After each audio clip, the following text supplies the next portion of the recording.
Thanks a lot for the invitation to be here. Had a very nice time so far. Looking forward to the rest of the workshop. So what I'll talk about today is some work that has been going on for the last 2 years or so concerning regular black holes, and in particular trying to realize these objects as solutions to some classical field theories and provide a more robust mechanism for that realization. And because today is about, or this workshop is about black hole thermodynamics, gravitational thermodynamics, I'll focus a bit on what you can say about the thermodynamics of these objects in the framework that I'll tell you about. So, right, first disaster. Yes, this is not working. Can you have a look at that?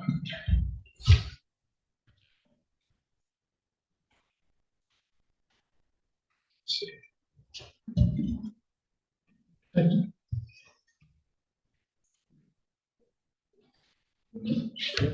Still not there.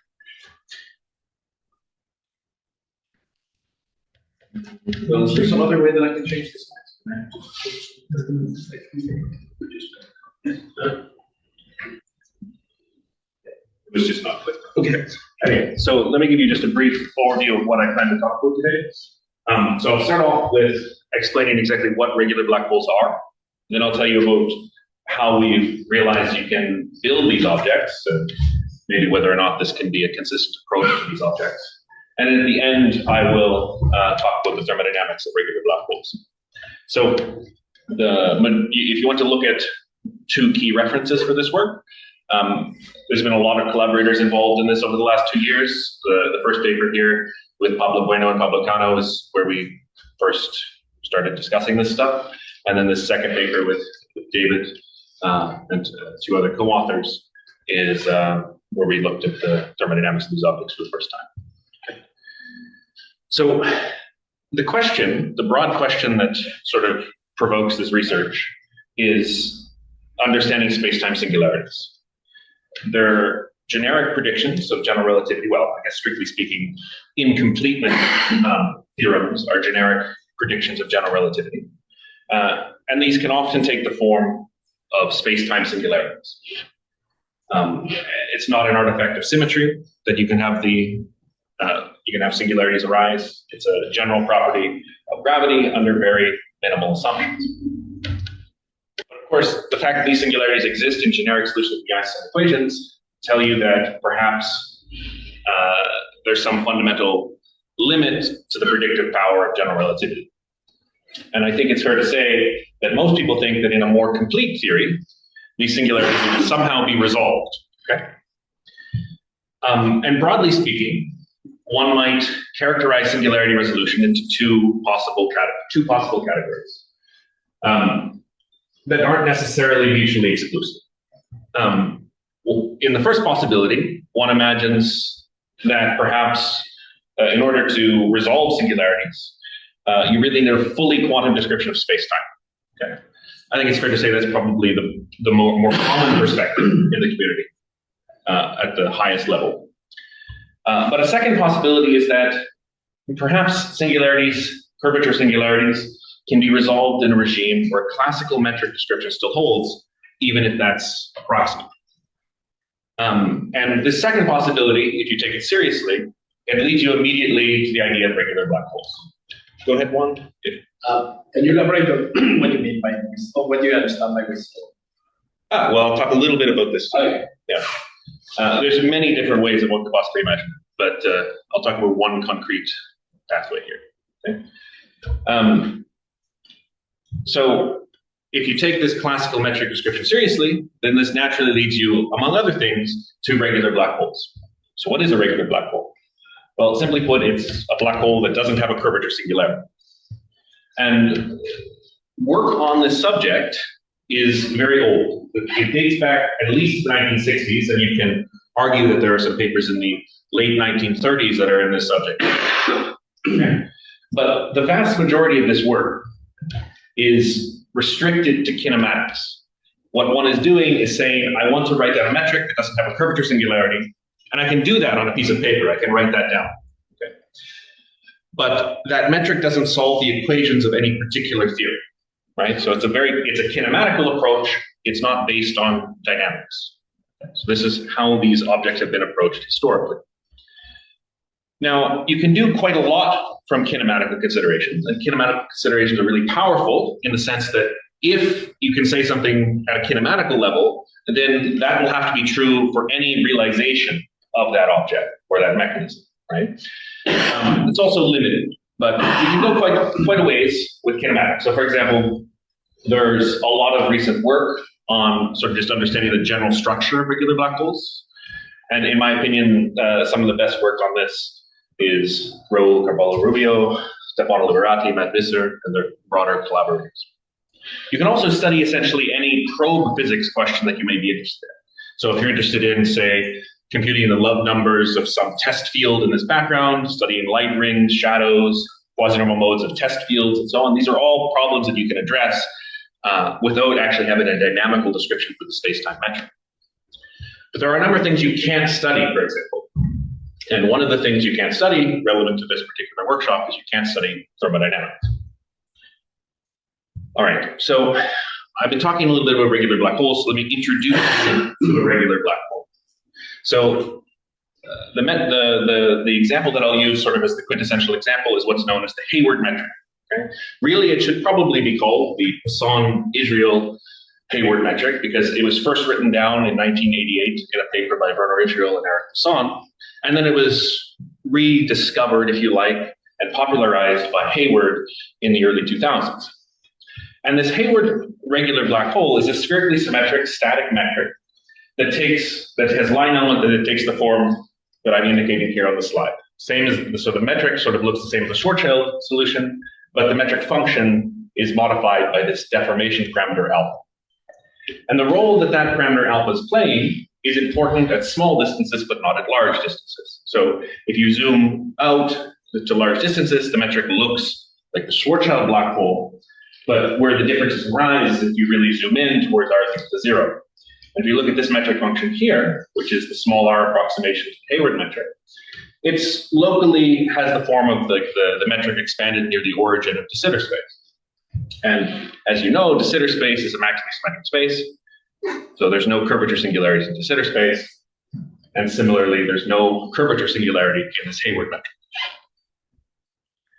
So what does the metric function profile look like for this metric? Well, on the left, as you go to the left here, you have smaller masses, and as you go to the right, you have larger masses. Okay? So for sufficiently small masses, this Hayward metric describes what are gravitational solitons. So these are smooth, horizonless objects that have finite energy and are geodesically complete. Okay? As you crank up the mass, at some point, you'll reach an extremal horizon. And then for all masses larger than that critical mass, this Hayward metric function describes a black hole with two horizons, an event horizon and an inner horizon. Okay?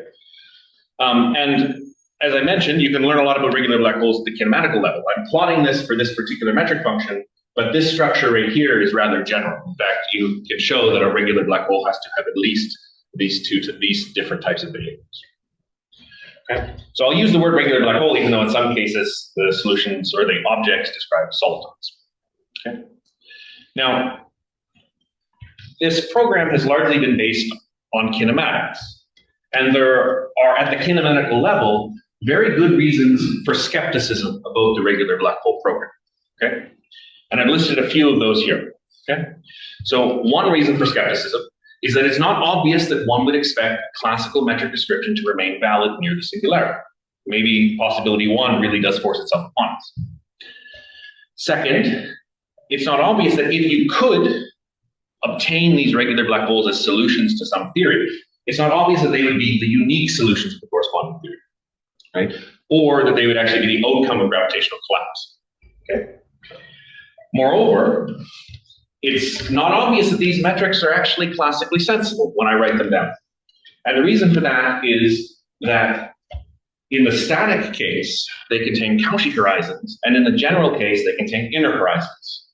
And we know that at a phenomenological or kinematical level, inner horizons, well, if it's a Cauchy horizon, is worse than a singularity.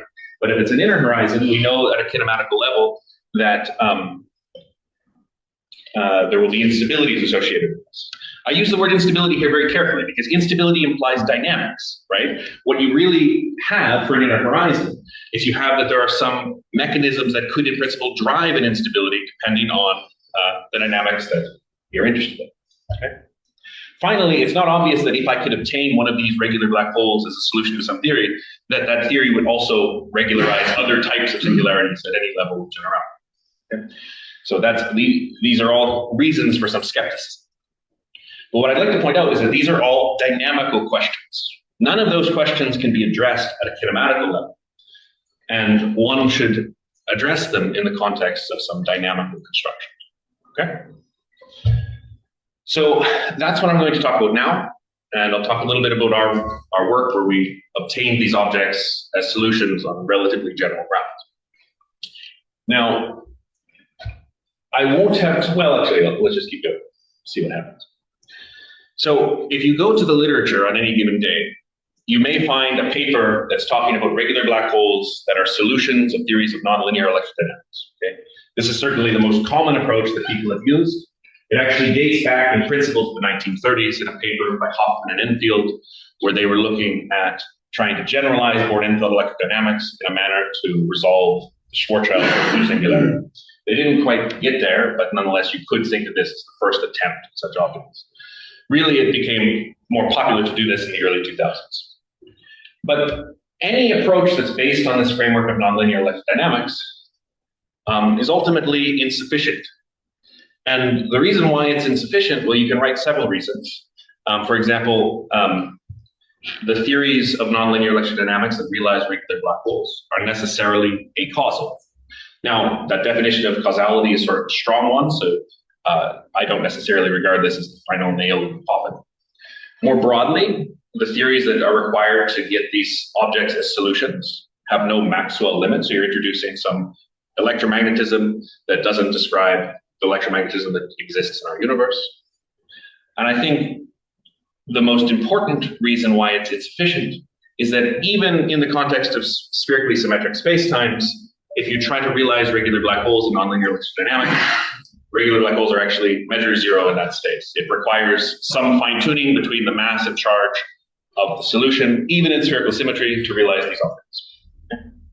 More broadly, I don't think this, or really any approach based on minimal matter, could form the foundation of a robust approach to the question of regular black holes. Simply for the reason that if you work in the context of minimally coupled matter, I can turn the matter off. And general relativity has curvature singularities in vacuum. In vacuum GR, you can satisfy all the necessary conditions to meet the Penrose incompleteness theorems. You don't need matter for that. So any more robust approach should really be able to, at least in principle, provide a general mechanism that explains how these objects could arise. So if we want to do that, what would we want? So if we want to identify a relatively robust mechanism in the sense of avoiding known, like existing issues of fine tunings, and has the potential to actually address these dynamical questions that I outlined at the beginning, that would constitute a robust mechanism if you could at least do these two things. So as I mentioned on the previous slide, such an approach should, at least in principle, be capable of addressing the singularities of vacuum gravity. And this almost inevitably leads you to the context of modified gravity in one form or the other. Okay? Now, if I had a bit more time, I would try to give you some reason to sort of expect at an intuitive level why this is a reasonable thing to do. And if you're interested in that, you can ask at the end, and I have some slides that I can go through. Okay? But at this stage, what I'm going to do is I'm just going to discuss a concrete implementation of how modified gravity can lead to regular black holes with some level of generality. Okay? And for that, I need to talk a little bit about a framework or a type of gravitational theory called quasi-topological gravity. Okay? So if I consider a theory of gravity that's built from the metric and the curvature, I'll call that a quasi-topological theory of gravity if the equations of motion of that theory in spherical symmetry are second order. Okay. Note, I'm not demanding second order equations on more general backgrounds. Just on spherically symmetric metrics, that's the definition of these quasi-topological gravities. Now, if I explore the space of these type of theories in 4 dimensions, I would find that in 4 dimensions, GR is the only theory that has this property, up to an asterisk that I won't talk about here.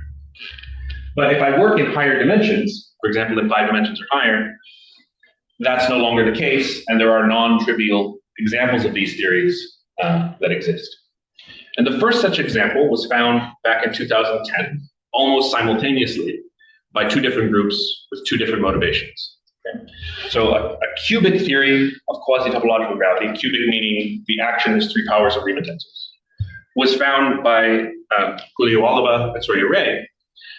And what they were interested in is does there exist a theory outside of the Lovelock class that has a Birkhoff theorem? Okay? And they stumbled upon a particular cubic Lagrange. At the same time, Rob Myers and Brandon Robinson were exploring for toy models where they could do calculations in the context of ADS CFT for a 4-dimensional CFT based on a 5-dimensional gravitational action that separates the 2 central charges that you'd expect in that context. And they stumbled upon exactly the same cubic combination.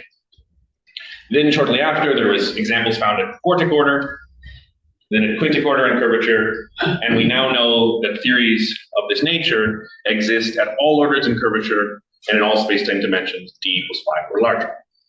Okay. Now, I won't show you their actions because the actions have a very complicated structure in general.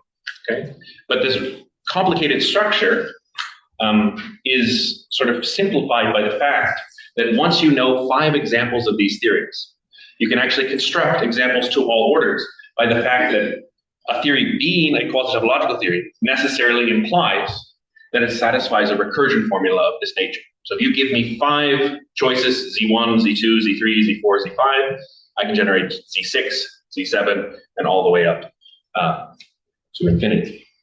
Okay? Now, this seems certainly like really fine-tuned, what I'm talking about. I'm taking a class of gravitational actions that have some property that I want them to have in spherical symmetry, and I'm tuning the coupling constants of a general action to meet that condition. So that seems pretty fine-tuned.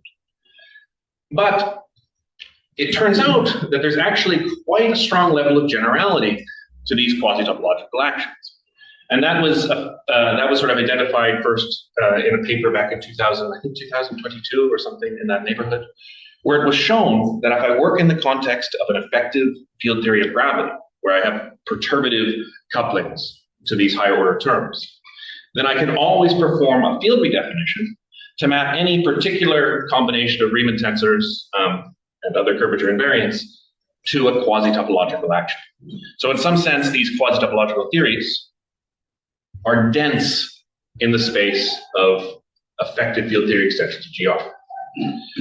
So this is known at a good, careful level for terms that involve polynomial contributions in the action of curvature. We also know that if you have an action that involves 2 covariant derivatives and arbitrary numbers of curvature tensors, the same result holds. And it seems at least plausible that the same argument extends to any number of covariant derivatives. So it seems that these actions are capturing something very nice about the effective field theory of gravity in spherical symmetry. Now, if I was restricting to the regime of perturbative couplings, these theories, as I mentioned, would be in some sense dense in the space of effective field theories of gravity. But what I want to emphasize is that beyond this slide, I'm not going to be working in that context. I'm putting this warning sign here because there are open questions about the consistency of the approach that we're actively working on. Okay? You can ask me about these at the end if you want. I'm not going to try to hide from it. I think there's lots of hope that this warning sign can actually be removed at a future date. Okay, so the actions are complicated, but the reason for the complicated actions is that the simplicity you get in the field equations. So if I look at any quasi-topological theory of gravity, and I look at the most general spherically symmetric metric, then I can write down the field equations. And the field equations imply that the radial derivative of this function n vanishes, and the time derivative of this function f vanishes. So as a consequence of that, this n function can be absorbed as a function of t. And in fact, by a time reparameterization, I can just set it to 1. And this f function will just be strictly a function of r. So what that means is that for these theories, if I have spherical symmetry, the solution is necessarily static. Okay? So that's a Birkhoff theorem that pops out of this class of theories. So you can actually go one step further in the examples that I'll discuss later. And it's not only that spherical symmetry implies staticity, but it will actually imply uniqueness in a large number of cases. Okay? So all of the non-trivial information in vacuum comes down to this function f. And what it satisfies is a particular polynomial equation. So if you want to find what the Schwarzschild-like metric function is in this quasi-topological theory of gravity, you need to solve this polynomial equation, where the information about the theory enters through these alpha n. Those are the coupling constants in the action, like the coefficient of the r squared term, the coefficient of the r cubed term, and so on all the way up. Okay? On the right-hand side is the mass of the solution, and of course, the dimension kind of bring it back together. Is this for asymptotically flat black holes? Yeah, what I'm doing here is asymptotically flat, but it's trivial generalization to cosmological flows. And this particular combination here shows up often enough that we write it as h of 1 minus f over r squared and call this function h the characteristic function of the theory. Okay. So let's look at a few examples. Okay, so if I turn off all higher order couplings, set all these alpha n is equal to 0 or n is equal to 2 and larger, then this characteristic polynomial just reduces h of x equals x or h of psi equals psi. I solve the field equation for f of r, and in this case, what I get is the d-dimensional generalization of the Schwarzschild. So if there are no higher curvature terms in Einstein gravity, getting the Schwarzschild solution is spherical symmetry. Now, where this sort of becomes interesting is if I truncate this theory at a finite order. So I include some number of higher curvature terms up to some level n max. Okay? Well, in general, you're not going to be able to solve the equation analytically anymore because it's going to be some high order polynomial.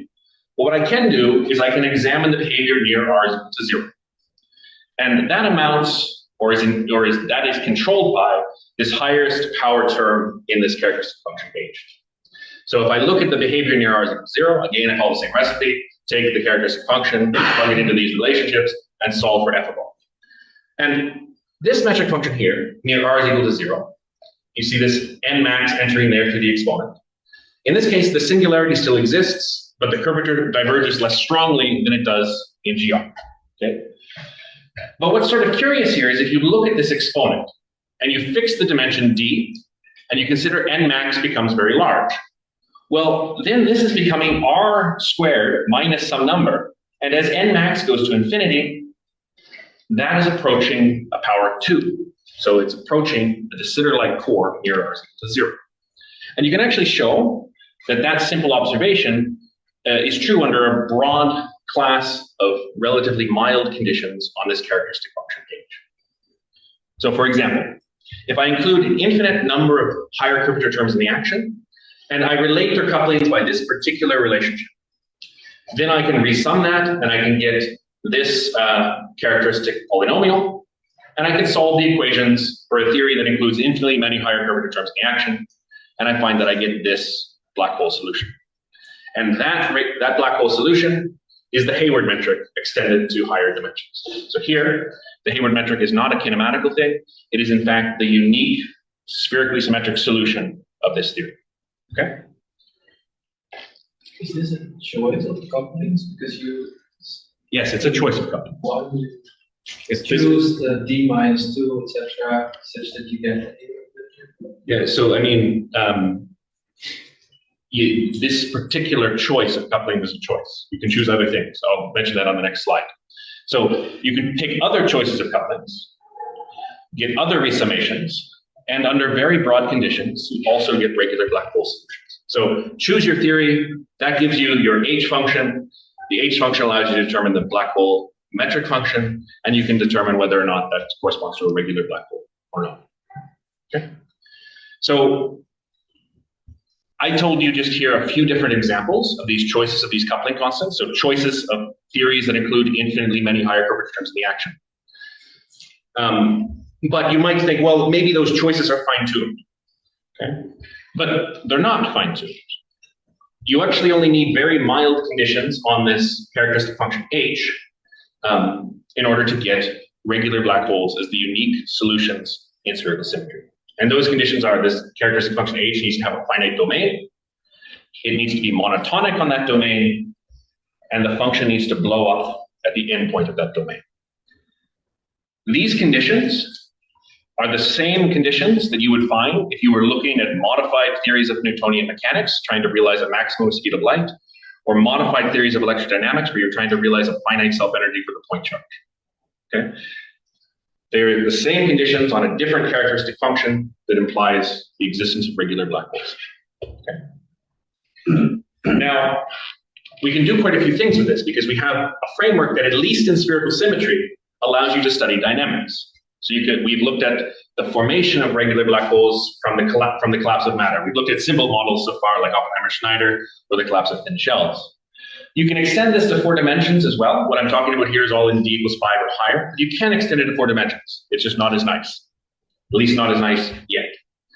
You can look at how these theories couple to matter, and whether or not that matter can affect the nature of the core. Can it be de Sitter versus anti-de Sitter?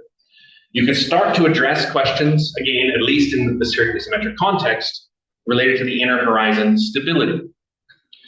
Even if you restrict yourself to the 5-dimensional or higher case, you can bring these into a 4-dimensional world by using something known as brane world cosmology, where you consider a dynamical brane in the interior of the black hole that can realize some inflationary dynamics.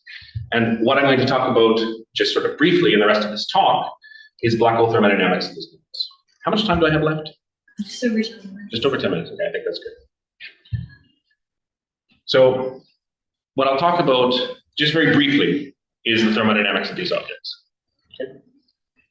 So I mentioned at the beginning that there has been a lot of effort or a lot of focus in the literature at trying to realize these regular black holes as solutions of nonlinear electrodynamics. I told you that's not really a robust approach to this.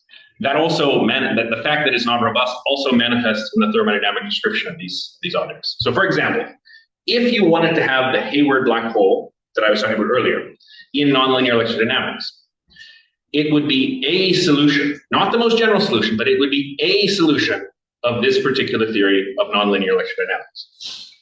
But there's a lot of things that are going weird here, okay? For example, this action actually depends on the coupling, on the integration constants of the solution, which is quite nonsensical, right? Yeah, so this, in order to get this to work, you really need to fine-tune yourself to a particular relationship between the mass and the charge, but you also need to take the parameter that controls the nonlinear electrodynamics and make that a function of the parameters of the solution. So as a result, what you would expect to hold for black hole thermodynamics in these theories actually fails, because this might be what you would expect that a black hole in a theory of nonlinear electrodynamics would satisfy for a first law, something that involves the mass, the entropy, and some charge. But this type of first law actually fails catastrophically, because if you try to study the thermodynamics of regular black holes in this model, it's really highly constrained, because not only is the charge a function of the mass, but also the theory is changing as you change either of those parameters. So it's not even a constrained thermodynamics in the sense that I could replace m as a function of m and q. I'd have to also have additional terms here that are dealing with the fact that this theory is changing as I change these parameters. Okay. Now, in the context of these quasi-topological models that I was discussing, you can actually get at least seemingly consistent black hole thermodynamics. Okay? So I mentioned at the beginning that you need dynamics in some sense to study thermodynamics. And one reason for that is that the black hole entropy actually depends on the theory that the black hole solves the equations of motion of. So in the case of stationary black holes, the object that plays the relevant role in the first law of thermodynamics is the wall entropy.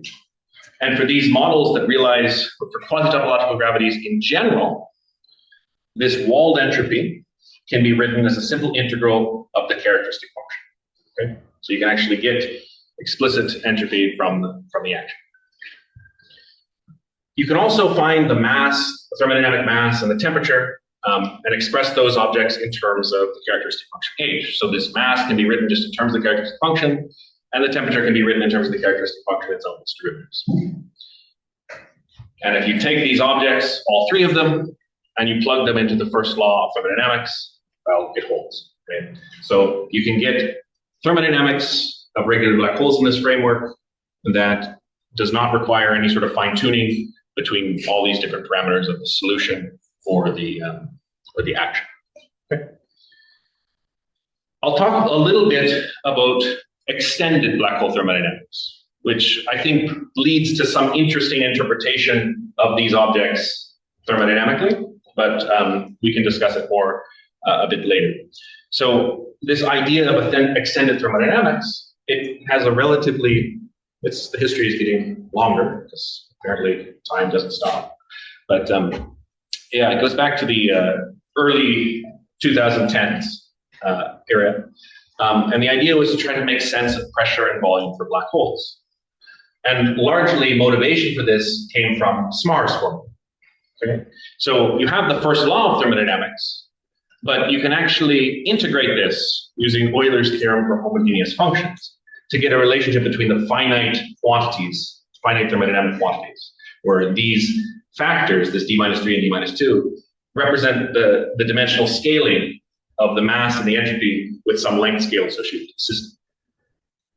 But it was known for a very long time that this Smart formula, which holds for asymptotically flat black holes, fails in the context of black holes that have an additional length scale associated with, like black holes in anti-de Sitter space.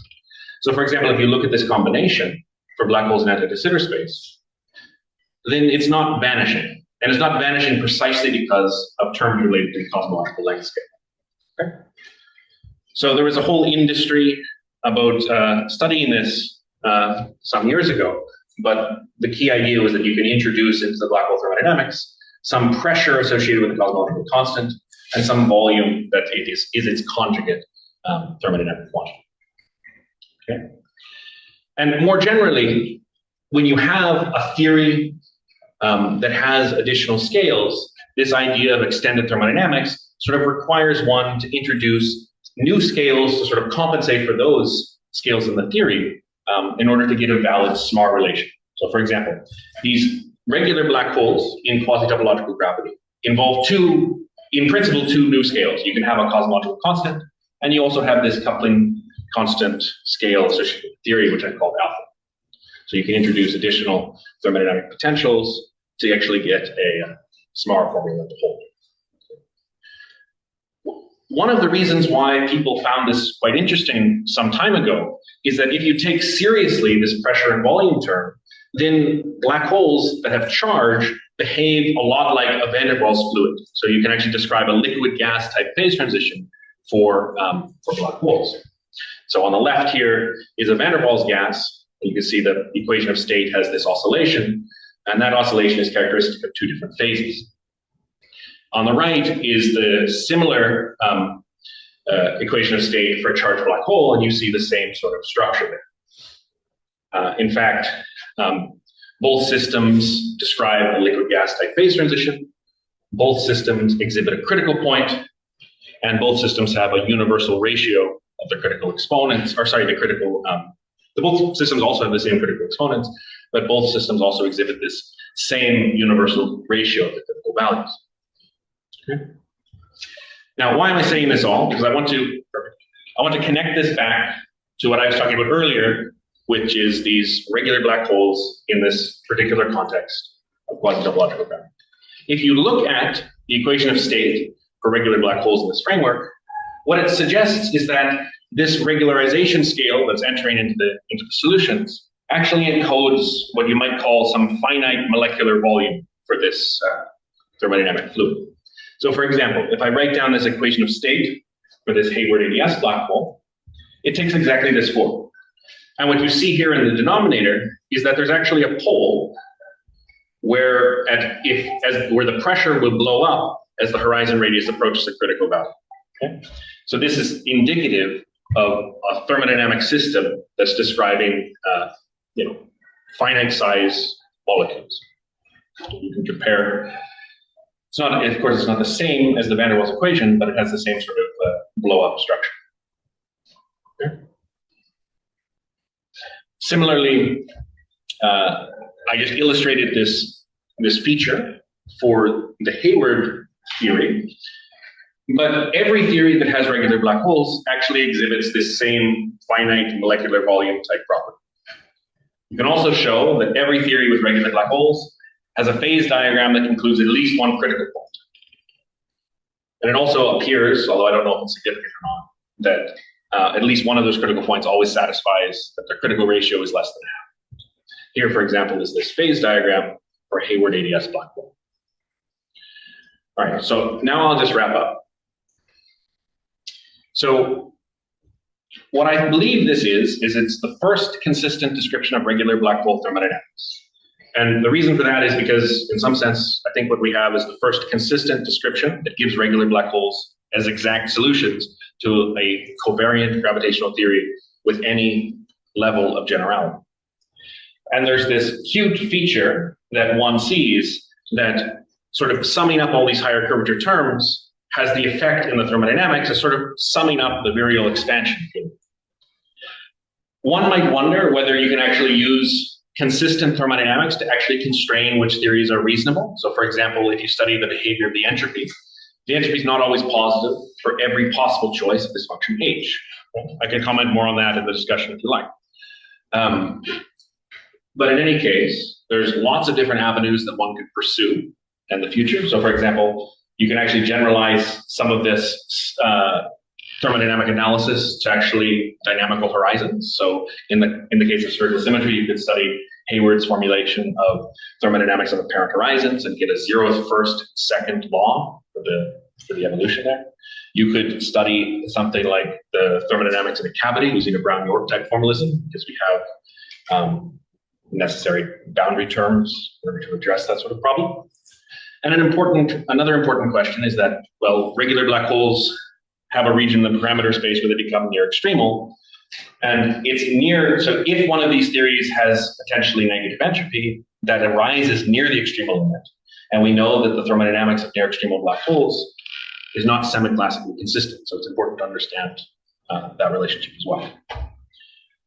More broadly, about this framework that I talked about in the beginning, beyond the context of thermodynamics, there's a lot of interesting questions that are either in progress or worth doing in the future. So at the dynamical level, understanding the nature of the inner horizons of regular black holes is an important problem. Understanding the dynamical stability of these objects is an important problem. Assessing the behavior of the theories themselves outside of spherical symmetry is an important problem. We actually will have a paper on this in a few weeks, so stay tuned for that. At a quantum level, you can understand the evaporation of regular black holes, even when they start to approach this extremal limit where quantum gravity corrections might become important. One could imagine trying to construct microstates for these objects and understanding the holographic computation. There's more things that you could do just in the context of spherical symmetry that might be called generalizations. You can study different types of gravitational collapse, like Tollmann-Bondi collapse, critical collapse, other types of collapse. And one thing that you can do that's nice, because you actually have an action, that you can start to try to go beyond spherical symmetry. So something that we'll also publish in the near future is that you can construct slowly rotating solutions to these theories that describe slowly rotating regular black holes. So on that note, I'll say there's quite a lot to explore, and thank you for your attention. Yeah, thank you, and thanks to the organizers for, and especially Marek for putting this meeting together. This is precisely the topic that I work on, gravitational thermodynamics. And today I will tell you about a proposal for the pressure and volume in black hole thermodynamics. So here's the outline. This proposal is based on a paper with my PhD student, Sylvester Borsboom, and this paper came out this year. So it's called the holographic pressure and volume of black hole. And the second part of my talk will be about using this pressure and volume to construct heat engines in holographic theories. And that was based on a paper with Cambridge master student Nika Srilani, who's now starting a PhD position at Niels Bohr Institute. So the question that I want to address is, where is the PDV term, so the pressure volume term, in the first law of black hole thermodynamics, which is precisely the title of Brian Dolan's paper, who's here in the audience. So I really like that paper and this question. So what is the issue? So in the first law for Schwarzschild black holes, the first law of black hole mechanics, there is an energy term, temperature, and an entropy, but there's no pressure volume term. And this applies also if you for Kerr-Newman black holes. For the first law of Kerr-Newman black holes, you have extra terms in the first law, but there's no pressure volume term. So you can interpret these terms actually as work terms, and then this is a heat term, but these are more like chemical potential charge terms, and so there's no pressure volume term. A second related issue is about the extensivity of black hole entropy. So it is a commonplace to say that black hole entropy is non-extensive because the entropy scales with the area rather than the volume of a black hole. But if we don't have a definition of the volume of a black hole, this statement is empty. So what is extensivity? In thermodynamics, the entropy is extensive if it is a homogeneous function of degree 1 of the state variables E, V, and N. For instance, if you have these variables. So what does that mean? So for positive alpha, it means that if you rescale the energy volume and the particle number, then the entropy also is linear in alpha. And by Euler's theorem for homogeneous functions, which is just taking the derivative of this relation with respect to alpha and then setting alpha equal to 1, you get what I call the Euler relation.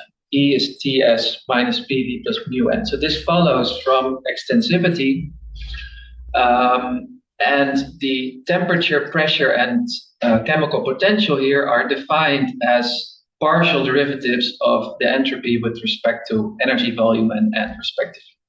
So E, S, V, and N are in this case extensive, and T, the temperature, pressure, and mu are intensive, and so they are homogeneous functions of degree 0. Now, there is a better argument for why black hole entropy is non-extensive, and that was given by Landsberg and Trana in 1980.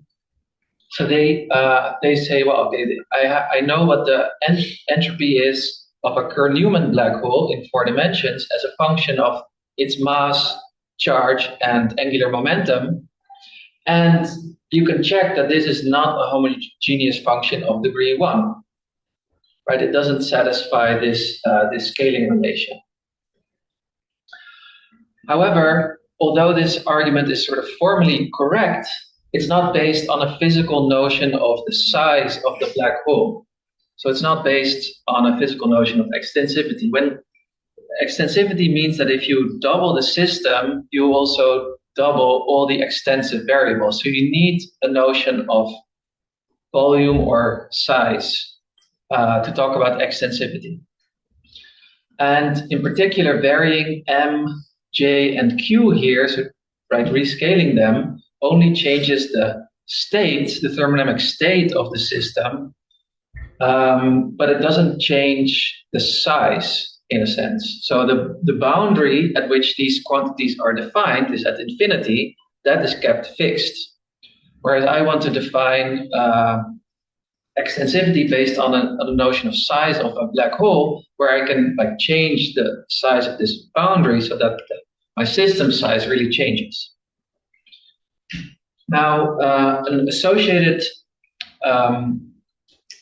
quantity or associated definition is the large system limit, which is more commonly known as the thermodynamic limit, but I'm going to call it the large system limit. Because before the limit, it's already thermodynamic. So quite simply, this is sending the volume to infinity of my thermodynamic system while keeping the particle density or number density fixed. So in particular, n also goes to infinity, but n over v is finite. And we will generalize this limit to black holes by keeping the entropy density fixed, because you don't have a particle number, but we will keep the entropy density fixed. And Landsberg coined the extensivity, so fourth law of thermodynamics, although he was aware that this can be violated, and it can be precisely violated for small thermodynamic systems, so away from the limit. So extensivity actually only arises in the large system limit, and it can be violated for self-gravitating systems due to long-range forces. So for stars, for instance, in gravitational stars. Okay, so now we need a notion of volume for black holes. But there's a general issue with defining the volume of a black hole. So first of all, in GR, there's no preferred time slice. There's no preferred split into space and time due to diff invariance.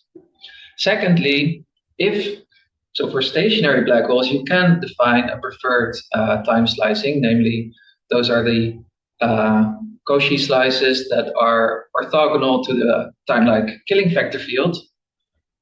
But in those cases, for those hypersurfaces, inside the event horizon, they are space-like and not time-like. So if I naively define the volume to be the volume of this hypersurface, it's actually a space-like hypersurface, so it's not really a volume.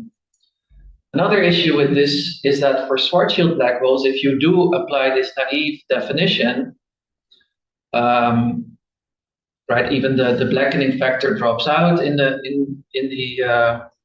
well, okay, that's actually not true, but I'll take that back. But if you take this naive definition, so you just define it as a Euclidean volume, which it's in some proposals which I'll discuss later, this actually appears. There's another big issue, is that this quantity is not independent from the black hole entropy, because they both depend on the horizon radius. So the entropy and the volume are not independent. And in thermodynamics, this is absolutely crucial, that the state variables can be varied independently. So there are several proposals for what the volume of a black hole is. So Christodoulou and Rovelli have a proposal, Parikh, Stanford, and Susskind. I'm not going to discuss these proposals. I'm going to focus on two other proposals where the definition of volume appears in the first law, or what is known as the first law for black hole mechanics. And it also, in this first law, it has a conjugate pressure. Right, so I'm going to focus on thermodynamic definitions of black hole volume. So the first one is by Padmanabhan, and the second one Robie actually already talked about is this framework of extended black hole thermodynamics, which has a long history, and many people here in the audience are experts on it. So okay, let me now review these two proposals. So what's Padmanabhan's proposal? His proposal is precisely that the thermodynamic volume is given by the naive Euclidean volume that I showed you before. And the pressure, the conjugate pressure, is defined as the RR component of the stress tensor evaluated at the horizon. So he only looks at static spherically symmetric black holes. And then he rewrites the radial component of the Einstein equation. He evaluates it at the horizon. So for a general static spherically symmetric spacetime, and he writes it as a sort of equation of state, where this is the pressure. So he has a non-zero energy momentum tensor, and then he writes it in this way. And by multiplying this sort of equation of state with virtual volume displacement, he gets a so-called first law, where the energy is given by the Misner-Sharp energy, which is a quasi-local energy for spherical black holes. So my claim is that this formal resemblance with a thermodynamic first law is misleading because, as I said before, the entropy and the volume are both functions of the horizon radius, hence they're not independent. So, for example, this energy function that he needs to write down this first law actually doesn't exist because S and V are the same quantity, basically. And also its partial derivatives don't exist as a consequence. So the second, now onto the second proposal. In this proposal, the cosmological constant is interpreted as a bulk pressure. And this is the formula for the pressure. So it's minus the cosmological constant divided by 8 pi times Newton's constant. This is then varied in the action. And the reason why this is a pressure is that you can rewrite the cosmological constant as a perfect fluid term in the Einstein equation. So as a contribution to the energy momentum tensor, and then it has an energy, and this is the pressure that you get.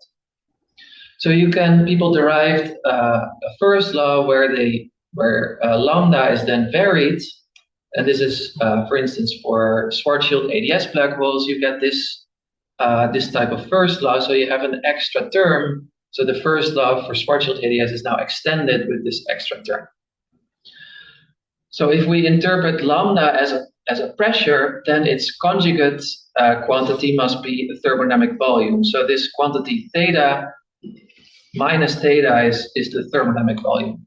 But this only works if the mass is actually an enthalpy, because the enthalpy satisfies dH is TdS plus VdP, whereas the internal energy satisfies dE is TdS minus PdV. So the claim is that the mass is an enthalpy in this framework.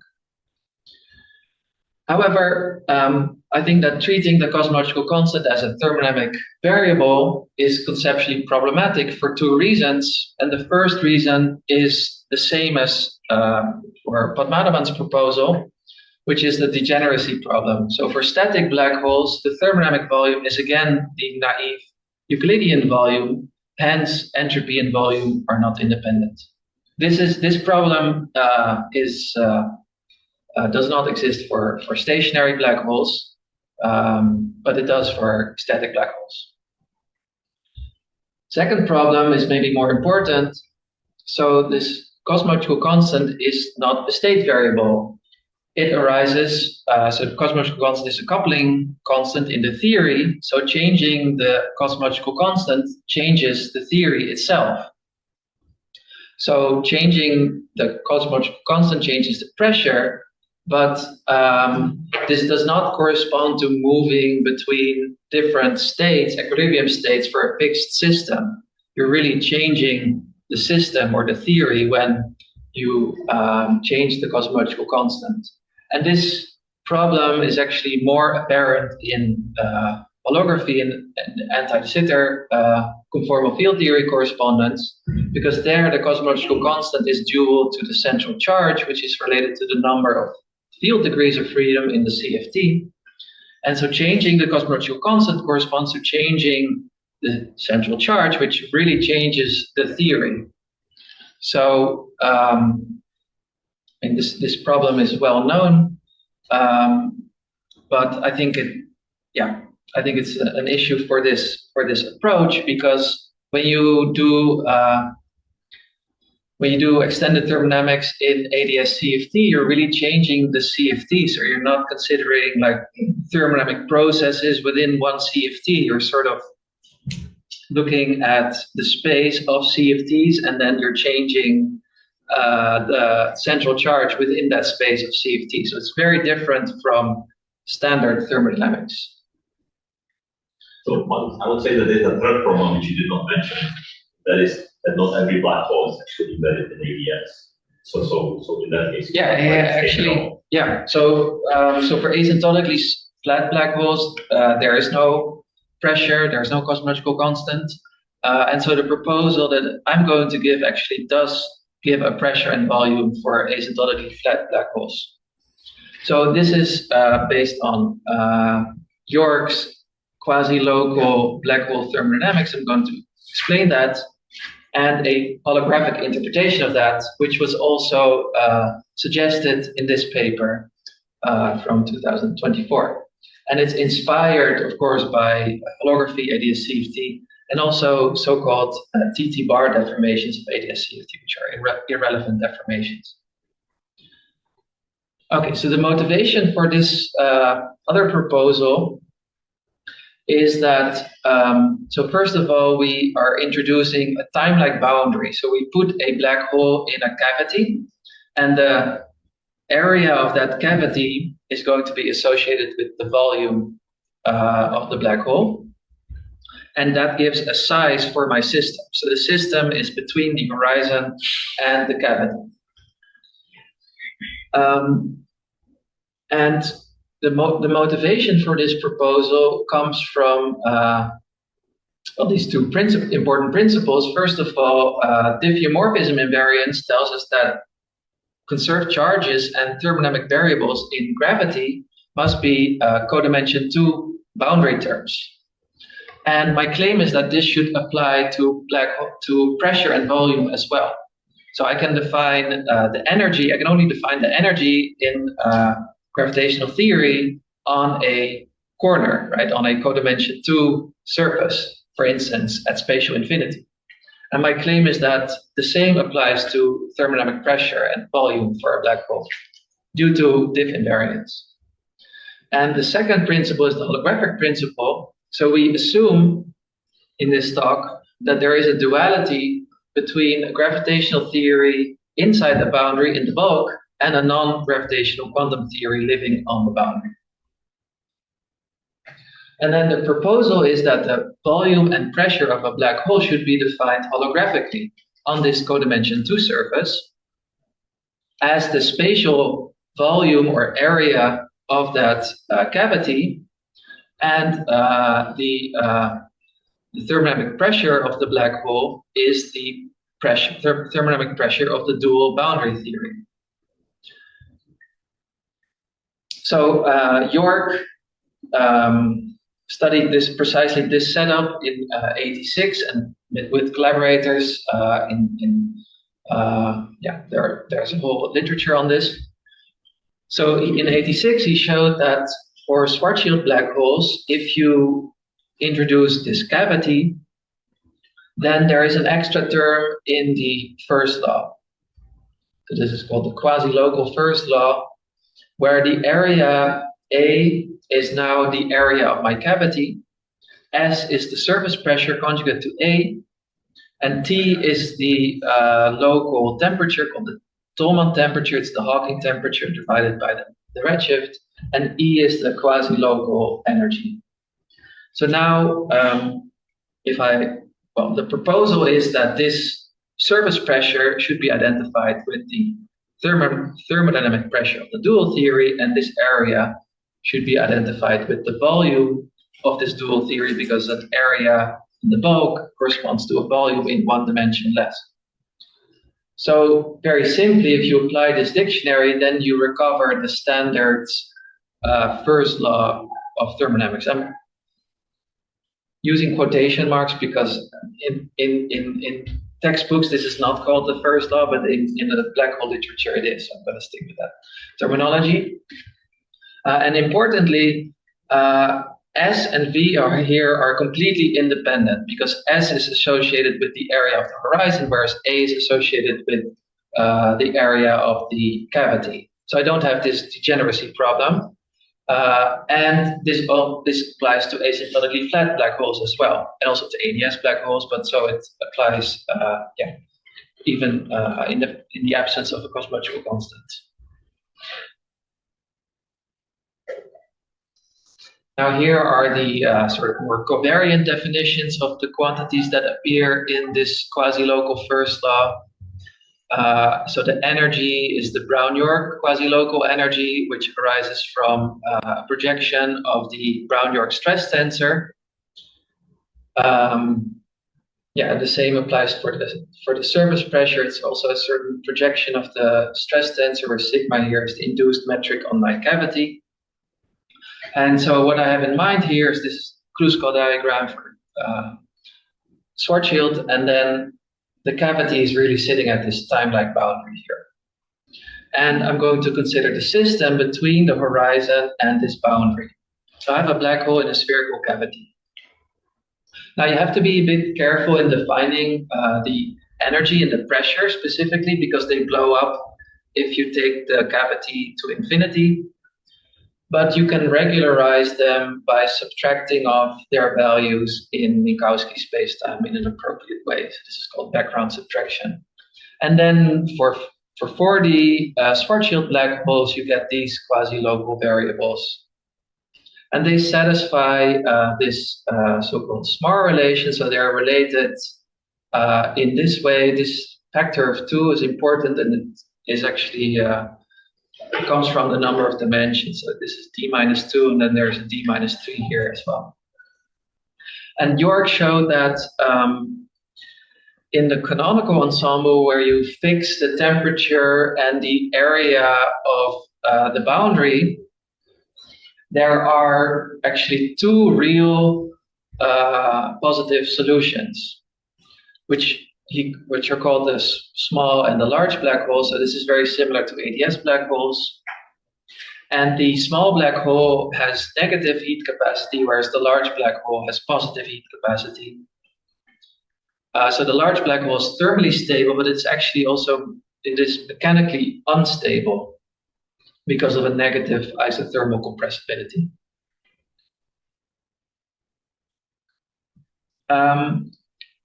Okay, so this is the proposal for what the pressure and volume of a black hole are. Now, I want to talk about equations of state, because you can actually define now what an equation of state is using this proposal. So let me give a bit of context for what I mean by an equation of state in thermodynamics. First of all, the thermodynamic equivalent of an ensemble, statistical mechanics in thermodynamics actually is known as a thermodynamic representation. So what is a thermodynamic representation? It's a choice of independent state variables and a choice of thermodynamic potential. And then the fundamental relation, so thermodynamic potential is, for instance, the internal energy or the Helmholtz free energy. And then a fundamental relation expresses this potential as a function of the chosen independent variables.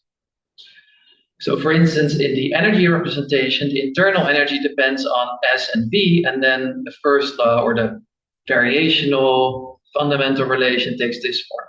In the Helmholtz or canonical representation, the Helmholtz free energy depends on temperature and volume, so those are my independent variables. And then you get this differential first law. And of course, these representations are related by Legendre transformations. Now, equations of state express the conjugate variables as functions of the independent variables. So in the energy representation, it expresses the temperature as a function of entropy and volume, and also pressure as a function of entropy and volume. And similarly, in the canonical representation, the independent variables are T and V, the conjugate variables are S and P, so it expresses S and P as functions of T and V. Maybe I said that wrong. So T and V are independent, and then S and V are functions of those. So you actually have, you sort of have multiple equations of state, whereas sometimes in textbooks only this relation, P is a function of TV and N, is called an equation of state, whereas equations of state are representation dependent, and then you actually have multiple of them. Now, for Schwarzschild black holes, you can explicitly write down these equations of state. They're complicated formulae, but this is just to show that you can write explicit expressions. So in the energy representation, you get 2 equations, and in the canonical representation, you get 2 equations for the 2 branches. So for instance, in the canonical representation, this is the equation of state that relates PT and R. So R is related to the area or the volume. And you see that there are these two branches. So you can really explicitly construct equations of state, fundamental relations, etc., and study phase transitions. So since we now have a definition of thermodynamic volume, we can also study extensivity. And this depends on the thermodynamic representation. So in the energy representation, the Brown-York energy can be explicitly written down as a function of S and V. And you can show that this satisfies a quasi-homogeneous scaling relation in D space-time dimension. D space-time dimensions is this particular expression. And through Euler's relation, you get this quasi-local Smart relation. However, this is different from the standard Euler relation, E is Ts minus PV. So this already implies that the energy is not extensive. And you can also take the large system limit by taking the volume to infinity at fixed entropy density, and then you can show that the energy density goes to 0. So the energy is not extensive in this limit. Now this is in the energy representation, but you can also study this in the Helmholtz representation. So in that representation, T and V are the independent variables, and the large system limit corresponds to sending V to infinity at fixed T, because T should be sort of intensive, so we keep it fixed. And in this case, extensivity depends on the equilibrium branch, because there are two of them, small and large black holes. And you can show that the Helmholtz free energy is sub-extensive, so in the large system limit, so the free energy density vanishes in the limit. Whereas for large black holes, the free energy density is finite in the limit, so it is extensive. So extensivity here is a branch-dependent property. Now, you can study this as well for ADS Schwarzschild black holes, right? So the previous slide was about asymptotically flat Schwarzschild black holes. And in the energy representation, you get something interesting because you get an extensive energy in the large system limit. Whereas for asymptotically flat black holes, the energy was not extensive. And the reason that extensivity can be restored is due to the cosmological constant. So you get an extra term in the quasi-local Smart relation, and in extended black hole thermodynamics, this is interpreted as pressure and volume. But I actually want to interpret this extra term here just as a failure of homogeneity or extensivity. But now if I take the large system limit, V to infinity, entropy density finite, I actually recover the standard Euler relation, the homogeneous Euler relation. So from a non-homogeneous scaling relation or Smart relation, I get a homogeneous Euler relation where the energy takes this particular form. So it's extensive because it's proportional to volume and it only depends on the energy density. And this extensive limit is actually more general than the CFT. So in this limit, you're not going to the CFT, but yeah, you're sort of in a large system limit. You get the CFT limit where when you fix the entropy. So if you send V to infinity and keep S fixed, then you get the CFT limit, and it's also extensive. Sorry, what is N? N? N. Big N. Oh, this is the lapse of the ADS Schwarzschild black hole, so F of R at the boundary. Yeah, you can also study the canonical representation, and in that case, in the large volume limit, the free energy for the small black hole is sub-extensive, but for the large black hole, it is extensive. Okay. So that was about our proposal for holographic pressure and volume for black holes. Now, I don't have much time to talk about heat engines, so I might skip a lot of details here. But you can use this pressure and volume to construct thermodynamic cycles that build a heat engine. So a heat engine converts heat into work, and it consists of a system which for us is going to be the dual theory, so the thermodynamic state in the dual theory living on this cavity, and it operates in a cycle. And so you have a working substance, but you also have a heat bath or heat source and a heat sink. So heat flows into the system, then the system performs work on the work source, and then heat is dumped into the sink. And you're interested in what is the efficiency of the engine. Okay, let me skip Carnot's theorem, which you might know. So this is an upper bound on the efficiency, right? It's given by the Carnot efficiency. And so there has been a lot of work on black hole heat engines in the past, like using the heat of black holes, starting with Garage, Bekenstein. But then Clifford Johnson in 2014 introduced heat engines in ADS-CFT. So he actually used the pressure and volume in extended black hole thermodynamics, and then constructed heat engines using these thermodynamic variables. But now we want to construct heat engines using sort of our holographic pressure and volume. So it's a very different approach. And what I'm going to talk about here is heat engines in a CFT. So in principle, I'm work in progress on defining heat engines for an asymptotically flat Schwarzschild black hole in a cavity, but you can consider an ADS Schwarzschild black hole, which is dual to a thermal state in the CFT, and then construct heat engines in this CFT, dual to a black hole. So the working substance is the CFT system, thermal system. So I'm only going to discuss reversible heat engines. So we employ the CFT equation of state. This follows from scale invariance and homogeneity. So this holds actually very generally for any CFT under these assumptions. So not only for holographic CFTs.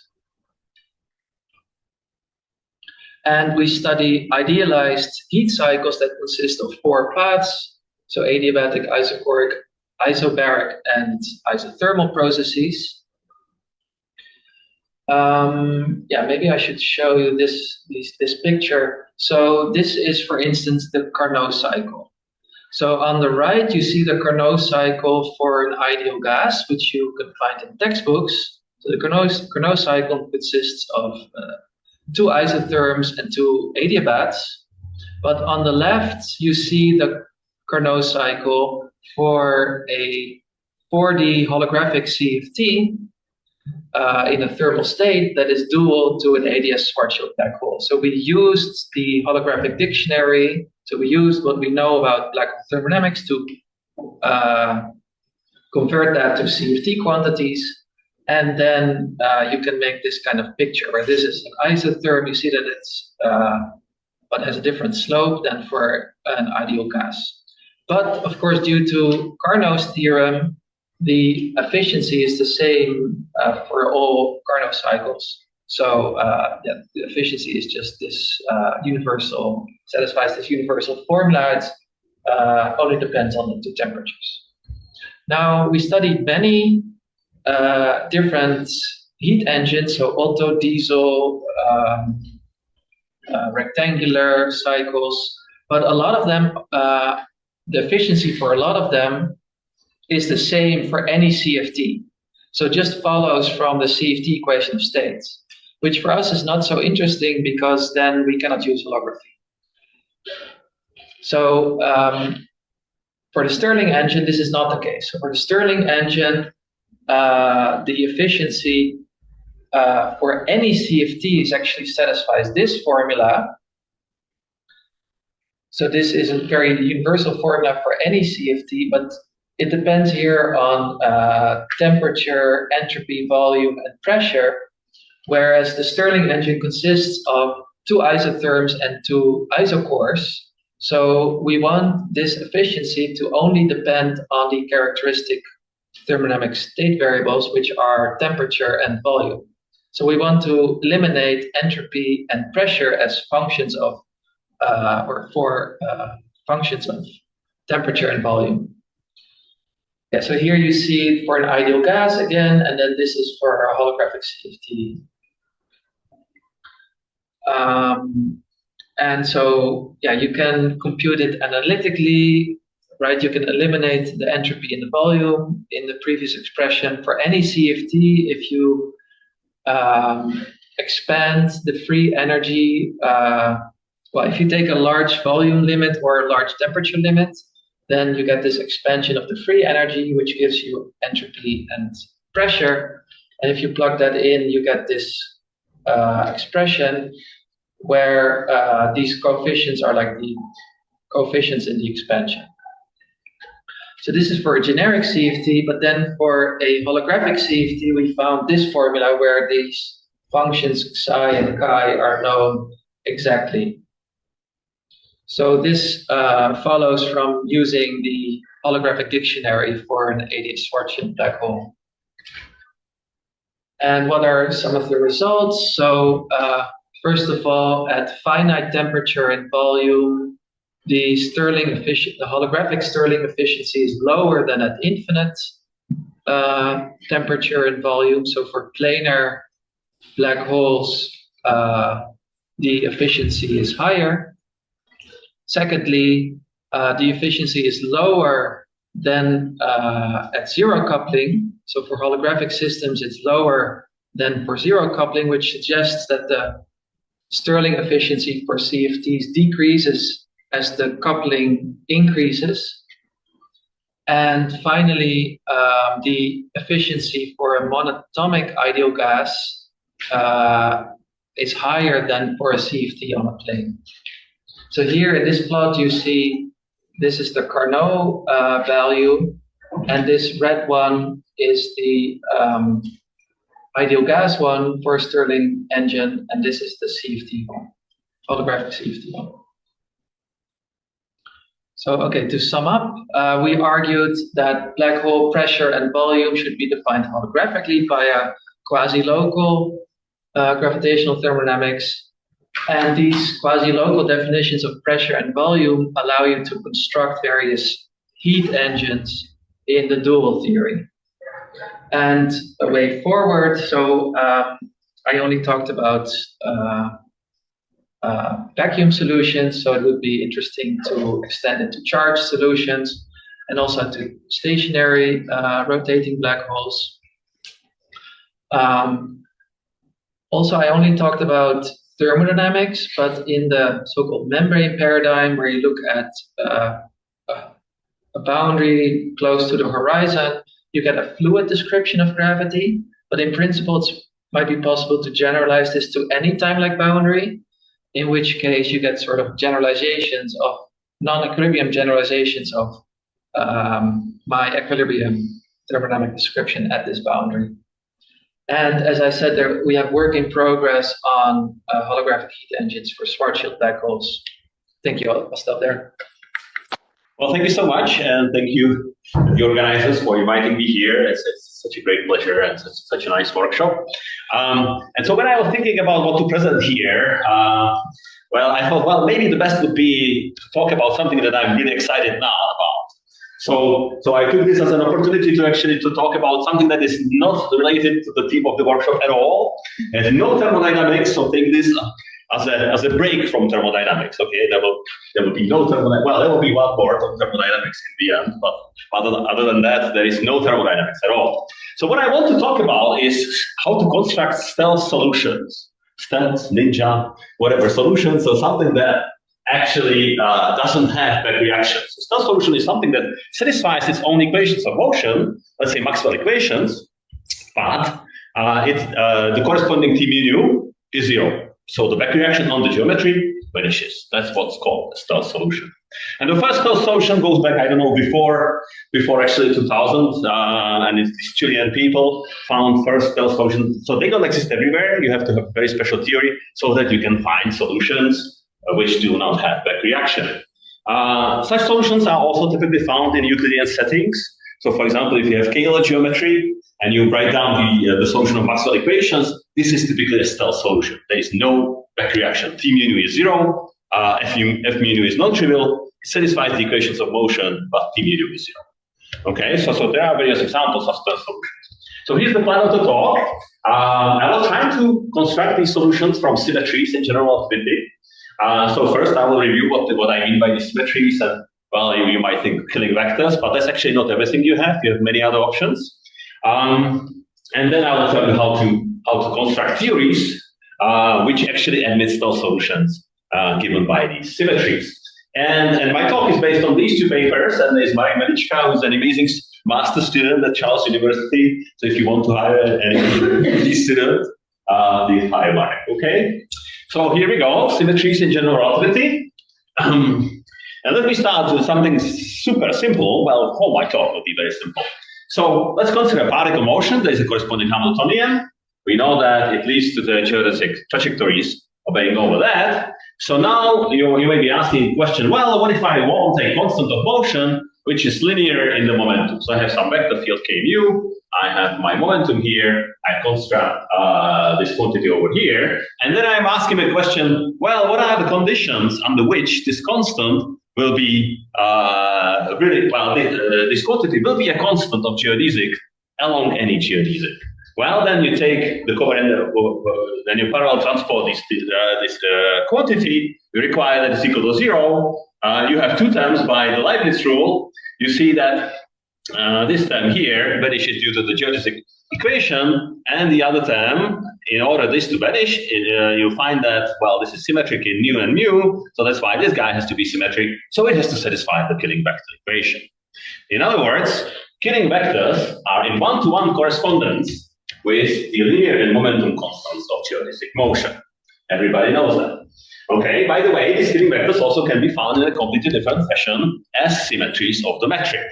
Okay, and we call such symmetries isometrics. Okay, however, you can go to something more interesting.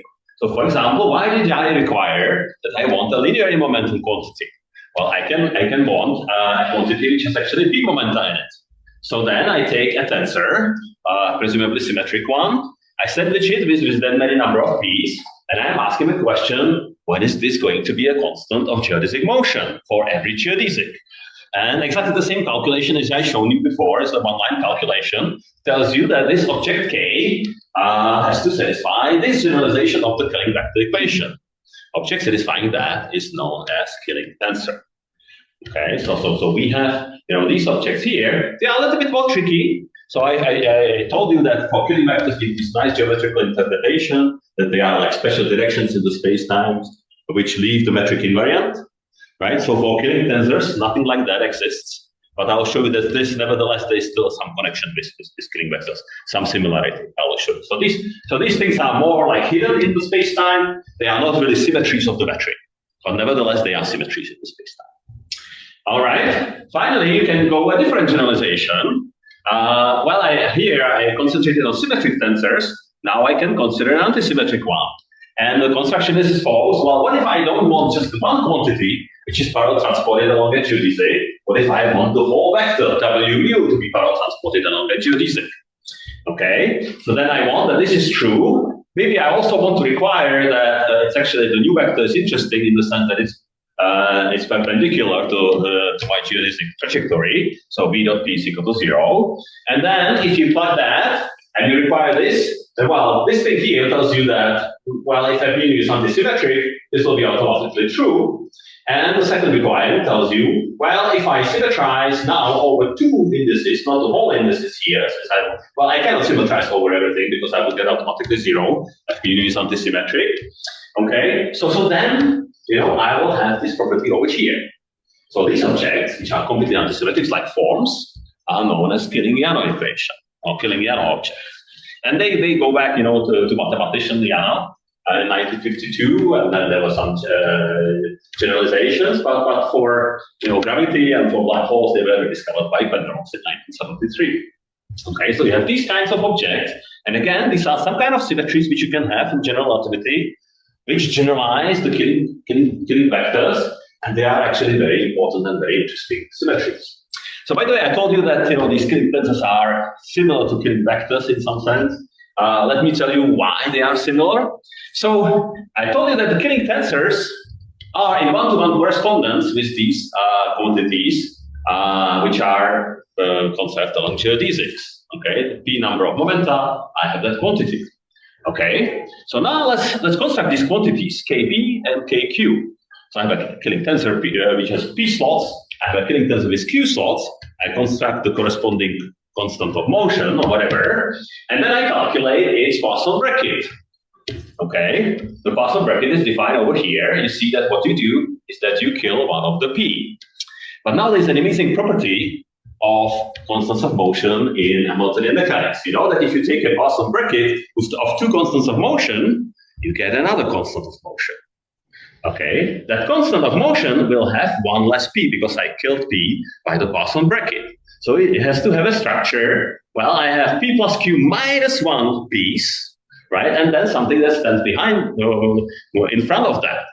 But this thing here has to be a constant of motion by the property of the Poisson bracket. But these constants of motion are in one-to-one correspondence with killing tensors. So whatever you have constructed here by that construction has to be another killing tensor.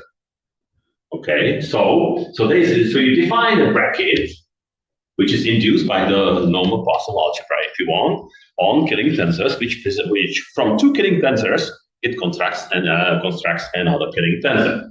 So here's the explicit expression which you can derive from this definition, and you see there's something like a linear derivative, but it's generalized to some tensors and stuff like that.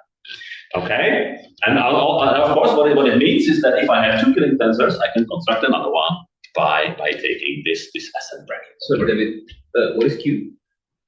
Q is the number of is the rank of the tensor. The Q vector, So when you take in derivative with respect to Qi. So many. So this Q. No, the Q when you take in derivatives of the first line, second First line. Sorry, it's the coordinates, right? It's the normal Poisson bracket. I'm taking so now I have geometric motion. Okay. I have positions and momenta. So this is just it's the normal Poisson bracket. Derivative is position there with respect to momenta. The standard one is it from classical mechanics. Okay. So very good. So now, why is this similar to what happens with the metric? Well, if you calculate that new SN bracket for a vector and the metric, you find that this SN bracket is precisely the unit derivative. Well, it has to be. So this thing here, if you calculate it for a tensor and the metric, it gives you that.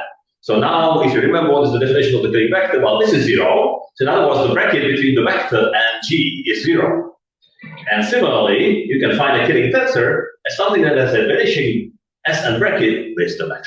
Okay, so this is another definition of killing tensors. So in this way, you can basically put the killing tensors on the same footing as the killing vectors because you simply define them as objects for which the bracket with the metric vanishes. Okay. Very good. So now, basically, the symmetries in GR, brief summary.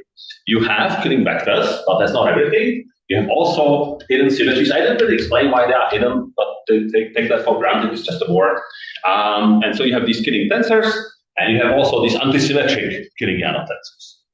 Okay? These killing tensors are better than killing tensors. Why they are better? Because if you have one, you can also construct the other one. Okay, you just square killing you get a killing tensor. It's easy to check.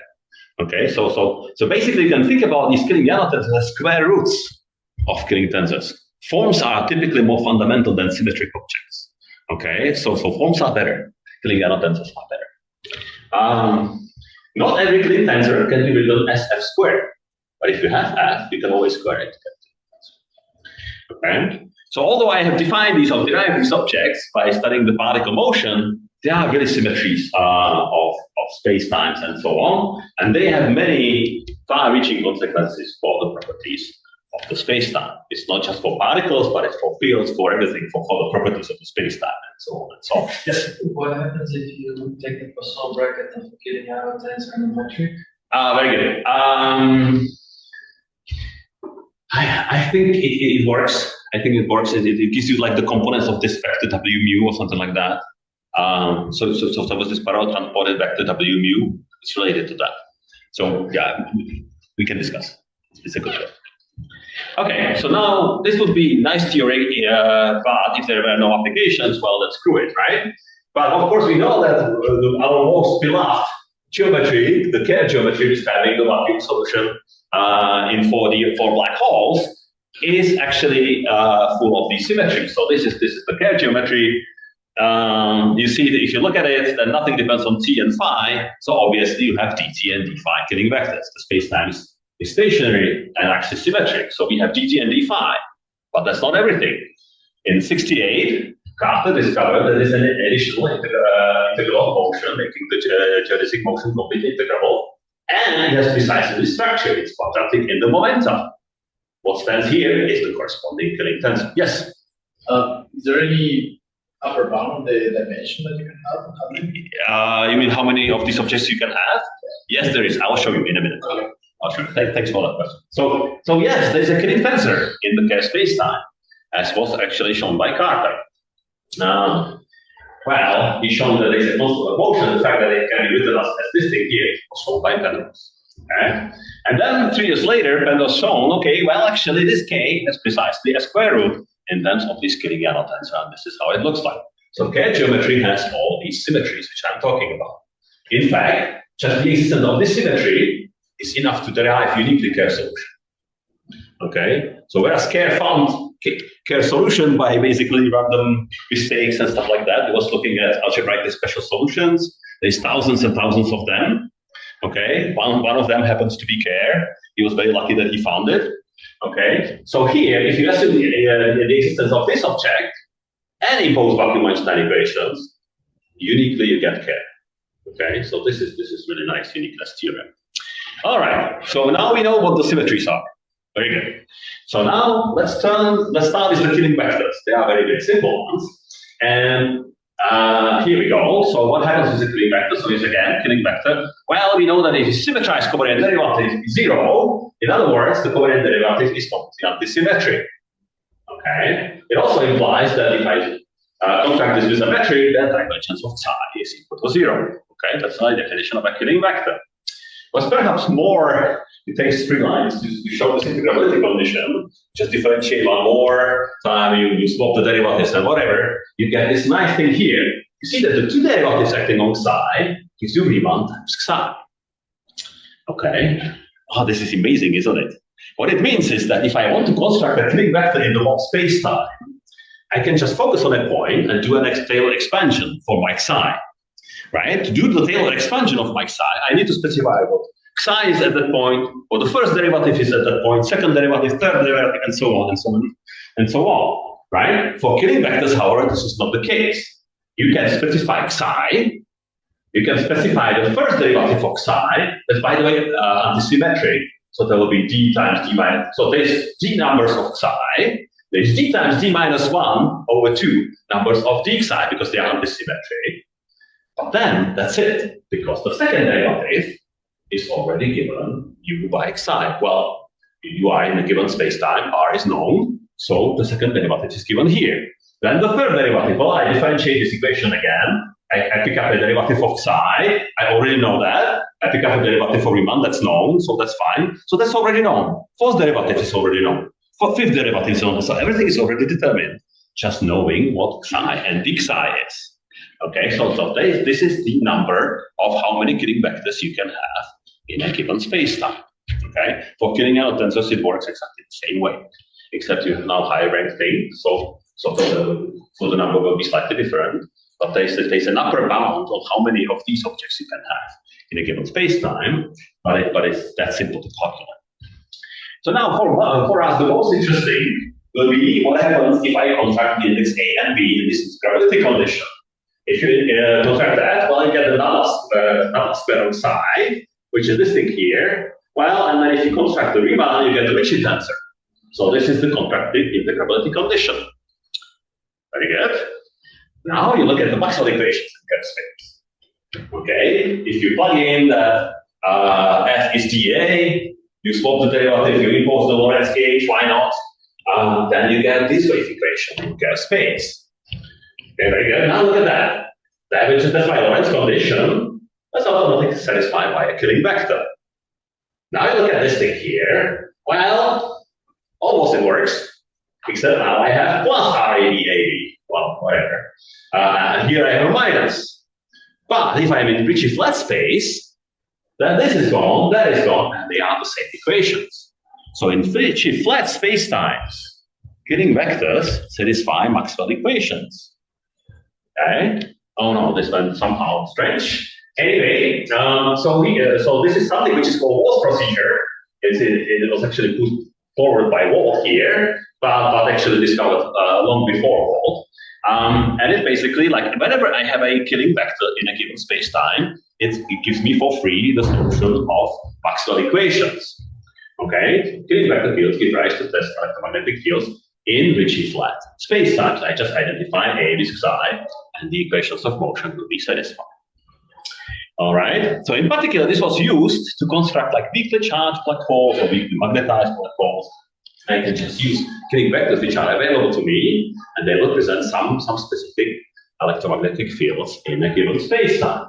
So let's do this famous example of Wald. So again, here we are back at K geometry. We have these two Killing vectors at our disposal. We can take their specific linear combination. I will take constant times dt, and another constant times a specific combination of dt and d phi over here. So I introduce two constants q and b. Well, q is the charge. If I use the Gauss's law to calculate it, so this will be a solution of Maxwell equations. It must be. Okay, if I calculate the Gauss's law, I find that q is the charge.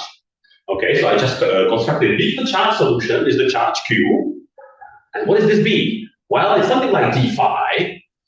It's like a magnetic field. It's an axisymmetric magnetic field aligned along the axis of symmetry. Okay, asymptotically, it will be a homogeneous field, very, very far from the black hole, but of course, close to the black hole, it can get formed somehow like that. So basically, what you have is like a magnetized black hole, which is in a uniform magnetic field B. But this is precisely what astronomers want. If you have a real astrophysical black hole, then there is an accretion disk around it. The accretion disk is plasma. Plasma carries magnetic fields. So, in the first approximation, you can describe these as a black hole immersed in this magnetic field of the accreting plasma.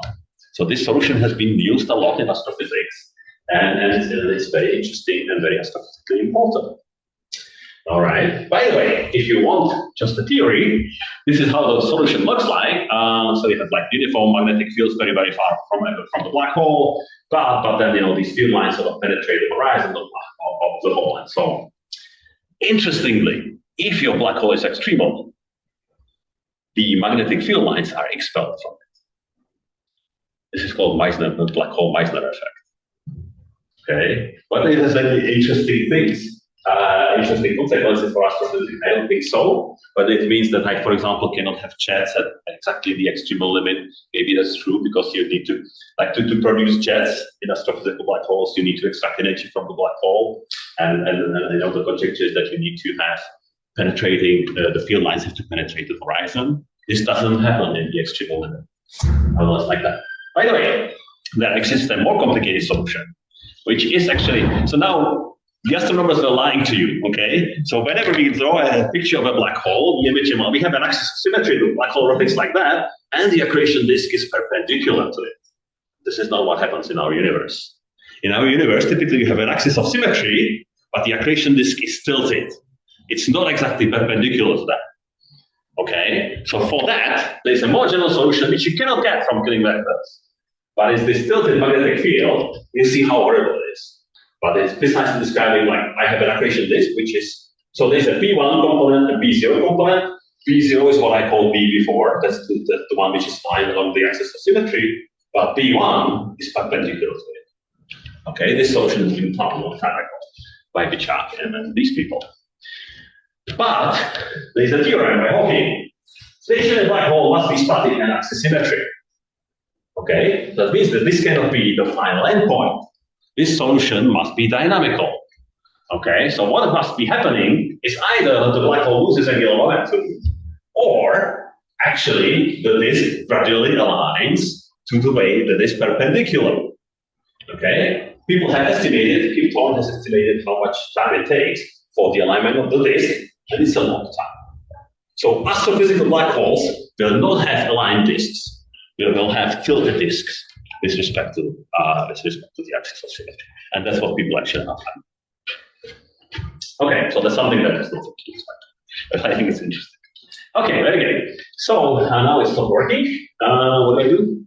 Try clicking. Okay. So now how? Okay, very good. So we have this. So let's return back to our symmetries. Okay. Let's consider this action. Why not? It's a prototype action, prototype theory. We have a gravitational path, put whatever gravity theory you like. We have the matter path, put whatever matter you like. Okay, whatever your favorite theory is, whatever the matter is. And let's put this specific prototype theory. We put a Maxwell path, and then we put Ricci times AA. Okay, why not? There's a coupling constant beta. Okay, so this is not working. All right, so I'll focus on a specific case of beta equal to 1. In that case, I vary this action with respect to my AA field. I get this equation of motion. Divergence of F is Ricci times A. Well, I have seen this equation of motion already. It's precisely my integrability condition for the Killing vector field. Okay, so in other words, if I identify a vector field with psi, with this Killing vector, it will be a solution of this theory. Now we are not in vacuum space-time, right? We can have non-trivial Ricci tensor, but every Killing vector will satisfy the corresponding equation of motion for this theory. Okay, so that's good. But it's much better than that. Here's the theory again. Now let's calculate the energy momentum tensor for this theory. Okay, I just vary the action with respect to the metric. I get my energy momentum tensor. It looks ugly. Okay, this is the energy momentum tensor. It's really super ugly. You see there's so many terms and there's a Ricci tensor everywhere. Okay, now I use my equations of motion. I use the integrability conditions for Killing vectors. I use the Killing vector equation, and I find that if I plug here A equal to psi, this is 0. So in other words, every Killing vector gives rise to a solution of this theory, which moreover is stealth in the sense that its corresponding energy momentum tensor vanishes. So we just proved a theorem. Okay, we have Killing vectors on any background, with any matter, content, whatever gravity you can imagine. It's just purely kinematic action, like purely kinematic property. Whatever the Killing vector you have, it gives rise to a solution, stealth solution of this theory. So in that sense, it is an upgraded walled procedure. Property is kinematic, but then on any background, not on the Ricci flat.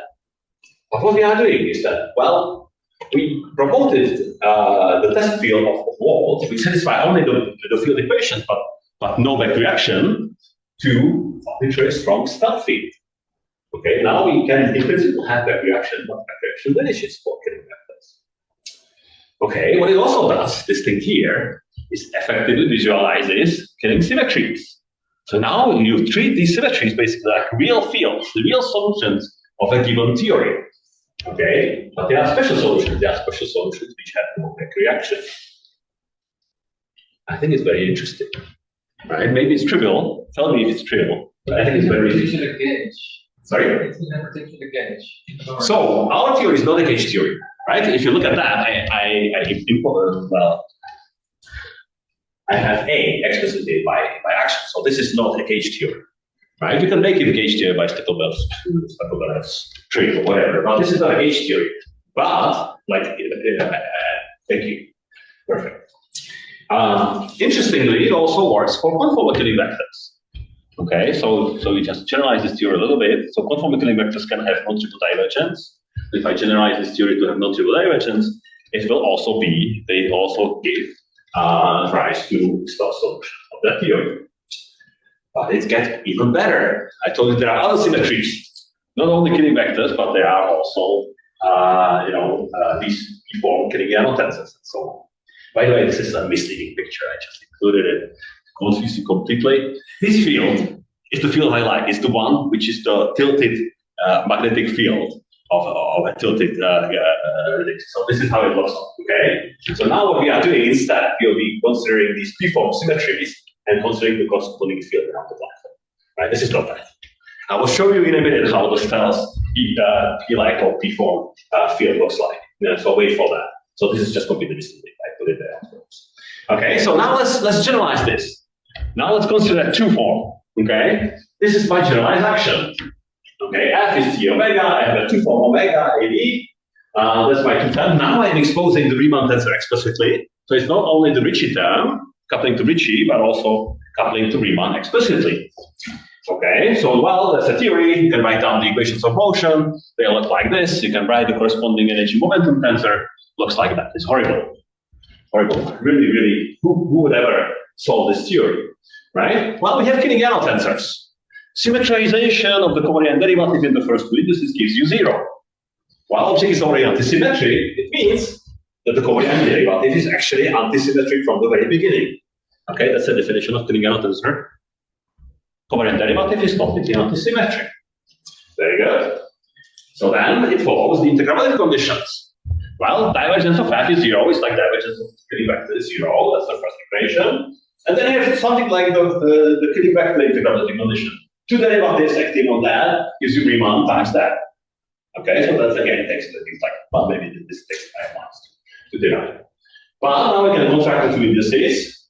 I have my divergence of the field strength is equal to this object here.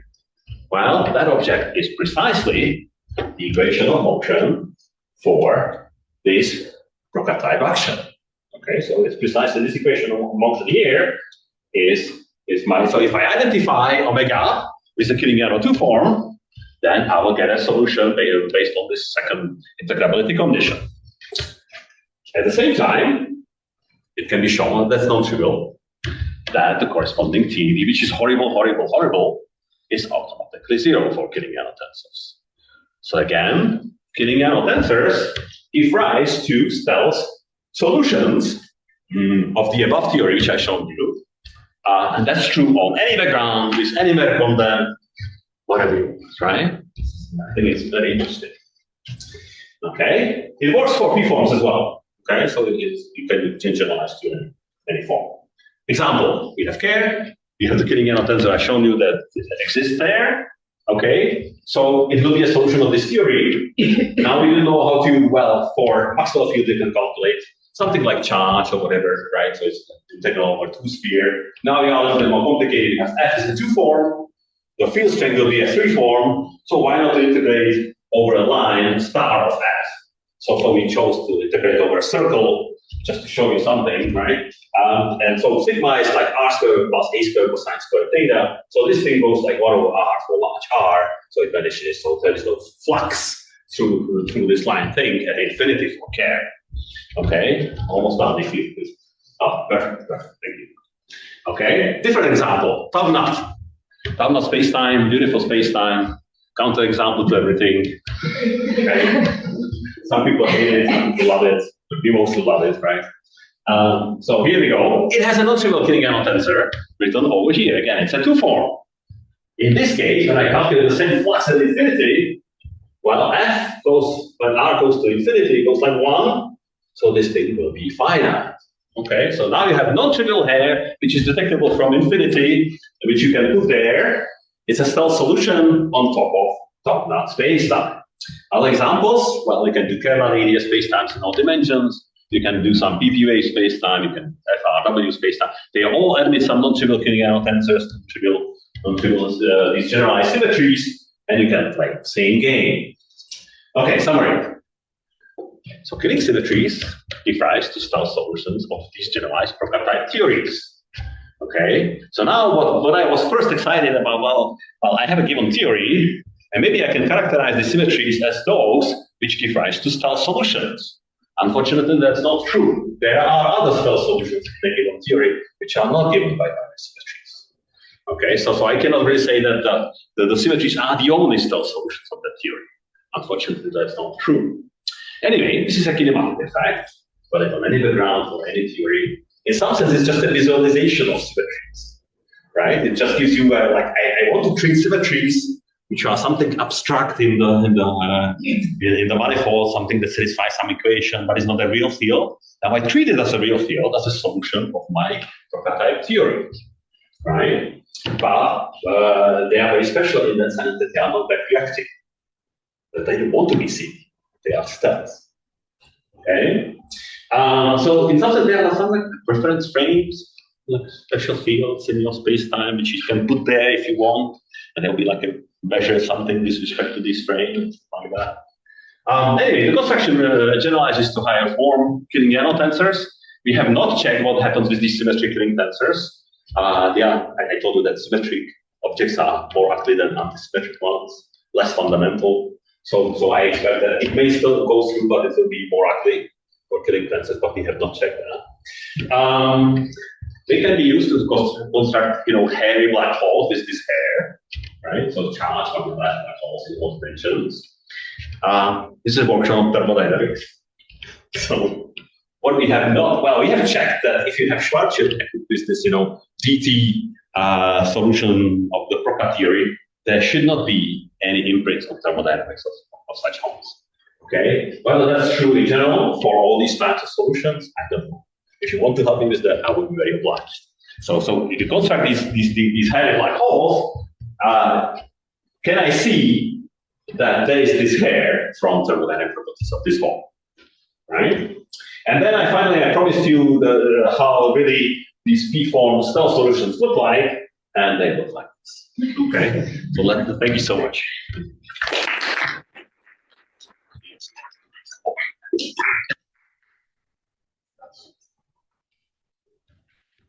It's very interesting, thank you.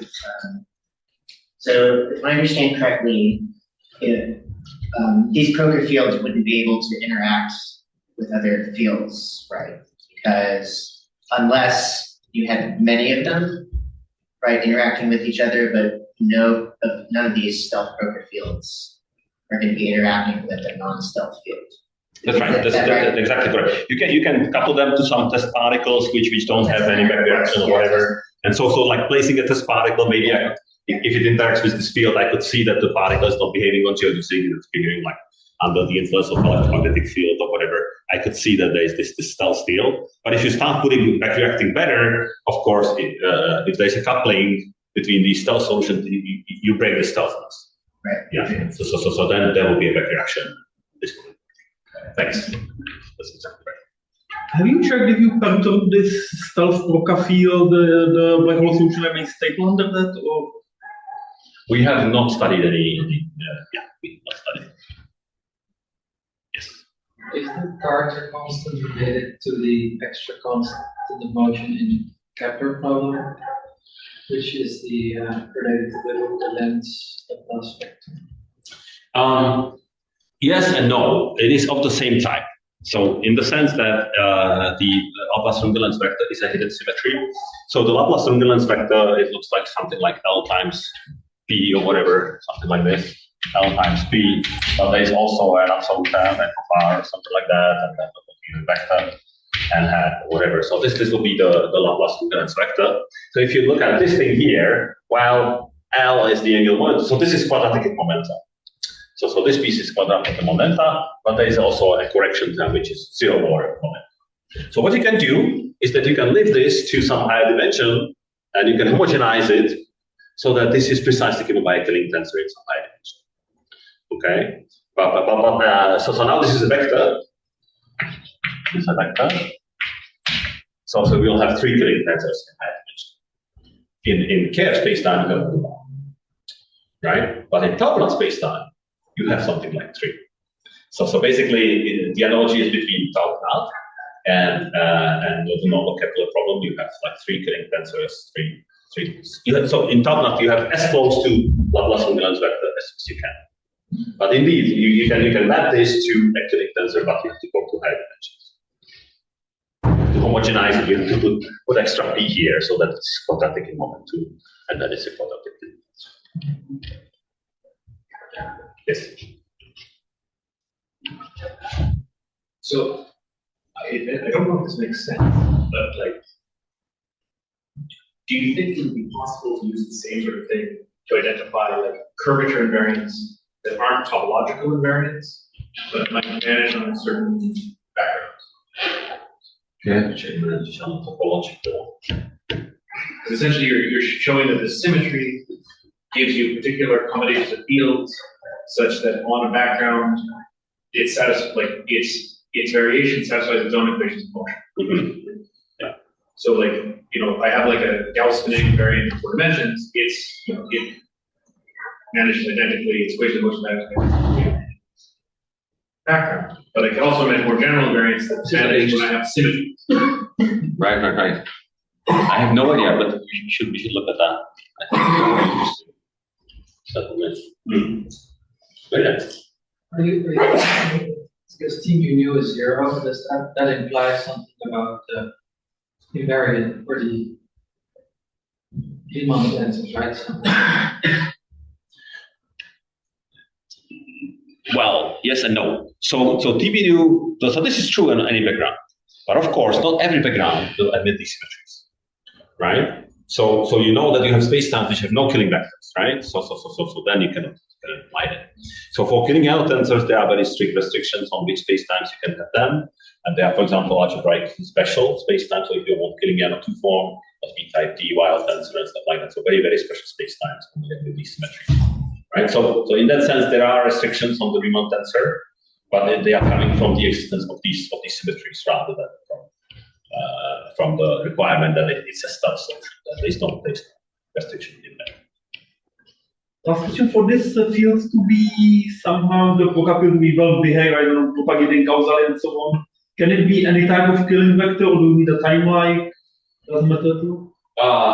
We have not looked into that. So as I said, this is purely kinematic result. We have not really studied so certainly these killing vector symmetries have been studied like in these charged and magnetized black holes and in astrophysical settings. So there, I think it's very physical and it's really. I was thinking if I put my, let's say, potential killing vector, which seems very odd that this would give rise to good. Well, it's very symmetry, it's okay, but I don't know. So for example, this thermal spacetime have these 3 killing out tensors, right? I don't know whether they are sensible fields, whether they are falling off nicely. But even if they are not falling off nicely, you can say, well, I have homogeneous magnetic field or homogeneous electric field, and whatever, right? So I think this remains to be explored, right?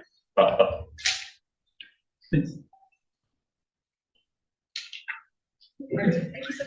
you. Thanks again, and I'm going to talk about a problem that has been frustrating me for about 2 years now. The idea is that eventually I was thinking about how to get rid of any type of topological Gauss-Bonnet contribution to entropy, and then along the way I actually started to believe that it might stay there and it might be reasonable to have these kind of terms affecting entropy. So I'm going to briefly talk about what led me to this change of mind and how the problem really stands.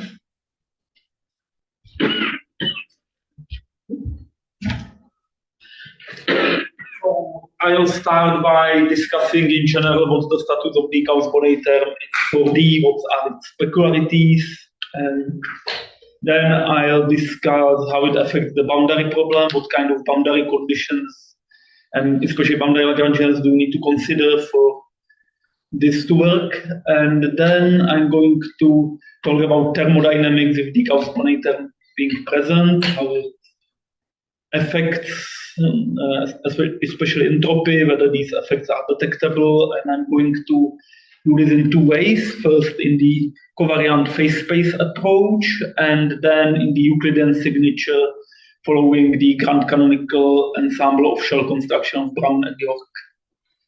And after that, I'm going to just discuss some possible future directions. So the Gauss-Bonnet term is essentially just one special case of more general Alonso-Serrano densities. This is class of gravitational Lagrangians that can be constructed from Riemann tensor contracted with fully antisymmetrized delta, Kronecker delta, generalized Kronecker delta. And the wonderful feature of these theories is that they give you only second order equations of motion, always in the derivative of the metric. And they are only defined in certain sufficiently high spacetime dimensions. So for the kth order, for k Riemann tensors being present in the Lagrangian at dimension equal to 2k, the Lagrangian becomes topological and has no contribution to the equations of motion whatsoever.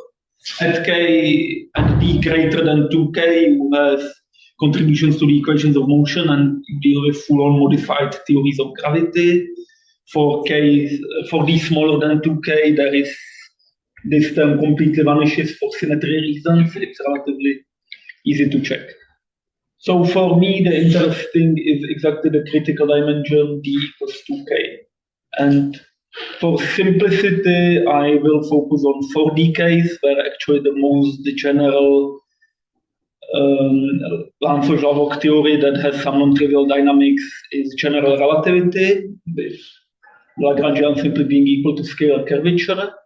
The next term, k equals 2, would be the Gauss-Bonnet term, which has this structure, Riemann tensor minus squared minus 4 times Ricci tensor squared plus Ricci scalar squared, and this one is non-trivial but topological, meaning it does not contribute to equations of motion. So one point I would like to stress, in general, you cannot write this term as a total divergence. That is only possible if you introduce some arbitrary non-null vector field on the spacetime, and then there is a very nice algorithm for writing this as a total divergence. However, in general, it's a bit more complicated. It's a topological term, but not one reducing to a total divergence. Now, this term actually can, in principle, appear in the action, and in fact has been shown to appear generically when you try to regularize quantum field theory in curved background. At one loop, you will get counter terms that go with Gauss-Bonnet term. And since usually this type of effort is undertaken on the Minkowski background or De Sitter background that have trivial topology, it is common to throw Gauss-Bonnet term away and disregard it. Nevertheless, in the case of a spacetime with non-trivial topology, the integral of the Gauss-Bonnet term over a compact manifold gives you a Euclidean signature, so you have to bicrotate, gives you precisely the Euler characteristic of the manifold. And if you are in a non-compact manifold, you simply have to add some boundary term at infinity, and then the integral still gives you the Euler characteristic. So there is some non-trivial contribution to the action, to the Lagrangian. And it does appear in the path integral, where if you try to any approach to path integral quantization of gravity, this type of terms matters for non-trivial topology. You will get extra contribution, and in practice it means that contributions of metrics with non-trivial topology to the path integral will have different weights depending on whether the Gauss-Bonnet term is added to general relativistic action or not. So this is quantum perspective, but even on more classical grounds, when you try to compute the world entropy of a black hole in the presence of this topological Gauss-Bonnet term, naively the entropy gets shifted by a term that is normally constant, but in fact is proportionally topological characteristic of the horizon. Meaning, as long as you have hold the topology fixed, there is no problem. This is just a universal constant, and you could say, very well, entropy is determined up to a universal constant. I can include this in the universal constant. There is no problem. The problem appears when you have black hole mergers, because then you start with two black holes. Each of them has Euler characteristic of 2 if the horizons are spherical. But upon the merger, the Euler characteristic contribution to entropy of one of the black holes disappear, and you simply end up with one black hole whose Euler characteristic is again 2 once it stabilizes. And this has been explored in a number of papers, starting with Jacobson and Myers in early 90s, following Sarkar and Aaron Wall in 2010, then Chatterjee Parikh, and these papers essentially argued that this process, under some circumstances, can lead to violations of the second law of black hole thermodynamics. Because if the coupling constant of Gauss-Bonnet term is positive, essentially there is some entropy disappearing by the merger due to change of topology. It has been later argued in the Chatterjee and Parikh's paper that this is not the case in the effective field theory realm of validity, because for this to work, you would have to have the black holes are effectively on the Planck scale, meaning the Gauss-Bonnet correction to your gravitational action certainly wouldn't be the end of the story. There would be other subleading terms that would change the picture and probably obscure any possible violation of the second law in this way. And it was later explored by Max Gadiou, Hennigar, and by Robie, present here in the context of actually studying the changes of topology in black hole merger, sort of in real time, checking that topology doesn't actually change smoothly, but there are some structures, creases, corners that evolve, and actually the topology changes more smoothly. It's not a simple jump from two Euler characteristic of 2 to one black hole with Euler characteristic again being 2, but actually there is some intermediate structure that affects Euler characteristic, and the whole picture is a bit less dramatic than it was originally suggested. Nevertheless, for the coupling constant being positive, there is still, in principle, option for the second law to be violated if you step out of effective field theory treatment and just take your general relativity with the Gauss-Bonnet topological term in the action as fundamental theory. So my interest in this essentially came from trying to check whether this kind of topological term can in principle affect black hole entropy. And one thing that I believe was overlooked in the previous version on the subject is the role of boundary conditions and boundary terms. But before I get into that, into our contributions to this study, I would like to say a few words about why I think now that the Gauss-Bonnet term might have some real physical effects, and that when I started thinking about analogy of it with Aharonov-Bohm effect in electromagnetism. In this case, the idea is that when you have an electron, a quantum particle moving through a coil, it is dependent on the electromagnetic field outside of the coil, in the sense that whether the electromagnetic field is turned on or off changes your vector potential there, your electromagnetic potential. And normally would argue that electromagnetic potential is gauge dependent, has no physics in it, and there should be no physical effect of that either in classical or quantum physics. However, once you go to quantum physics and you have non-trivial topology, which is one of the ways to model this coil with a core through which electric field is going, you can argue that you can essentially cut the coil out of your description, and then you have a boundary there, which has non-trivial topology, and on that boundary you need to specify the electromagnetic field as some boundary condition dependent on whether the current is going through or not. And then the Wilson's loop around this coil will have different contributions to the electron motion, meaning there is essentially effect on the trajectory, and it has been experimentally confirmed. It's not just some abstract idea, but there is experimental confirmation that I can recommend the papers of G. Bellot and H. Gomez. One is fairly old, the other is way more recent. They deal with the idea of Aharonov-Bohm effect from philosophical perspective, and essentially in both cases conclude that this really changes our perspective on electromagnetism in the sense that instead of taking your Feynman tensor as your Faraday tensor as the fundamental variable and keeping the electromagnetic vector potential as just something that has no reality to it and can be affected by gauge transformation. In fact, the physically relevant variable in quantum context should be more likely bills and loops that are dependent on the value of the electromagnetic potential in non-trivial topology.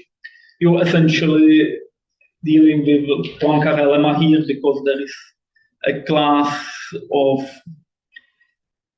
potentials that they are closed in the sense that the exterior derivative of the electromagnetic potential for one form is zero, but they are not exact. You cannot write them as an exterior derivative of some zero form, meaning you cannot remove them by gauge transformation. And this effect actually bears some similarities with the way Gauss-Bonnet term affect black hole thermodynamics. First of all, both of them are only relevant on manifolds with non-trivial topology. Your trivial topology, they are both completely uninteresting. Both of them can be somehow phrased in terms of boundary contributions. You can write the Gauss-Bonnet term as total divergence in any practical context, do integration by parts, and you have some contributions on the horizon, some contribution in the infinity, and essentially, it is the contribution on the horizon that gives rise to change of black hole entropy. Then, both effects point to some sort of non-locality in the sense that you really have to consider the entire structure of the manifold apparently, or at least quasi-local structure, although there can be probably local explanation for both of them, and Gomez actually suggests this for the Aharonov-Bohm effect in terms of essentially, geodesic motion with connection being the electromagnetic potential.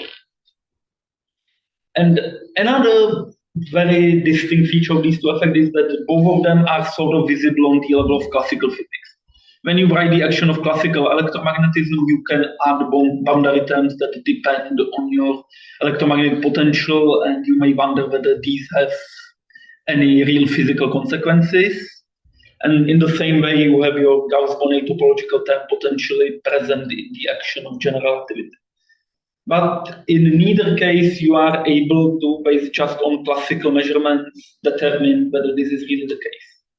In the case of Aharonov-Bohm effect, it's fairly clear you do need electrons that test this, but in the case of Gauss-Bonnet term, I'm going to talk about this a little bit more later. The essential idea is that we cannot directly measure the corrections to entropy.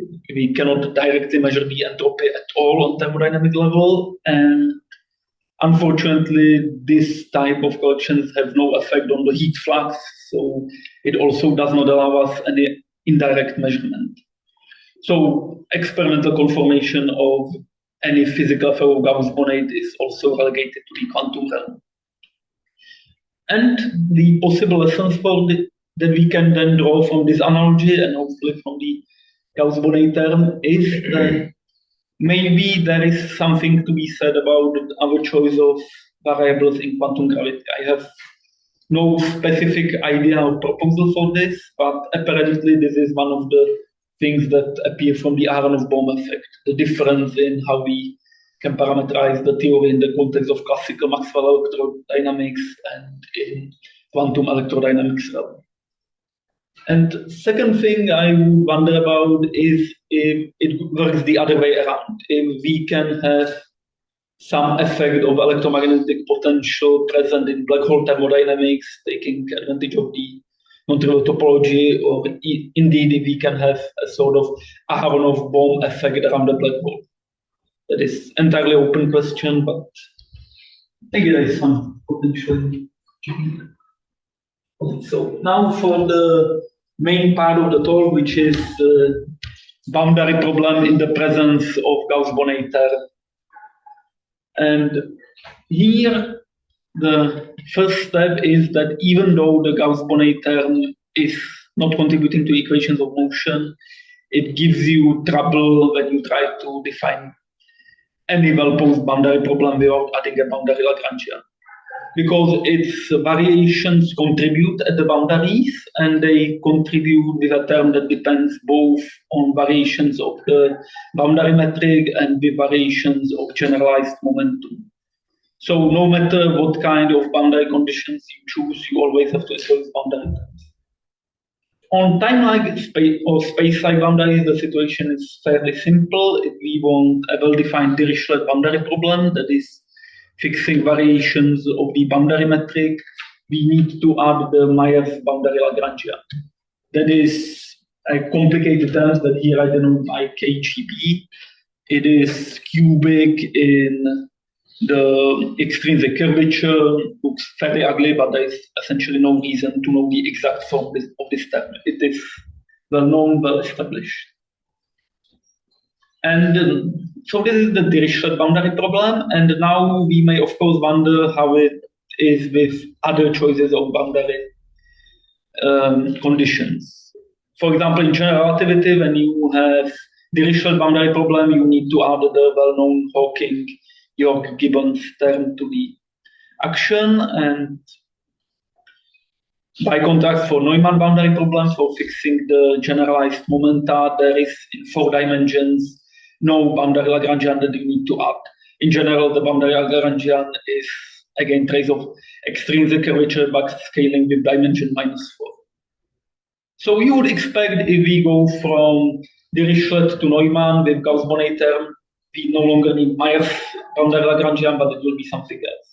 However, when you realize the Legendre transform between Dirichlet and Neumann boundary conditions, you add to the action a term of the form pi mu nu, h mu nu, with pi being the generalized momentum, h being the boundary metric, and since Gauss-Bonnet term does not affect the equations of motion, it's fairly trivial to see it also does not affect the generalized momenta. Meaning for Neumann boundary conditions, you again need Myers term for the boundary problem, and the same thing is true for conformal boundary conditions, and essentially for any choice of boundary condition that differs from Dirichlet just by adding some function of momenta. Situation is a bit more tricky at the asymptotic null infinity, but the general lesson is exactly the same. We can again construct some term for Dirichlet conditions, and it will be the same one for any other.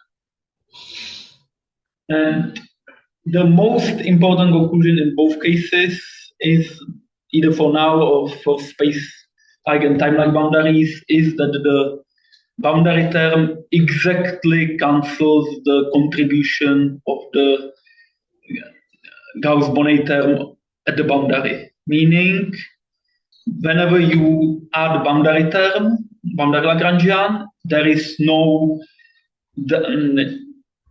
effect, absolutely no physical effect of the Gauss-Bonnet term at this boundary.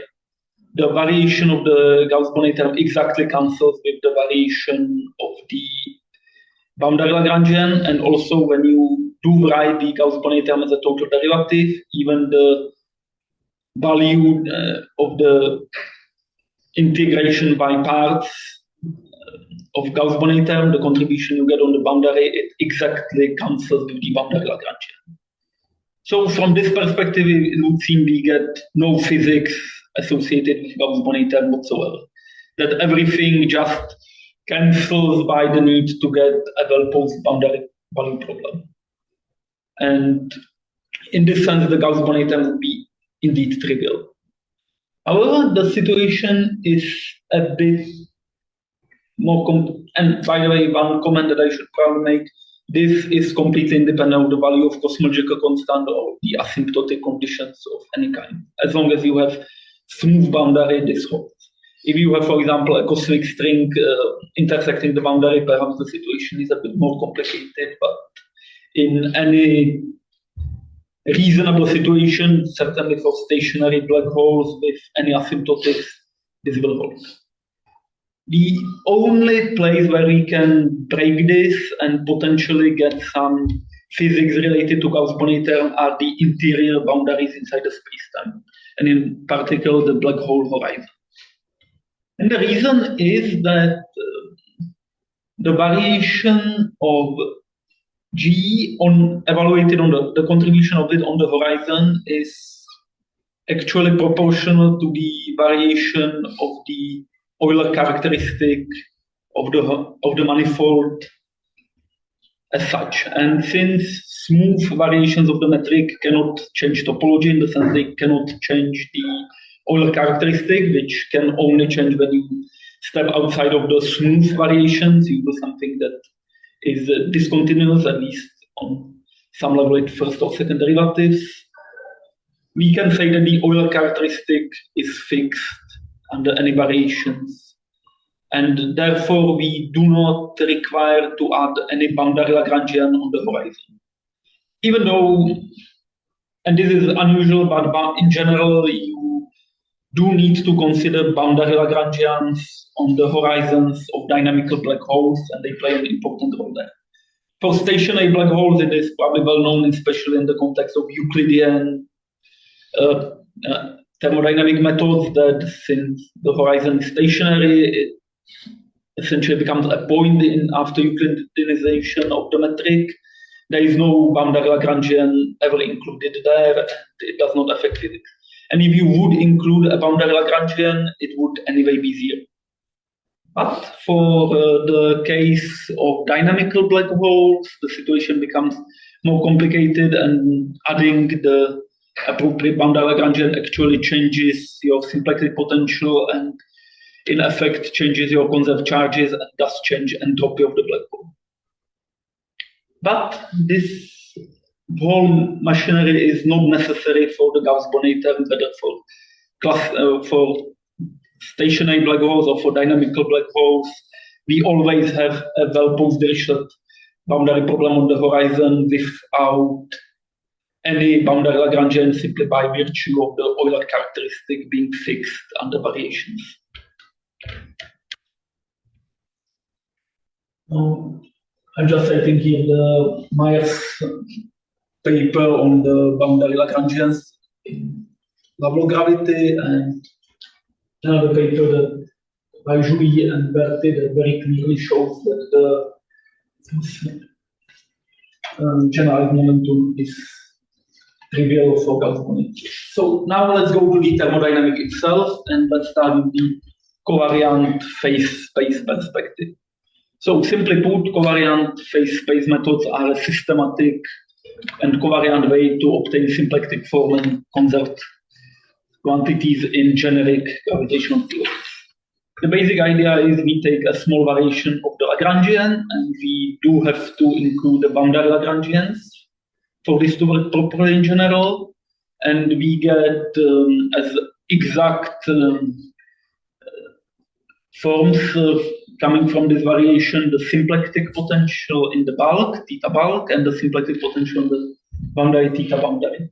And then combination, antisymmetric combination of the variations of these potentials. So variation, there is a small typo.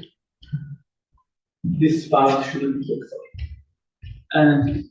But anyway, you take one variation of the bulk potential of the other variation minus antisymmetric variations term, and the same for the exterior derivative of the boundary symplectic potential, and this gives you your symplectic form. And importantly, it can be shown that this combination is completely independent of boundary terms, of boundary Lagrangians, and in particular, the symplectic form is independent of the Gauss-Bonnet term. So this is another way to say that there is no dynamical effect of the Gauss-Bonnet term in the equations of motion. There is none in the momenta, there is none, and there is none in the symplectic form. So then we can define the on-shell conserved currents corresponding to arbitrary diffeomorphisms generated by a field psi, which is just the symplectic potential evaluated for the diffeomorphism minus psi times the bulk Lagrangian and the same thing on the boundary. And then this combination of the boundary Noether current and bulk Noether current evaluated on some space-like slice of your space-time gives you a unique charge conserved along the evolution of this space-like slice. And this charge, in general, does depend on your choice of boundary conditions, boundary Lagrangian, and also it will depend on the Gauss-Bonnet. And here I can just cite the literature on the covariant phase space formalism is fairly vast, so I'm just giving some classic reference. One is by Juan, by Chandrasekaran, Flanagan, and others. There is the work of Antoine Merignon-Brett on the second law of black hole thermodynamics, and there is the paper of Giulio and Stefano Liberati on thermodynamics of Lovelock black holes. So now let's see the results specifically in Gauss-Bonnet topological term. So first thing we can easily obtain is the smart formula, where we just take the definition of the charge and evaluate it. And we will get the standard smart formula of general relativity with one exception. The entropy is going to be indeed shifted by a term of the form 2 pi alpha times Euler characteristic high of the horizon. And there is going to be an additional term psi alpha alpha, which corresponds to some thermodynamic potential for the current constant alpha, and its value is minus kappa high being the Euler characteristic. This is a sort of term that generically appears in Lovelock theories of gravity, and is essentially just the 4D limit of the one we get in Gauss-Bonnet. The important thing is the psi alpha alpha contribution exactly cancels out the extra topological term in entropy, and everything else goes as in GR. So there is this precise correspondence between the shift of entropy and the appearance of the potential associated with alpha. And the same thing actually appears in the physical process first law. Here I just put the result for a merger of two Schwarzschild black holes as a particular example. So we have two quasi-stationary Schwarzschild black holes being far enough from each other to neglect any gravitational corrections. Thanks. And we let them merge together, and our final configuration is a single Schwarzschild black hole, assuming all the radiation has been reabsorbed by the black holes, nothing reached infinity, just for simplicity. So we don't have any flux term there. And in this case, it is essentially quite easy to see that the change of Euler characteristic contributes both to entropy and to the change of the potential psi alpha precisely in the same way. So on one side, you go from two black holes to one black hole, you change the Euler characteristic, you change entropy, but you also change the potential associated with coupling constant alpha, and these two changes exactly compensate. They exactly compensate if you have matter flux there as well. Meaning, and this is really a general feature, I showed it on for Schwarzschild black holes, but it holds completely in general. And entropy is not directly measurable, certainly not on the macroscopic level. So at the same time, we cannot classically measure this potential psi alpha. It does not couple to anything else. It has no other measurable effect.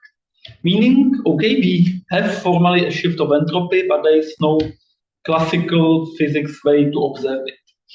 And there is also no way to see any potential violation of the second law done in this way. I'll just very quickly go through the Euclidean results, which I do in the off-shell formalism.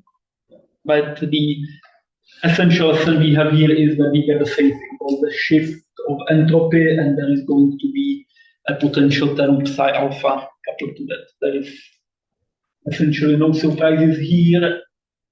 And yeah, I don't think the details of the model really matter that much. The main point really is that the Euclidean and covariant phase space Lorentzian results completely. So let me talk about possible future directions. So one option to look into to make this effect actually observable is by considering the coupling alpha to be dynamical. Then we effectively enter the realm of scalar tensor theory of gravity. There are effects in equations of motion, and presumably we are able to see some changes to thermodynamics. The technical challenge to consider is that there is an additional symmetry associated with shifts of the coupling by an arbitrary constant in this case, and we should somehow deal with the invariance of charges in that context. Second option is to consider non-trivial topology of the boundary. So first thing we may wonder about is, are there any extra boundary effects of the Gauss-Bonnet term in this case at the exterior boundary? Possibly. I would personally imagine against the boundary conditions kill everything, but needs to be probably carefully studied. And second option to check is there is this idea of using the Gauss-Bonnet term in four-dimensional ADS for topological regularization, rather than using the covariant regularization scheme that is usually done in the ADS context. And it has been found that for some topologically non-trivial cases, such as tau-Bonnet or symmetric, this renormalization actually does not work. David is an expert on that if you want to hear more. So possibly there is some way to use boundary conditions to recover consistency of this topological regularization. The last and possibly most interesting area of research for me is that we can do the same thing in 2D, where the Lovelock topological density is simply the scalar Ritchie curvature, and in this case we can study fairly easily its effect on the path integral treatment of JT gravity, possibly look at what it does, for example, to wormhole contributions that have their own very interesting topology and have been extensively studied in 2D. And hopefully in this case we may be able to come with some measuring protocol for the Gauss-Bonnet.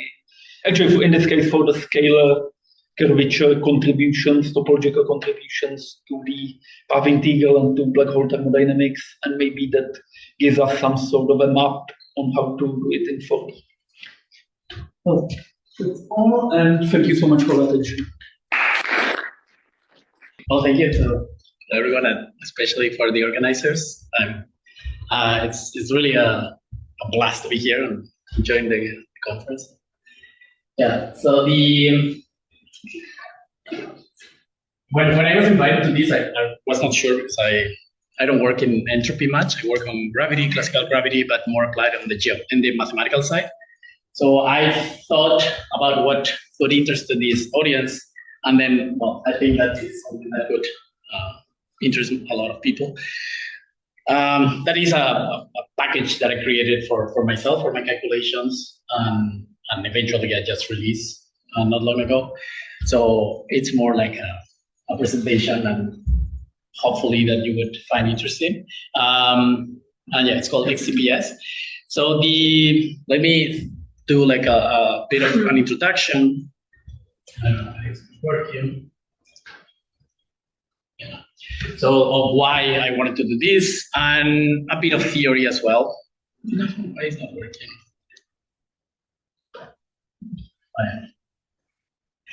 So the idea is that usually when you have a field theory, you have like two main ways of understanding that.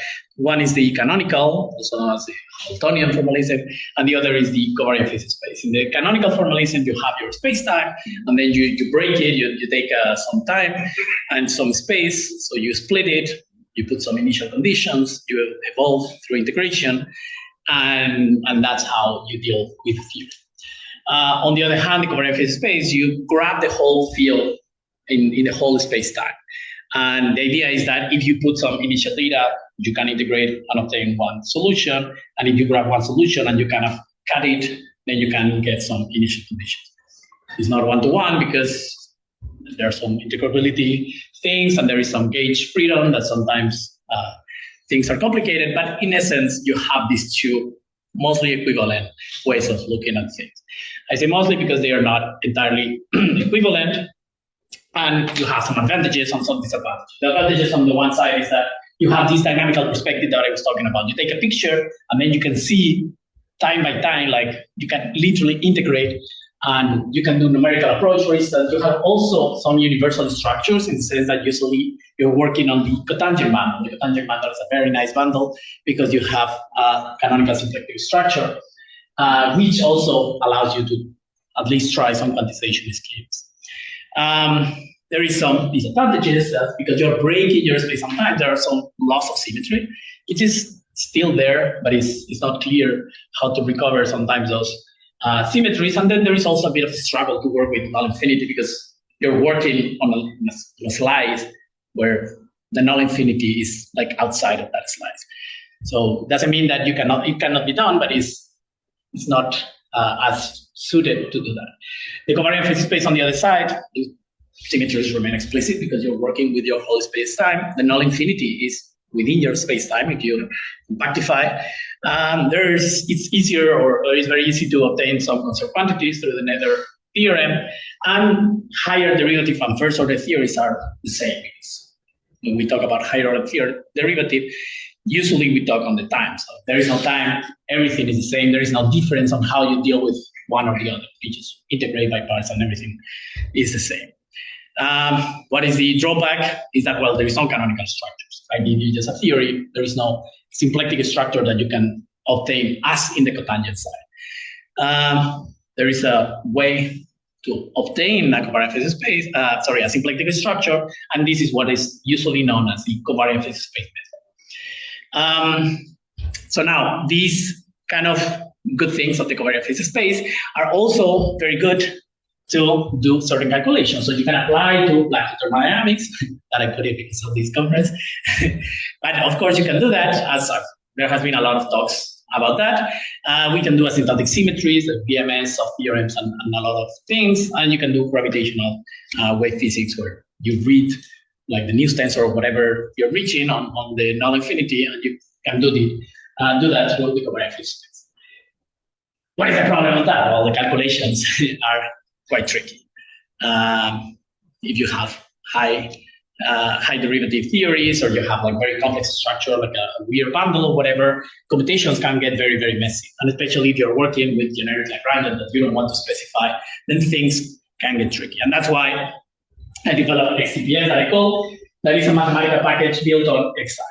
So exact, I'm going to talk about a bit later, is something that is already, I think it's like 25 years old or something. And it's been improved along the years, and there has been several packages that have improved upon certain things, and xCPS now is one of those. And what it does in a nutshell, well, it automates the variational calculus. It can compute equations of motion, symplectic currents directly just from the Lagrangian. It can test Noether symmetries. You give me a symmetry, and in certain cases there are some caveats, but it can tell you if it's a symmetry or not. And if it is, it can compute the associated Noether charges. As a byproduct, it can also detect in general divergences. If you give some scalar expression that is very long, it can detect if it's the divergence of something. And it can also find the potential. What is the potential that is the divergence of? It also handles generic Lagrangians that I will mention a bit later. And, well, it's open source. This is with an asterisk because xCPS is open source, exact is open source, Mathematica is not. But that's life. But Mathematica, exact was built on Mathematica because it had like the right things 25 years ago to do that, and trespassing to another, I guess, another language, I'm sure it's possible, but it requires some knowledge that at least I don't have. Geoffrey Compare also has a Mathematica package on covariant phase space. On what? Geoffrey Compare also has a similar package. How does your package compare? I look at it, but I don't. Yeah, I've looked at it when I started, but I haven't. But it's not based on exact, so I don't know. That's something that I completely forgot about it, and I should. But for me, the power is not as much on xCPS. It's more on exact. Like exact is already like a very established language, or I don't know if it's language or framework, let's say, that has a lot of things. So xCPS is just on top of that. So in that sense, it builds upon something else. The other one, I think it's not, but I would have to look at it again. But it's, yeah, thanks for that. So yeah, now let me go a bit to my roots. This is mathematical background, so I'm gonna do a quick recap of what are the things that xCPS can compute. So the first we're gonna consider what is the playground that we have. We're gonna play is the n-dimensional space-time, no boundary for the moment. We're gonna have a space of fields, okay, the sections of a bundle, vector bundle, but it can be any as complicated as you want. It can have like internal indices. It can have like indices from different spaces. It can be as complicated as you want. And over those two spaces, you have the exterior calculus. You can do exterior calculus in both of them. This one is the little d is the usual exterior derivative, and this double d, which in physics is usually the delta, but I prefer that one, is the exterior derivative of the field, which is just the variation of fields. And with these two ingredients, when you put them together, what you obtain is what is called the bicomplex formula. A complex is something that when you go, you increase the degree, but in 2 steps is 0. Okay, that's essentially what a complex is. So a bicomplex, that means that you have 2 directions. You can increase the degree, or you have a bigrade. So this is the one that we're gonna call horizontal, and this is the one that we're gonna why we call horizontal vertical, because you can literally put them in the horizontal direction and in the vertical direction. So these are, and this is not particular of these 2 spaces. Whenever you have a cross product of 2 spaces, you can always bigrade by looking at the individual grades. But of course, you can see them as this is a air K form. So this is an air form in this and a K form in this, and air plus K in the product. So it's just a way of splitting your D. And of course, you always have that the D squared is equal to 0, and the double D squared is equal to 0. Although in this direction, because it's infinite dimension, there is no end. Here, there is these are top forms, so there is an end. So when we have the action, we have the Lagrangian is a top form, but as I mentioned, you can see this bicomplex as a top form in M and a 0 form in the space of T. The way to do that, Marek already hinted in his, oh, here is a, if 2 Lagrangians are equal to an exact form, then the actions are the same. The converse, it's actually not true, but for reasonable space, well, not reasonable, but for certain spaces, it is true. You have 2 actions, the Lagrangians are equal to etc. Which is, this is well, this is like the Stokes theorem and the inverse of the Stokes theorem. Now, the space of solution is just the critical points of this action, and when you took the variation, and that's the part that Marek was mentioning, and a bit is like you obtain always the equations of motions, like the variation plus exact form or divergent form. So your space of solutions are the equations of motion. That is a very like the variational way of obtaining the equations of motion. Now you have certain ambiguities, so if you take another Lagrangian that they're equal to blah blah blah, well, your equations of motion are not going to change, but these will is called the symplectic potential, which is what we're going to see in the next slide. There is 2 ambiguities that you have to deal with. Essentially, the symplectic potential is non-physical, let's say, but the exterior derivative of that symplectic potential, which is called the symplectic current, that's the one thing that has n-1 degrees of bigrade. You can integrate and you can obtain what is called the symplectic form. Symplectic form because it's a 2 form and it's closed. The degeneracy is not, non-degeneracy is not guaranteed, it can be degenerate, but that's something that we know how to deal with. If we take a different representative of the symplectic form, well, it's not a big deal because the d squared is equal to 0, and then these 2, they commute or anti-commute, depending on your teacher of physics, but you can put that on the other side, and by the Stokes theorem, because there is no boundary, that is 0. So the symplectic form is the actual physical structure.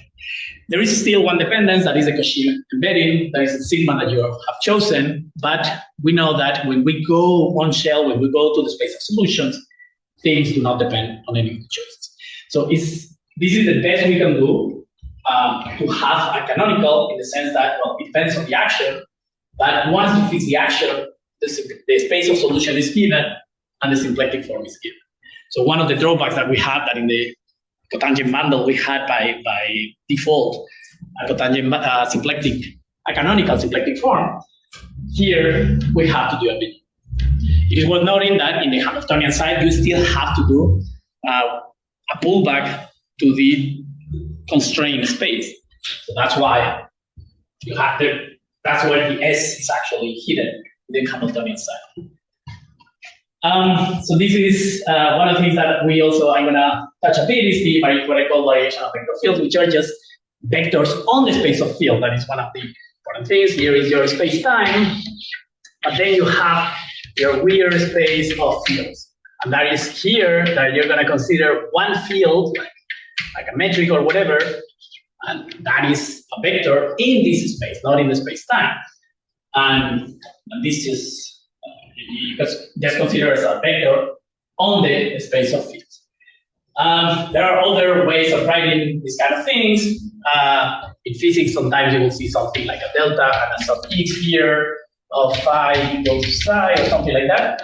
But these are just equivalent ways of looking at it. And in a very similar fashion of what we do in finite dimension, that we have a vector field that you can write in coordinates, a coordinate basis. You can write this term, it can actually be written like this. So with a bit of use of notation, you can understand the vector field in here, which is just for each field, I have a vector. You can understand a vector in the space of fields like that. I haven't defined this, I haven't defined that, but I can tell you that they are dual to each other. Okay? But isn't it an interdimensional space? Do you not, to go from vectors to forms, you need a metric? So you'd have to define a metric in an interdimensional space? No, not really. Because well, here you don't need a metric to go from here to here, right? It's just, no, but to map vectors to forms, you need a metric. Yeah, I'm not mapping. You're not doing that, okay? No, I'm just doing a pairing, let's say. Yeah. I'm just saying there is an object that is the variation, and there is another object that is. So they're just different. Yeah. they are not canonically related, let's say. It's just a dual. I'm being very loosey with that. If you want to do the mathematical way, you would have to go to the infinite get bundle and work in the space. But for what I want to explain, especially for what exact and xCPS can do, this is more than enough. But this, the only thing I want to know is it's like this is the object that I pair, because this is the one that has the information. Here is all the information. So this way of writing is just like a way of reminding us, but this is just like a way of collecting all the components, let's say. And one of the classic vector fields that you can have is the one given by the action of the differences, which, again, like in the physics parlance, would be something like this. Okay, so you can write as this, you can write as this, you can write as this, and here the G plays a different role in each side. Here is as a something in the space-time, while here you're understanding as a point in the space of fields. So you're making the connection from a vector field in here to build a vector field in here. You have a vector field here, you're able to build something in this side. And then, well, this goes to the symmetries. That is, if I have a variational vector field, it's a symmetry if it leaves the action invariable, it doesn't change the value of the action.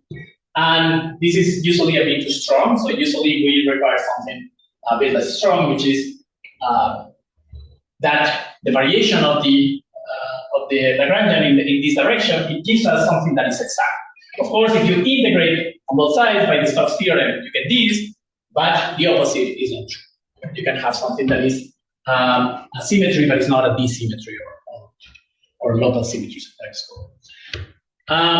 And then this is what leads to the Noether current. You can check that if you take exterior derivative of this, This is 0 on shell. So when you integrate by parts between two Cauchy surfaces, they give you the same value. So this Noether charge, well, this is not the Noether charge, the Noether charge, as I mentioned, is on shell, so you have to go to the space of solution. That is the one quantity that is conserved. And this is the one that xCPS is able to compute. Another thing, just for fun, is to know that this is the Hamiltonian. So that's why this is like the inverse, if you want, of the Noether theorem. If you have a symmetry, you have a charge. If you have a charge, by solving the Hamiltonian equation, you can obtain the symmetry. Which, again, sometimes you can, sometimes you can't, sometimes it's unique, and sometimes. And then the last thing is like, well, a Gauss transformation is something that has like a charge 0 or a constant charge that it doesn't add to the dynamics. Okay, so that is, I think, well, there's one last thing that I need about the theory, and it's that exact is mostly written to deal with tensors instead of forms. There is a package to work with forms, but here is better. Instead of working with currents and integrals, I've removed the integrals. I'm going to work with the current, and instead of working with the current, which is like a top form, I'm going to work with the scalar. So instead of top forms, I'm going to consider scalar, their densities, and instead of n-1 form, I'm going to work with the vector densities. Okay, that is something that is equivalent and probably is closer to what physicists are used to.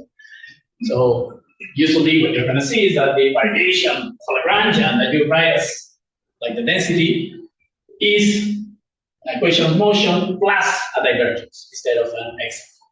And this is the equation of motion as a top form, and this is just as the density. Of course, the kernel is the same. They are 0, one is 0, and the other is 0 because the volume is never 0. And the symplectic potential vector is related by this relation. And the symplectic form, if you write it, is just this normal to the Cauchy surface contracted with the variation of the symplectic potential vector. Okay, this is just to mix or to connect a bit what I usually think of, which is the top form, in terms of what I need, which is densities. And well, you can do the same for the Noether.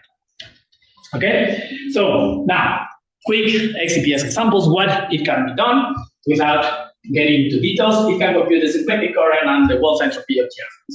So I define this is the exact bar. Let's say I have to define certain things that I will show later, but you have the determinant of the G, you have the Ricci scalar, and then you say, well, I need the symplectic current and I need the equation of motion with respect to the Riemann. You plug it and it will give you something like this.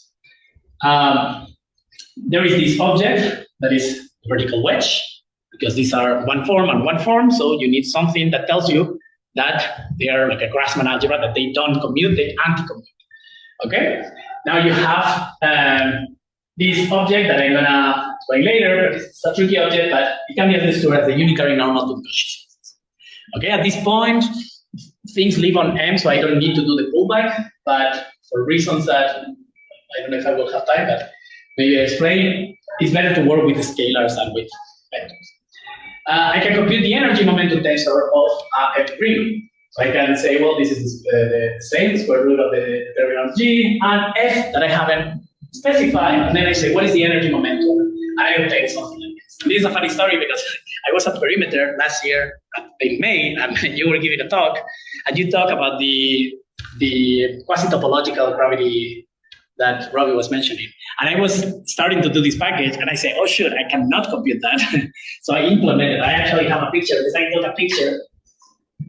This is you. And I say, I was trying to do this, and it's like, I don't know how to do that. So I spent quite a lot of time, because I thought it was interesting to have that, because otherwise, as I was doing at the beginning, it was impossible to do that. So I appreciate that thought, because I implemented that.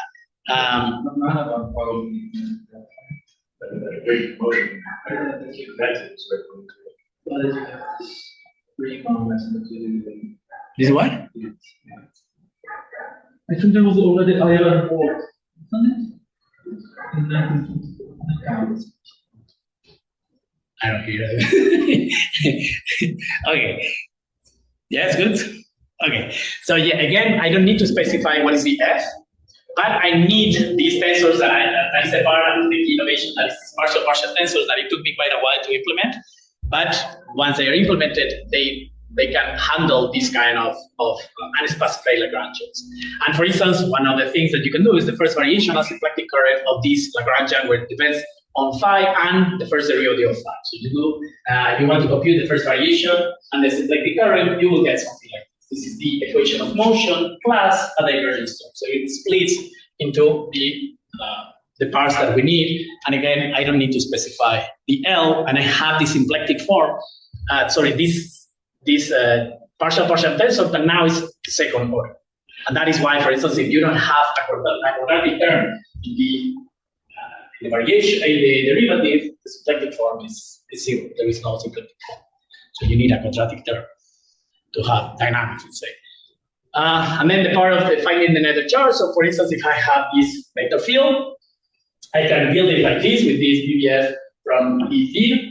And I can ask this Q in Mathematica is always asked this question.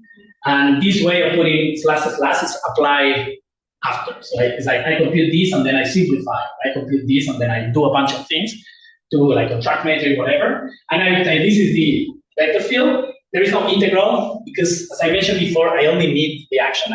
The integral is like a formal object, doesn't matter. So here it's better not to put it, and it tells you that, well, this is true, and this is the charge. And it returns what is the charge. And well, this is based in these two other functions. That is basically, is this a divergence and find the potential, which is essentially these two apply to a complicated object. But here, if you give this complicated expression, complicated, like two terms, it's actually the gradient of something, or the divergence of something. So now exact, I wanted to talk a bit. I'm gonna rush a bit because I write a bit late, but pre-store. Exact is a mathematical bundle for symbolic tensor algebra. Okay, there is no coordinates, there is nothing. This is purely symbolic. It has four main packages: xcore, which is just like the core function; xperm, which is the important one, that is the index canonicalization under permutation symmetries. That is, there is an algorithm that you give me any tensorial expression, and I can write down a canonical form of that expression. And that is what we need, because if we want to compare two expressions, we need to know if they are equal or not. Can we cancel them out? Can we put them together? And for that, we need a canonical way of writing them down. And that is, there's an algorithm for that, and that is the part that xperm does. This is what the main advantage or the main contribution of exact. Then extensor is like like doing the abstract tensor calculus, manifold tensor, covariant derivatives. And then xcoma is the part where you can put bases, not necessarily coordinate bases, but also coordinate bases and coordinates. So the most important commands is that you can define a manifold, you can define a bundle, a tensor, a covariant derivative, a metric, and then the other one is this two canonical. That exactly that's what I mentioned. Is write everything down to a canonical form. And then what? Simplification. If you have used Mathematica, you might have used simplify, but simplify is not enough for exact, because you first need to canonicalize. You have to write down everything in a canonical form and then simplify. And this is what simplification does. It applies one after the other. So for instance, a typical session would be you load extensor, you define your manifold, that this is M, dimension, here is 4, but you can actually put just a symbol. You can just put a symbol, N. So you don't need to specify the dimension, and you have to specify what are the abstract index. They are abstract, they are not coordinates, they are like Penrose index notation. You define your tensor, for instance, 2 indices up, 1 down, and you can say they are actually symmetric in the top 2. So when you compute this minus the symmetric part, and you simplify, this does not get simplified, because Mathematica doesn't know that it can. And you can implement for a tensor, but you have to understand that when you contract with an antisymmetric, that has to be 0. So all these things are written so that the two canonical is the one that is going to force things to simplify.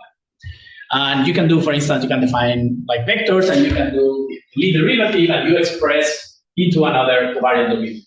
And this partial, again, this partial is not a coordinate partial derivative. It's just a flat, torsionless covariant derivative that locally always exists. You have the brackets, you have covariant derivatives, you can define the covariant derivative in terms of another, and this gamma, again, is not That is something that maybe some people are not used to, but the Christoffel, this is a tensor.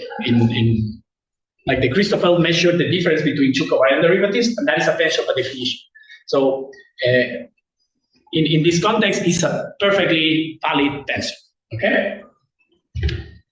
So now I'm going to rush a bit because probably I don't have time, but well, there has been some modifications that I have done in the tensor. So now it defines these two dual objects that I mentioned before, one with 1 degree plus, and this is for technical reasons, I have to put a minus degree. Vertex is the degree in the vertical part.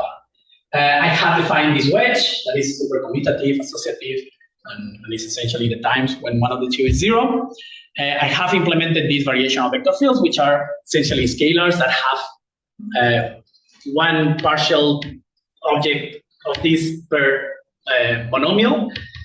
Like this, for instance, this is one of those. And what else? Yeah, and the formal integral is omit the signage.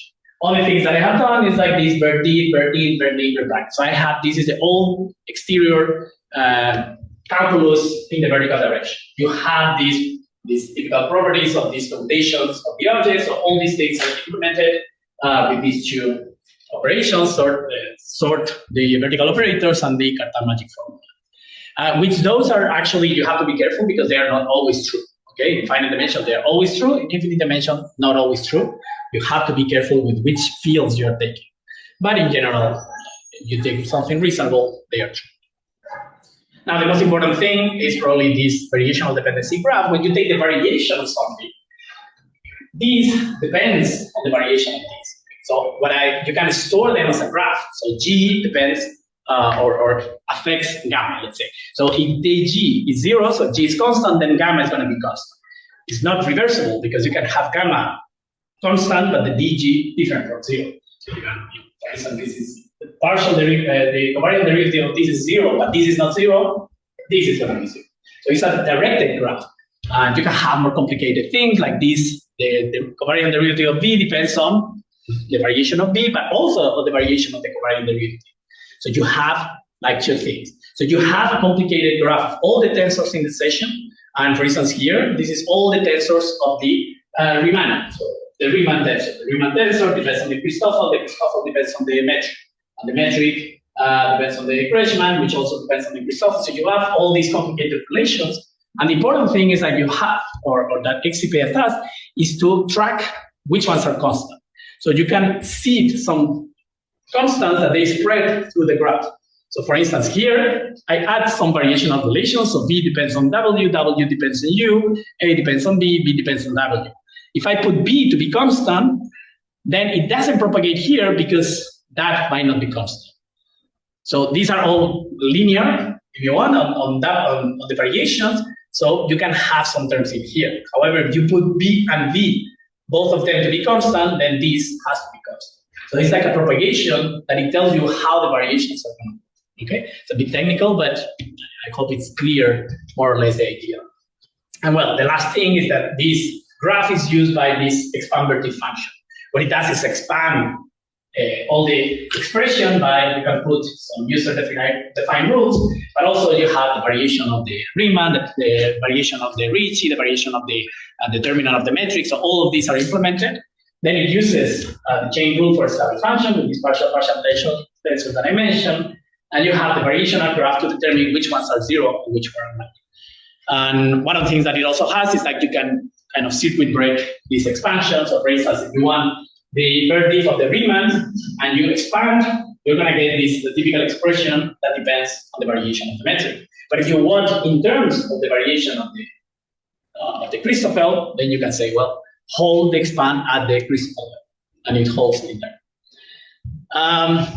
And these are all the functions that it has. So you have the first variation, equation of motion, energy momentum, symplectic, blah, blah, blah, all of these. So yeah, let me show you some examples. So this is a session that is how we call it, xCPS. And this is you define the manifold, you define the metric. Here is the signature, so there's a -1, this is metric, this is the Levi-Civita, this is how you call it, and this is a tensor with no indices, so it's a scalar field. So you just define everything, and you compute. So this is the scalar, this is the GR, and this is the first variation of the scalar field. So this is, you can see the wave equation, and here you can see the symplectic form. And here is the Einstein's equation multiplied by the variation, and here is the symplectic potential. Some people like to do with the inverse, so you can also use the variation of the inverse metric, just in case someone is crazy enough to do the inverse, so you can still use it.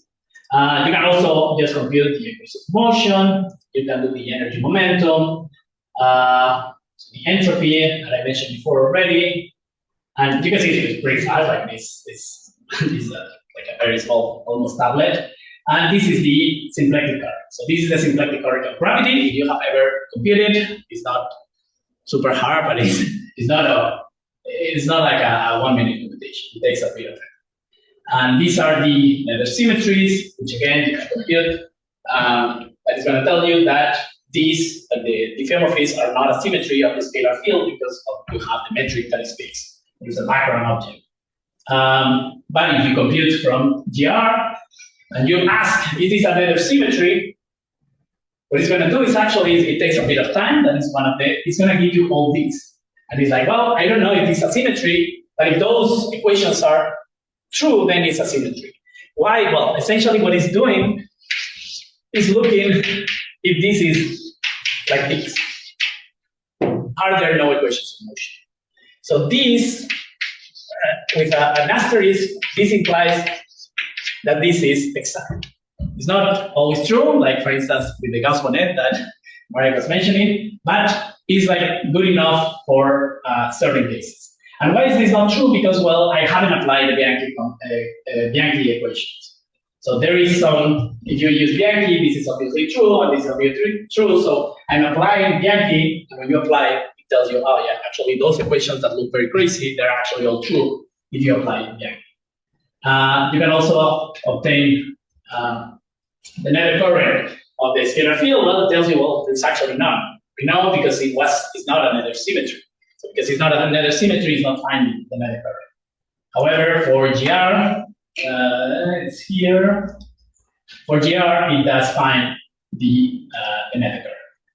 But it doesn't find it again because it's not applying the Bianchi equations. It's getting into a loop where it's trying to find the potential, but it's moving derivatives back and forth. So you need to apply the Bianchi equations in the middle step. So you cannot apply in between. At the end, you have to apply in between, in the middle, and then you say, no, apply the Bianchi equations before, and then it's going to find this. And one important thing is like if you apply all the things, like this is called covariant derivatives, which is like a changing, it's going to give you a different Noether charge. Well, obviously it's not different because this is a divergence. So it's a different Noether current, but it's obviously the same once you integrate. So that could happen. How much do we have? 5 minutes? You can do also, you can do electromagnetism. So this is electromagnetism. You define your one form, you define your two form, and you force that the variation or the variation of f, you have to include what is the equation of or the relation between the variations. So once you do that, this is the variation of the f, and if you compute the first variation, you're going to get the Gauss equation here, and then this is the symplectic current. And if you compute the energy momentum, you can also compute the energy momentum of the electromagnetics that I'm sure you have seen several times. This is the symplectic current, which you can write in two ways. This is without expanding the f, and this is expanding the f. This one is a bit better because this is like the position, and this is essentially the momentum. So this is dq wedge dp. Well, I don't have much time, but this is Noether symmetry, Noether current. And here I want to show you like F-Riemann, for instance. This is the ones that you're going to see that they take a bit more time because they're trickier. So I'm going to define some Lagrangian that depends on the Riemann. and you compute the equation of motion. So now it's charging the package because well, this computer, it takes a bit to charge the whole package. So this is the package. And when you compute this is what gives you. And if you compare with David here, it actually doesn't match because you didn't put the symmetric part. But you're missing the symmetry, I guess, or maybe it's what's there, but in the picture it doesn't show up. I guess there is like a parenthesis somewhere. But up to that, which maybe is there, but I don't see it, is exactly what one would expect. And you can compute the world entropy. What is going to be the world entropy of some Lagrangian? Right? So the partial derivative with respect to the Riemann, this new tensor that we define. You can do symplectic current, you can do that, and you can do higher order theorems as well. And then I added one last example, and I don't know if you recognize. Do you recognize it? No? Yeah. This one.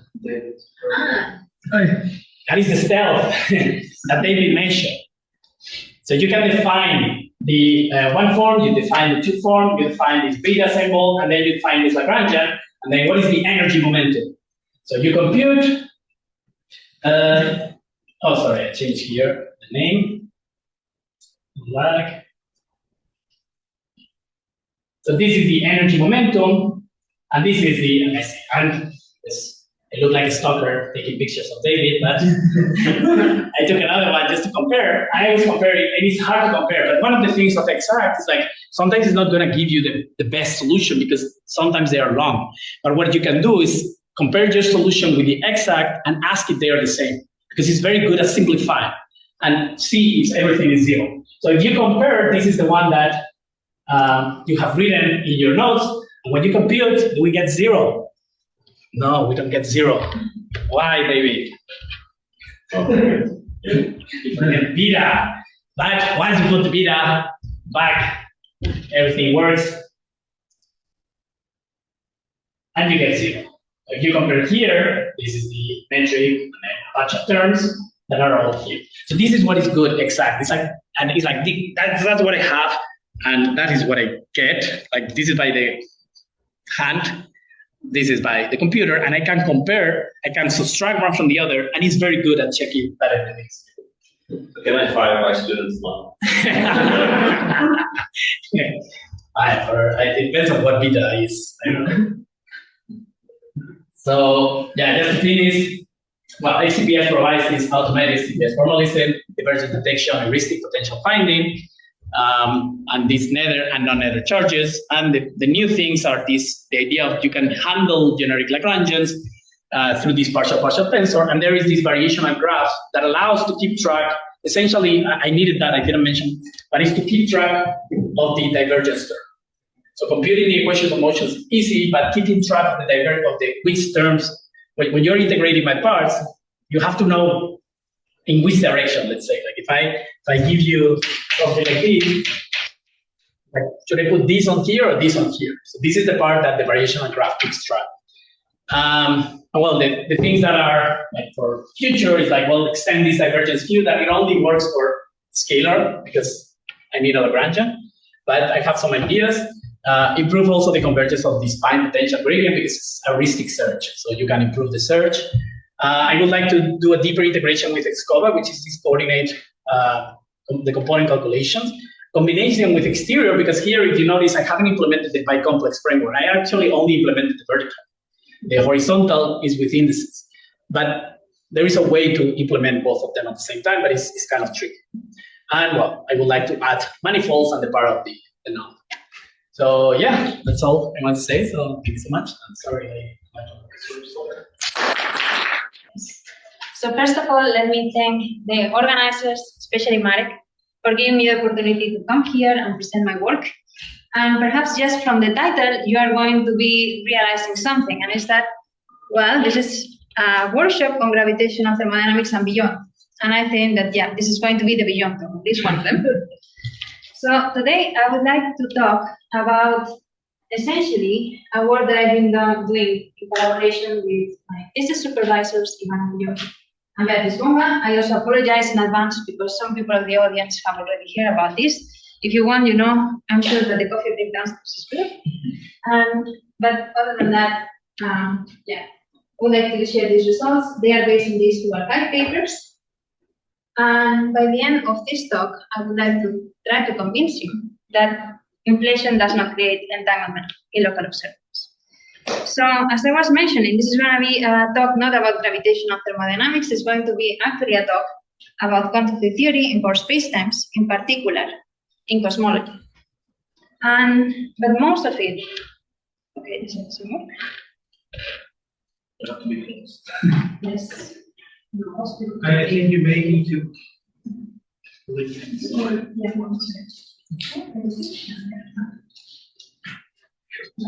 what is the 1851 research? Sorry, what? Okay. Sorry for the small technical issues. Well, so this is the outline of the talk. I will start by giving you a motivation of, why it might be interesting to talk about inflation, about why inflation does not create entanglement. Then I will summarize some of the tools that I'm going to use, which you will see are relatively simple and mostly Gaussian quantum information. Then finally, I will talk about entanglement in the spacetime and summary conclusions. And just to make things simple for myself and for others, in this talk, I'm always going to be using units such as h bar equal j equal c equal 1. So let me start with the motivation. As I said, this talk is going to be a talk about entanglement. So if you've not heard this word in a while, which I doubt, but anyway, you can think of quantum entanglement as a type of correlation in quantum systems that has no classical content. Now, why should we care about entanglement? With this definition, correlation, it doesn't sound like something very exciting. But perhaps you know from quantum mechanics that quantum entanglement is in fact a resource, or basically many tools, or basically a fundamental resource for all quantum information protocols, or at least for a sizable amount of them. Quantum entanglement is at the basics of quantum algorithms, and it's behind the exponential speedups that we observe sometimes in certain quantum algorithms. It is also a key resource in protocols such as quantum teleportation that can allow us to teleport information from one state from one point to the other. And it's also very much at the foundation of many quantum cryptographic protocols. Now, we usually discuss quantum entanglement in the context of quantum mechanics. But what about quantum field theory? So, as it turns out, entanglement in quantum field theory is a fascinating subject. And I think it is also fair to say that the entanglement content of quantum field theories is not just extraordinarily rich, but it's also a subject topic, which I think is also fair to say is not fully understood. And most importantly, when we talk about entanglement in quantum field theories, we have to realize that the entanglement structure and content of quantum field theories differs considerably from that of quantum mechanics. In particular, we know that finding or preparing entangled states in a lab quantum mechanically is relatively difficult. However, entanglement turns out to be ubiquitous in quantum field theory. It's present even in the vacuum state. And for example, this is a result that can show you exactly how interesting the vacuum entanglement structure of quantum field theories is. This is a proposition that was proven by Holland and Sander in this wonderful book of 2018. And that is based on something called the Riesleider theorem, which I'm about to really discuss. So what they say is essentially the following. So consider any two space-like separated, casually complete regions, so essentially such two causal diamonds, and consider the subalgebras of observables associated with two such causal diamonds. Then you can show that these two subalgebras are going to be entangled in the vacuum. However, this is a very powerful result. It's telling you there is entanglement. But it's not telling you which degrees of freedom are entangled or how much entanglement is there. It's also not telling you, can this entanglement be used for something? And how is this entanglement changing if instead of having Minkowski spacetime, you have something else. You have symmetries, you have curvature, you have something different. So in this talk, I'm going to be focusing on this second question. So how does entanglement change with space-time curvature and symmetries? But I'm going to do it in a very specific setup, which is particularly simple. In this case, in the cosmological paths of the zeta space. For two reasons. First of all, it's as simple as it gets, mostly, except for Minkowski. So we have a highly symmetric and constant space-time curvature, which is good. By the way, by the cosmological paths of the zeta spacetime, I mean half of the zeta spacetime. In particular, the half of the zeta spacetime that is describing a universe in expansion. And the second reason to do that is precisely because this is relevant for cosmology. In particular, this is relevant for the paradigm of inflation. So, as you all probably know, we think that, well, when our universe was very young, it underwent a period of exponential expansion called inflation. And we think that quantum fluctuations of something called inflaton field and curvature perturbations during that time generated the seeds that later on created the inhomogeneities, that later on seeded the formation of all that structure in our universe. And that is very powerful if you think about it. That is telling us that somehow, well, everything that we observe in the universe originated from a quantum process, right? But then, when we do cosmology, and in particular we talk with our cosmology friends who are analyzing things like the CMB, they tell us that, well, when we look at the CMB data, when we work with these models of cosmology like lambda CDM, that can predict very well what happens in our observations, we don't do anything in quantum. We have replaced the quantum state of, well, cosmological perturbations at the end of inflation by something that is classical probability distribution. There is nothing quantum there. So, where did the quantum go? What happened? Do we need a process? Do we need something that somehow eliminates every quantum bit in this process? Is there some entanglement generation in this process? Now, these are very difficult questions. I don't pretend to solve all of these. What I'm going to think, or what I'm going to focus on, is on something more basic, which is, I'm going to ask whether an inflation generates entanglement among observables that we might have access to in the first place. Now, this is not a new topic. Of course, there's been a lot of investigation, a lot of results regarding entanglement in the space-time. Perhaps for this audience, one of the best known is the calculation of geometric entanglement entropy of a region by Margalef-Bentabol and Metidieri in 2013. What they found is that somehow, well, in a certain way, there is more entanglement entropy in the zeta than there is in Minkowski space-time. But anyways, this is not the only approach that has been used to solve this question.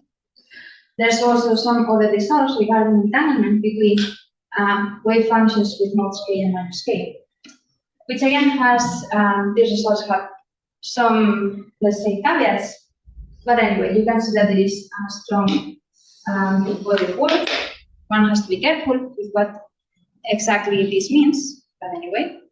And there's also been approaches, operational approaches to this question, such as entanglement harvesting, which in particular, as this will be relevant later on, predict that two detectors in the zeta spacetime can harvest less entanglement than they would if they were in Minkowski spacetime.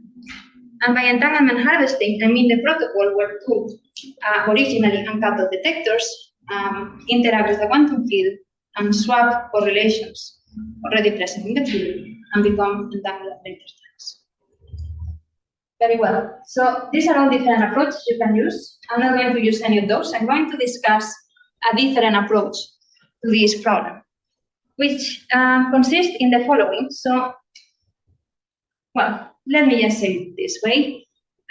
Doing calculations of entanglement in quantum field theory has several difficulties, most of them involving the fact that, well, quantum fields are complicated objects mathematically. But when we ask what can we actually measure of this entanglement, what can we access of these properties? Well, perhaps the first thing that we should consider is that, well, even if these quantum fields are very complicated objects mathematically, we can never access all of their complexities with a given detector or in a given experiment. The most we can capture is a blurred image. For example, what a detector would capture its features. So essentially, what we would get is a smear probability expression of such quantum field. The other thing is we have limited resources, so essentially, at most, what we are going to be able to capture a quantum field is information or the entanglement between sets of finally many degrees of freedom that are, moreover, globally supported. Space, after all, when we have a lab, we can only measure in a certain amount of space. We don't have access to the whole universe. Now, this approach to studying entanglement, so instead of trying to understand everything, just let's look at what we can measure, is something that was proposed originally in a paper by Yang and Satz regarding entanglement entropy in 2018, later on also developed by Martin Apenin and other contributions. So, if you take this viewpoint, then what you end up is with an approach that has the following features. So basically, you truncate the number of degrees of freedom of a quantum field. And in the case that is relevant for what I'm going to say, it is also useful to combine this with Gaussian formalism, which means I'm only going to consider Gaussian states and free evolution. But admittedly, in core spacetime, that's kind of mostly what we know how. And if you put these two things together, then you end up with a formalism that has a number of advantages. In particular, you can avoid covariant divergences because the algebras that you are working with at the end of the day are type 1 factors. Moreover, you can compute reduced states. Essentially, because your full state is Gaussian, you can compute quite easily reduced states that are also Gaussian. That also means that you can use results from quantum information, particular Gaussian quantum information, directly. And even if this is very simple, and yes, this is a huge simplification, you still retain some features of the full quantum theory. In particular, all reduced states that you compute in this manner are going to be generally mixed. And this is a consequence of this, of the amount of correlations in quantum theory, in particular of these three standard theory. Of course, this also has limitations. I mean, this is cheating in a way. And the most important limitation is, of course, well, it's limited to free theories and Gaussian states for construction. Well, okay, we know that. This is how we built it. But perhaps the most worrying limitation that this has is that we are trying to focus on a finite subset of degrees of freedom when our theory has an infinite number of them. So then, if I make a prediction or a result concerning a subset of these degrees of freedom, a finite subset, how do I know that it applies to any subset? If I take other degrees of freedom, another sample, how do I know that my results still apply? So in order to avoid this, what we are trying to do is to focus on universal properties. So given your quantum state, give me properties that apply to any subset of such degrees of freedom. So let's see how we do it. First, let me start with a very simple warm-up example to define what I mean by modes. So consider two quantum harmonic oscillators, A and B, satisfy canonical commutation relations. Then what I refer to as a single mode of this system or single degree of freedom is essentially the algebra of non-two-commuting operators. Obviously, one such algebra will be generated by these things. So for example, mode A, same for mode B. But it can also be generated by linear combinations in this. This is what we know as normal modes. Or more generally, a subalgebra or a single degree of freedom of my system can be given by any linear combination of essentially P's and Q's, such that these two things don't commute. Very simple, very obvious, and I want to use this in order to define what a single degree of freedom of a field is in the case of this topic. So consider a free quantum scalar field I'm going to work in the canonical correlations. So essentially, I have two operator value distributions, phi and pi, that are propagating on a globally hyperbolic space. And as you know, these two things satisfy, well, these are operator value distributions, so essentially the canonical computation relations they commute to the delta in a similar way, and these do not define in any reasonable way operators in hyperspace. We have this meeting. So what I mean by a move or a single degree of freedom of the field is essentially one such pair of Smith operators, for example, given by these two things.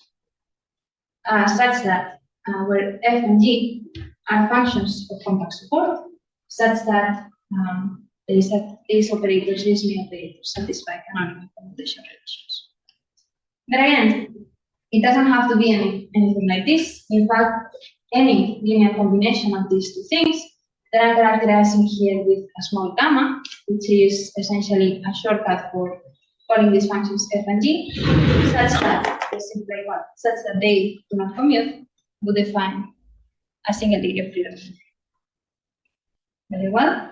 So now what I'm going to do is I'm going to play this game, and I'm going to start extracting single degrees of freedom, let's say local degrees of freedom, of my quantity theory. For example, choose two functions, f and g, one, that are compactly supported in a region.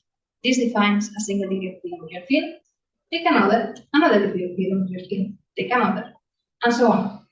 And I'm going to take as a finite amount of such Smith degrees of freedom. This defines as a algebra of your field theory. And again, we focus on subsystems with finitely many modes because we want to try to capture what we would be able to measure in an experiment, in the sense that limiting these degrees of freedom to a finite number is essentially equivalent to imposing a ubiquitous. Very well. Moreover, I'm going to focus on Gaussian states, which means I'm going to consider an n-mode subsystem that is characterized by these single degrees of freedom. And since I'm going to consider Gaussian states are fully characterized by two things: a vector of first moments and a covariance matrix, which is essentially the symmetrized part or the symmetric part of the expectation value of this vector in a Gaussian state. And all other relations can be determined from these two things using big state. As an example, if I have a single degree of freedom, the covariance matrix is simply given by these two attributes. Very simple. Now, why I'm explaining these things that are relatively simple is because I'm going to try to map the problem of computing reduced states in Gaussian systems to essentially having to deal with these kind of matrices. And just so you know, well, essentially all quantum information properties, all quantum information quantities that are relevant for us or that are going to be relevant for the rest of the talk can be fully characterized or captured or computed directly from these matrices. So if you consider a two-mode subsystem, then this is fully characterized by a 4x4 matrix, and in particular by quantities that are local symplectic invariants, which are these things called symplectic eigenvalues.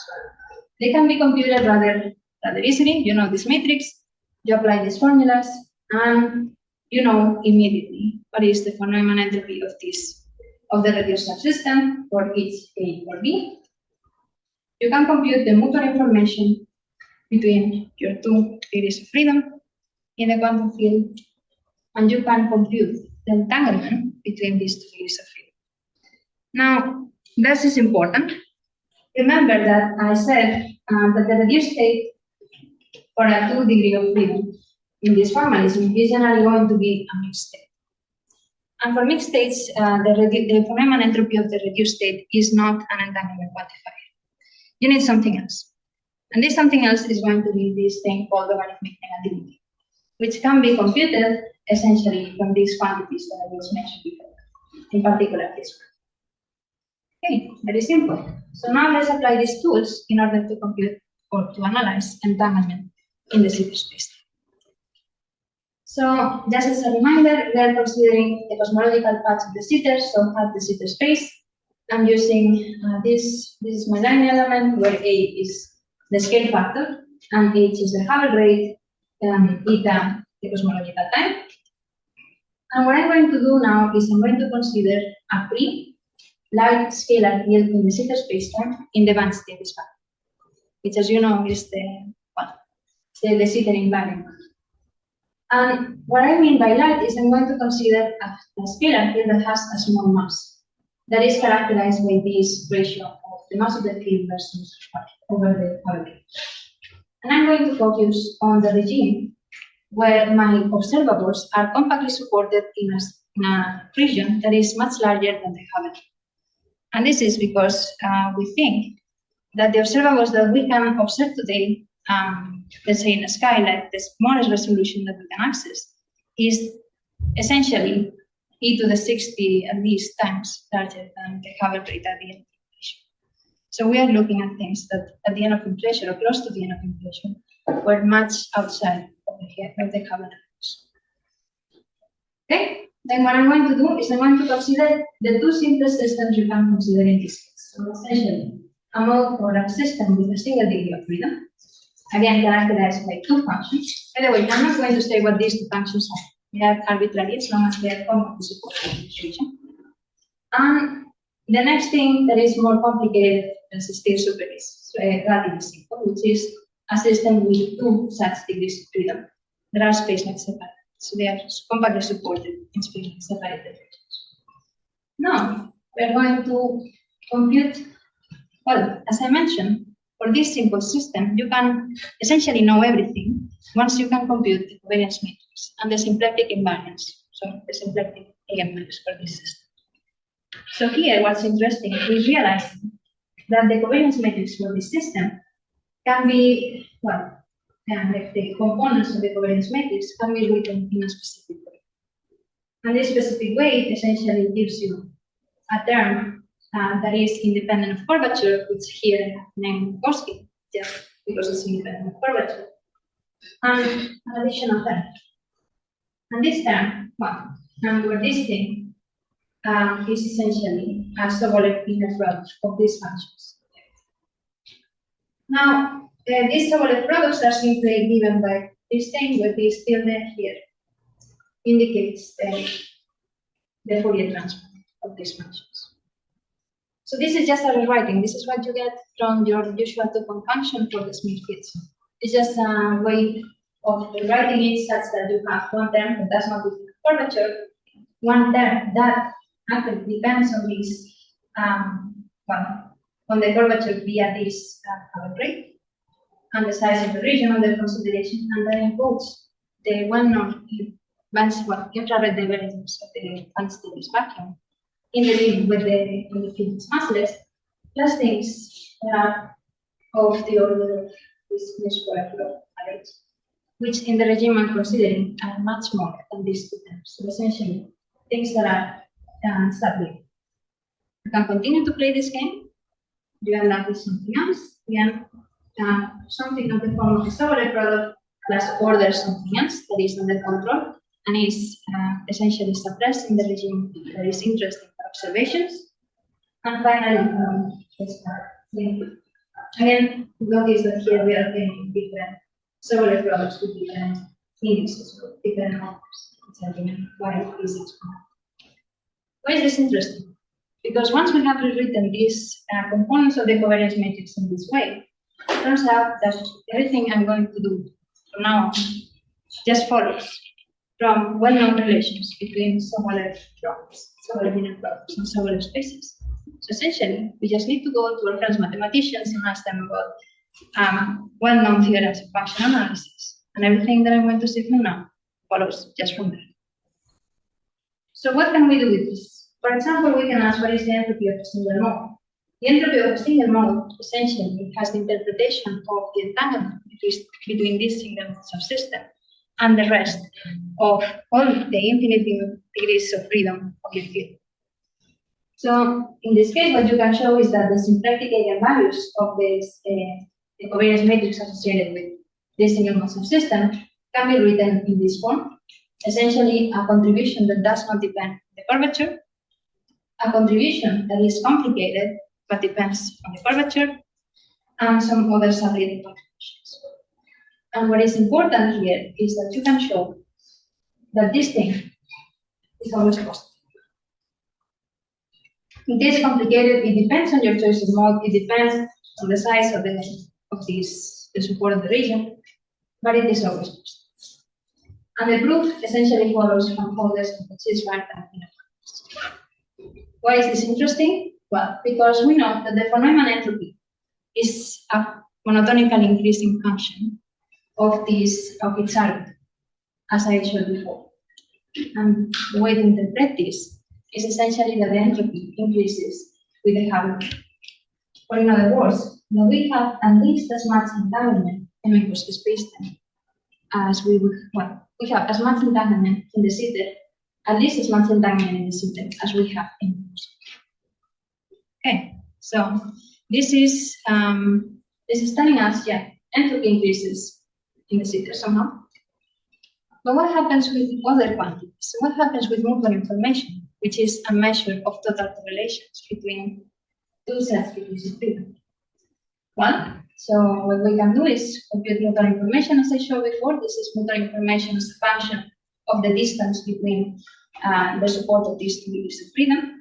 And what we find is that when two regions are small and they are located close to each other, they don't see the effects of curvature. Basically, they behave essentially as in cosmic spacetime. This dotted line is the behaviors, the follow-up of motor information with distance in cosmic space. But when the two regions become much separated than they have a radius, then what we observe is that the motor information stops decreasing so fast. In fact, it's decreasing very, very slowly. It is telling us that, well, motor information in the sitter spacetime decreases much slower than in Minkowski at long distances, which is somehow what we would expect from theory. And if we start increasing the size of these two regions, then what we observe is essentially something similar. So when these two regions are small but growing, then they exhibit a behavior similar to Minkowski for a while, but then they start essentially, well, the motor information decreases much slower with the distance between the regions, once the regions are bigger. So in other words, what we are observing is that the total amount of correlations is increasing with the Haber grid, and therefore is increasing with curvature in the sitter. Well, but what happens with entanglement? So far I've told you that the entanglement between a single degree of freedom and the rest of the field in the sitter increases with curvature. And I've told you that the amount of correlations between two degrees of freedom also increases. But what happens with the entanglement? So in order to analyze this question, what we've done is, again, try to see what happens for the logarithmic negativity, which is an entanglement measure for this case. And what we found is that the entanglement between any pair of non-overlapping local modes that are compactly supported in regions that are larger and they have a radius in the regime that is interesting for perhaps observations only, decreases with the Haber. And again, the proof of this statement is rather general because, remember again, I'm not saying what are these degrees of freedom, these are any two degrees of freedom. The proof is based again on well-known and elementary theorems of function analysis and matrix analysis. So what we find is that there is less entanglement between local observables in the sitter spacetime, and there would be, well, better said, that the entanglement between any two degrees of freedom in the sitter decreases with the amount of curvature with the Haber. As a summary, so as I mentioned, if you have 1 degree of freedom in a single degree of freedom, both in Minkowski and the sitter, that are compactly supported, this what you find is that in the sitter, due to the effect of curvature, this degree of freedom is more entangled with the rest of the field. But at the same time, if you have 2 degrees of freedom that are compactly supported, you're going to find that they are less entangled. And this is a quite general result. So how can we reconcile these two things? Isn't there a contradiction? And once we started looking into this, I was kind of surprised when I found this result. But when I started looking into the literature, we realized that actually there are similar results, or at least, there are results similar in speed to what we were finding. In particular, results of entanglement entropy show that the entanglement of a region and its complement is largely in the pseudodynamic process. Again, this is not what I'm doing, because I'm comparing the entanglement between a single degree of freedom within the region and the rest. But the thing is, if we had a refinement of the subalgebra to include more and more degrees of freedom compactly supported in this region, as Bianchi and Sachs did, then you would find something similar to this. But at the same time, if you go to results of operational entanglement extractions, such as entanglement harvesting, what they find is something completely different. They find that there is less entanglement accessible to local detectors. So what's going on? The only way to try to understand this apparent tension is to ask, well, so what is the entanglement? What happened? And to do this, we use something called parallel mode formalism, which allows you to understand a little bit better how entanglement is distributed in a quantum field. So very simply, imagine that you have an n-mode system in quantum mechanics, for example, and you're going to divide this in a system A and a system B. System A is given by this created form, and system B by all the other values of freedom. So the idea of the partner is, given system A, try to find in a pure state, try to find the system in B that encodes all correlations and all entanglement. And well, this is a rather general definition. It's been proposed. The notion of partner systems has been proposed already by Wald in 1975 as the purification of open radiation. But then this concept was reintroduced in a more general setting by Potas, Schulford, and Observables in 2015. But recently, with some collaborators, we've been working on trying to understand this in a bit more of a general setting. And in particular, what you can show is that if you have pure Gaussian states, then such a thing called a partner system exists and is unique. And in fact, the partner system is given by a simple formula that you can understand in geometric terms. So essentially, here what I have is the covariance matrix of my finite dimensional system. This is the matrix representation of the symplectic structure, which gives you something essentially a reduced complex structure. And then the partner system is essentially given by the action of this reduced complex structure on the subspace spanned by your system A projected outside. That's it. Now, the interesting thing of this is that some of my collaborators have also shown that this partner system, when used in quantum theory, can be used to understand the distribution of spatial entanglement in quantum theory. So what does this mean for our case? What it means is the following. So imagine that we have a single mode subsystem, so essentially described by this subalgebra. And for simplicity in this plot, I'm just going to plot this f and g to be just a simple radial compactly supported function, and f and g are the same. Then what you can show is that, you can compute the partner, and what you can show is that first, this partner mode is never compactly supported. And this is in agreement with this rich-level theorem that I mentioned before, essentially with this distribution of correlations in quantum theory in everything.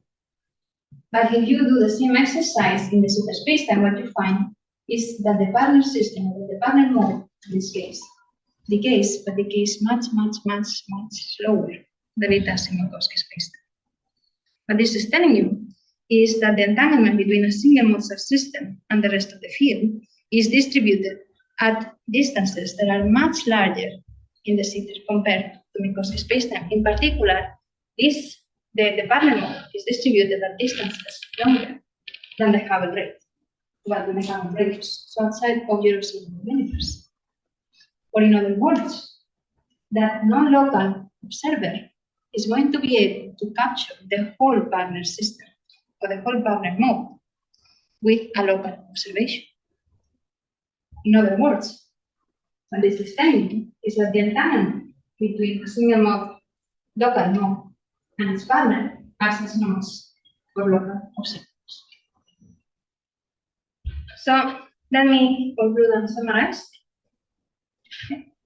So I hope that I tried to convey that quantum field theory vacuum has a surprisingly rich entanglement structure. And in order to analyze part of this structure or try to understand it, it's important that we ask two questions. The first of these questions is, what part of this entanglement can we actually access? Because, these theorems that I mentioned at the beginning, they involve ultraviolet properties of our quantum system. And it is unclear whether these are physical, in the sense, can we access or use it if we have a finite energy in our disposition that is available to us. And the second one is that in order to understand certain properties of entanglement, and in this case, inflation, it's important not just to ask how much entanglement we have, but how is this entanglement distributed in space. To answer the first of these questions, I used a different approach, complementary approach, which is based on just analyzing what happens for entanglement between a finite number of local physics of freedom, based on this physical picture.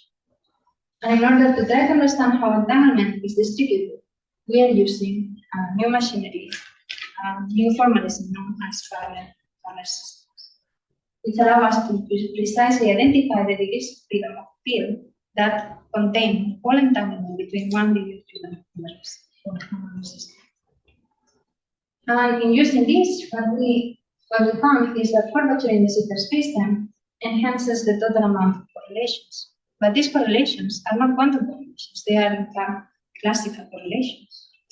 And what happens is that each mode is more entangled with its partner, which is consistent with previous results on entanglement entropy, when instead of looking at one mode, we start looking at survival and then more and more degrees of freedom. But this entanglement, turns out, is not accessible to local observers, as we saw by analyzing what happens with this kind of system. In the case of the Sitter spacetime, what we find is that the partner is essentially very much delocalized. And this delocalization acts as noise for local observables, which means in practice that any two modes of compact support in the Sitter turn out to be very, very equivalent, but they don't share a sizable amount of entanglement. Now you can read this thing to see what happens for physical observables in the Sitter spacetime, and then what you conclude from this is that inflation does not generate entanglement between local observables.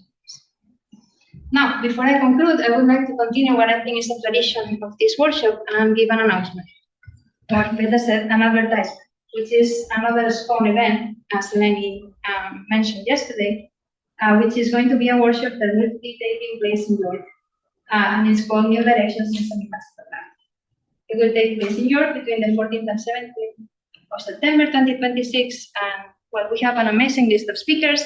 We are making our best to make sure that it's a success, thanks to together with Eleni and also with Benito and Stefano. So please scan this QR code and register. And, well, thank you very much. Okay, thank you. Thank you for the invitation to give this talk, and thank you to everyone for attending. I hope that you leave this talk with some answered questions and some new questions for you to explore and come to the following up talks that they organize. So I want to start like time traveling is something that has been reflected a lot in science fiction. But how many of you think that is something that is allowed under the laws of physics? Any brave people that want to raise their hand? Okay, as you will see, something like this question is kind of subtle, so I will repeat this question at the end of the talk. But let me explain that the goal of this talk is not to construct a time machine, as it can seem. It's like how the study of time machines and time travel is part of a serious research program in theoretical physics, and is related to how we give like some stress tests to some theories to our current theory of gravity, general relativity. So this is going to be the structure of the talk. I'm going to try to explain everything in conceptual and self-contained ways. There is no need of previous knowledge, I hope. So I'm going to explain first how science progresses, and then I'm going to introduce a bit what is general relativity, the theory that is currently describes gravity in the best way, and then I will explain why we trust in general relativity, but which questions are still open in this theory of gravity.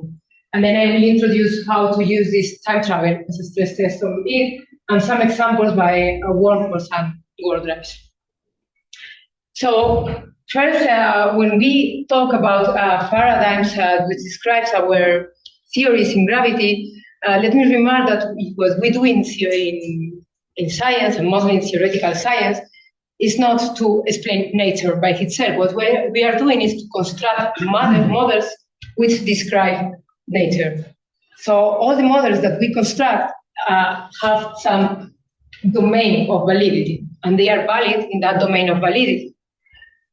And the objective of this model is always like, they have always, broadly speaking, two objectives. One is to explain known phenomena, but also the theories, they also need to predict new phenomena. So when we have a model that describes in some regime of validity and is like giving us successful explanations and interesting predictions, we have a paradigm. So how paradigms evolve? What happens to do a scientific progress? So in these theoretical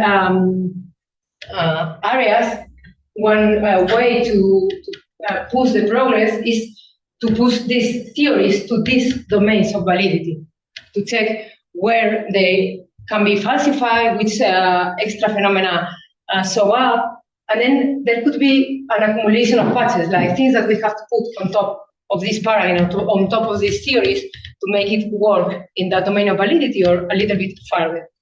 So when there are accumulating patches or new theories are available and going beyond that domain of validity is when there is a change of paradigm.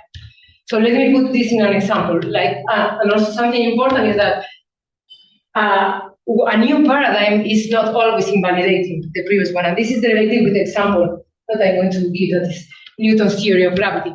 So our current theory of gravity, the current paradigm, is general relativity. And this general relativity took over the place of Newtonian gravity. But this is not saying that Newtonian gravity is not valid. We still learn it at the school. It's only that Newtonian gravity has some domain of validity that is smaller than the domain of validity of general relativity. But in fact, if I want to calculate how this would fall here, I'm going to use Newton gravity. I don't need to use general relativity. So, but now you're going to be asking, okay, but what is this general relativity and what was this change of paradigm? So, general relativity, as most of you will know, was established at the beginning of the 20th century, and it was the theory of gravity that replaced Newtonian gravity, as I explained. And it was like solving some of the previous issues of Newtonian gravity, like the orbit of Mercury, like light was not included into affected by gravity, and how was propagated in the medium, this famous theory of Noether. Other things like the instantaneous actions of accumulation of things over the Newton theory, and the fact that we were like extending our study to the universe gave rise to this new theory of gravity. But why, if this is a theory of gravity, gravity is not included in the name? So this is because now this is not, gravity is no longer an interaction force like in Newton, but now it's a geometrical theory of gravity. It's like what gives the shape of the space-time. And now let me use the same next two slides to explain this in a didactic way. So we are living in a space-time, we know it. If we want to meet with someone, we need to give the three space coordinates, but we also need to give the time coordinate, because if not, we are going to show up at different times of the day, and then we are not going to meet. So this space-time was already studied in Newton gravity, of course, but then it was like separate. It was an absolute time and an absolute space. So here in general relativity, the space-time is like the fabric. It's hard to explain because we cannot think, we cannot represent 4 dimensions like the 3 space coordinates and the time coordinates. But we can think about these digital constructions of the fabric.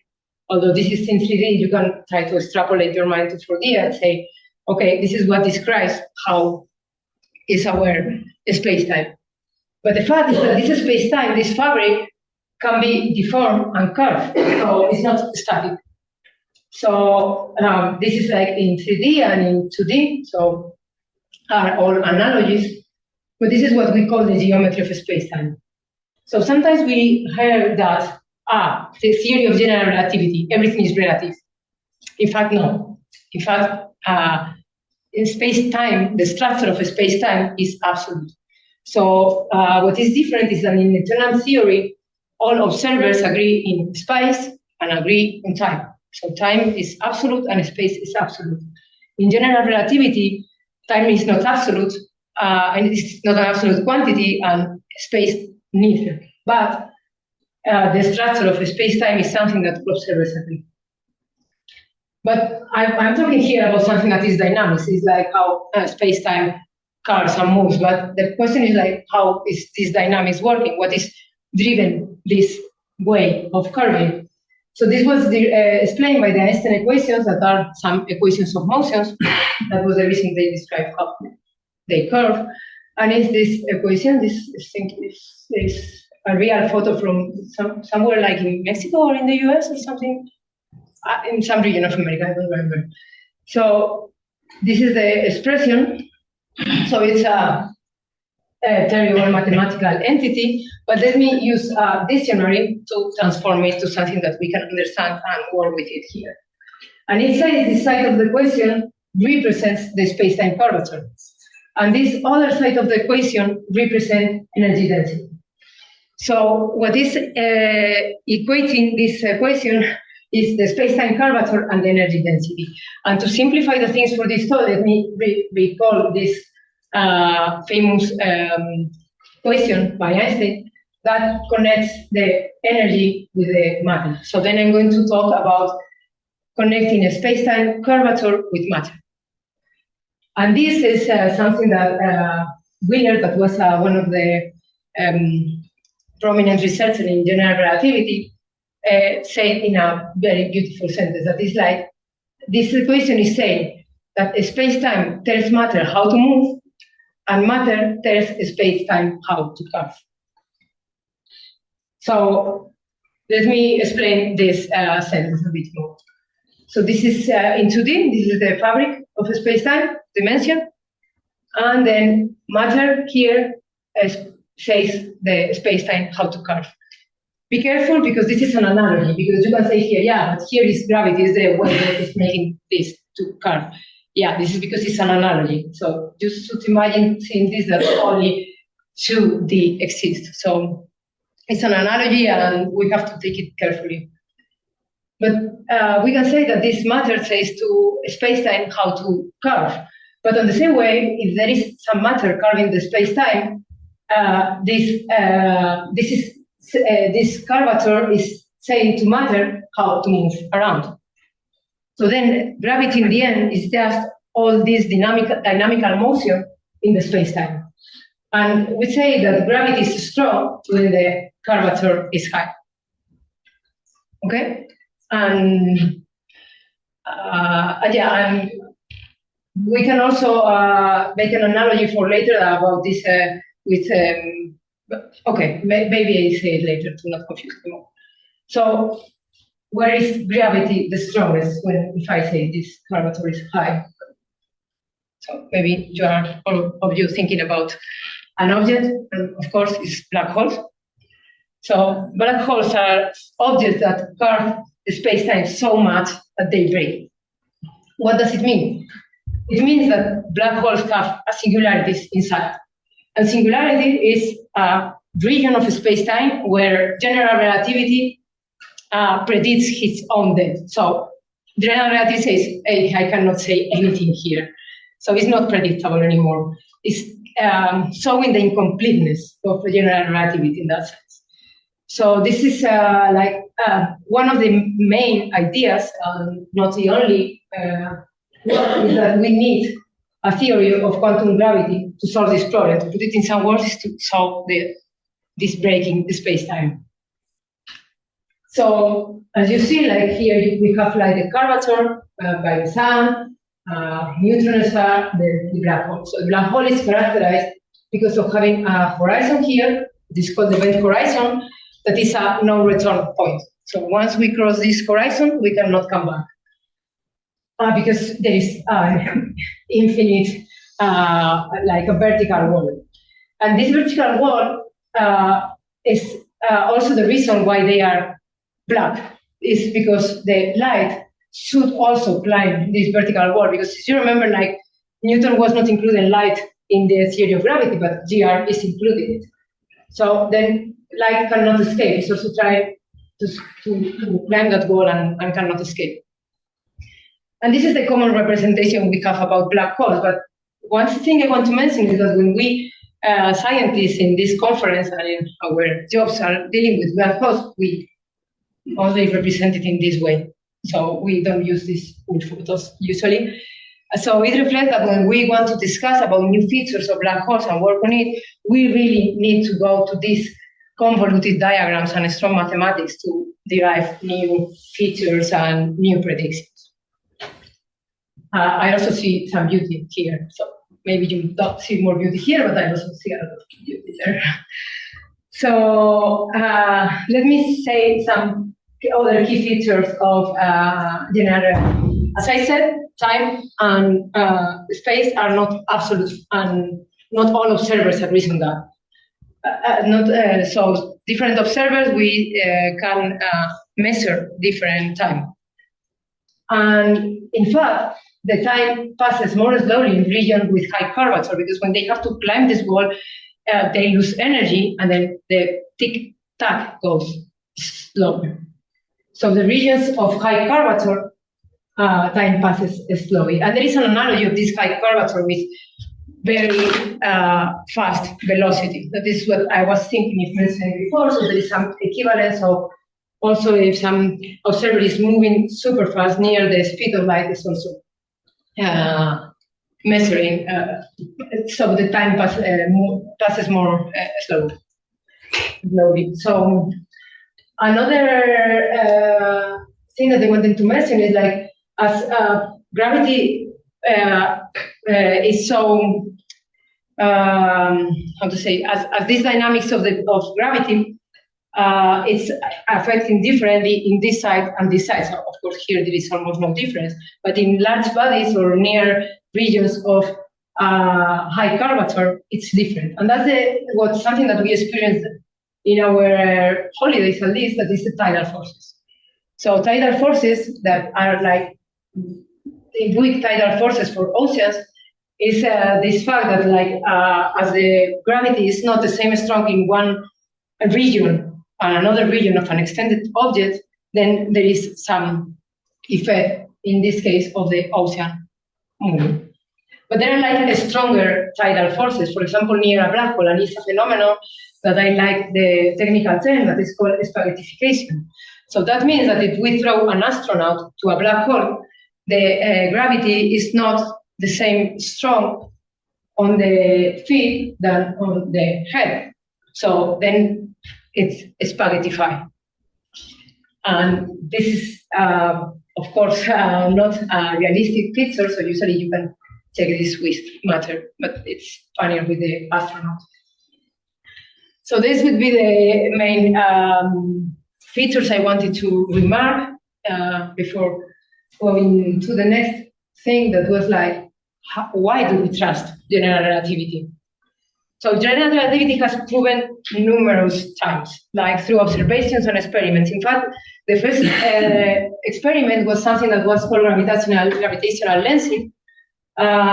It's like, imagine you have a galaxy here, and then you have here another galaxies curving the space-time. So because of the light following these curved trajectories, what you see here is not the same the real location of the galaxy, because the light comes from a different direction. And in fact, if these two sources are perfectly aligned with the observer, what you see is a ring of light instead of a point galaxy. And this is what is called the Einstein ring. But also in the recent years, there have been many discoveries related to black holes. So let me here mention, like, we have the first image of a black hole. We have also observed these gravitational waves that are like ripples of the space-time because of a violent and an asymmetric motion of two heavy objects. And also, it has been shown the black hole at the center of our galaxy due to an indirect measure of how the galaxies are describing orbits around it. And even more, like, we all have a proof of general relativity in our pockets, and it's the GPS of our smartphone. So as I mentioned before, there is an analogy of high curvature and high velocity. So the GPS must use the fact that time passes faster on satellites than on Earth, so there is a time delay. So if GPS are not using general relativity and not considering that the time passes differently for the different, in this case, the satellite and on Earth, they will take us to a different place, really different place, not just few meters, just I think more than 100 of meters, so really a lot. It's really relevant different.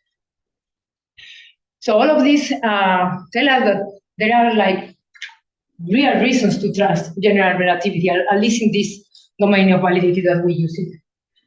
But which question we have still open? So here I number some of them, but for sure people in this conference can also mention some others. So what happens inside the black hole? So what is the notion of singularity, also with the Big Bang? So we also have some of these patches, things that we have put on top of general relativity. Dark energy, dark matter, and yeah, I mentioned there are other problems like the evaporation of black holes, is a paradox in cosmology, inflation paradigm. So there are like a lot of questions that have been then put there on top. And also this, the exotic solutions that I'm going to talk about, this solution reflecting some kind of time travel. Are they reflecting real physics? Because they are like really showing up in our theory of general relativity. And the last question that I wanted to mention here is about then what would be the next theory of gravity, the one that goes a little bit beyond this regime of validity. Is there an underlying theory of quantum gravity? And yeah, this involves also a problem of time, and that's one of the reasons. Also very interesting, these studies on the structure of time and possibility. So I think that after this, maybe we are ready to talk about the possibility of time machine. So let me explain some difference. There is a difference between time travel to the future and time travel to the past. We have no problem with time travel to the future. We do it all the time. And also we can do it with time dilation that I explained at different paces, and it's perfectly okay. There is no problem. Now, time travel to the past is another story. So on one side, in general relativity, there is a limit on the speed of light in vacuum. So it's not possible to go faster than the speed of light. So superluminal motion that will allow you to travel past in time is forbidden. But there is another way to have time travel, and it's something that appears in a lot of solutions to the Einstein equations I mentioned about the dynamics of ER, of general relativity, that are something called closed time-like curves, CTCs. What does it mean? It means if I move in a forward direction on time, that forward direction suddenly it's turning back, and I show up back. So this would represent some time travel.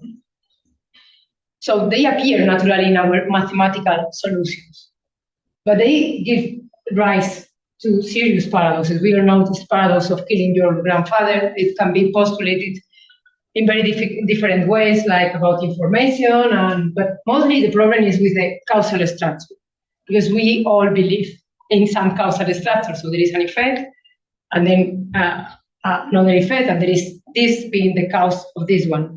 It's a clear causal structure. But in the moment that we have time travel, we can have problems with this causality. So because of that region, it was postulated something that was called the chronology protection conjecture by Hawking. That is still a conjecture, it's something not proof, but it's quite solid. And basically what it says is physics doesn't like time travel.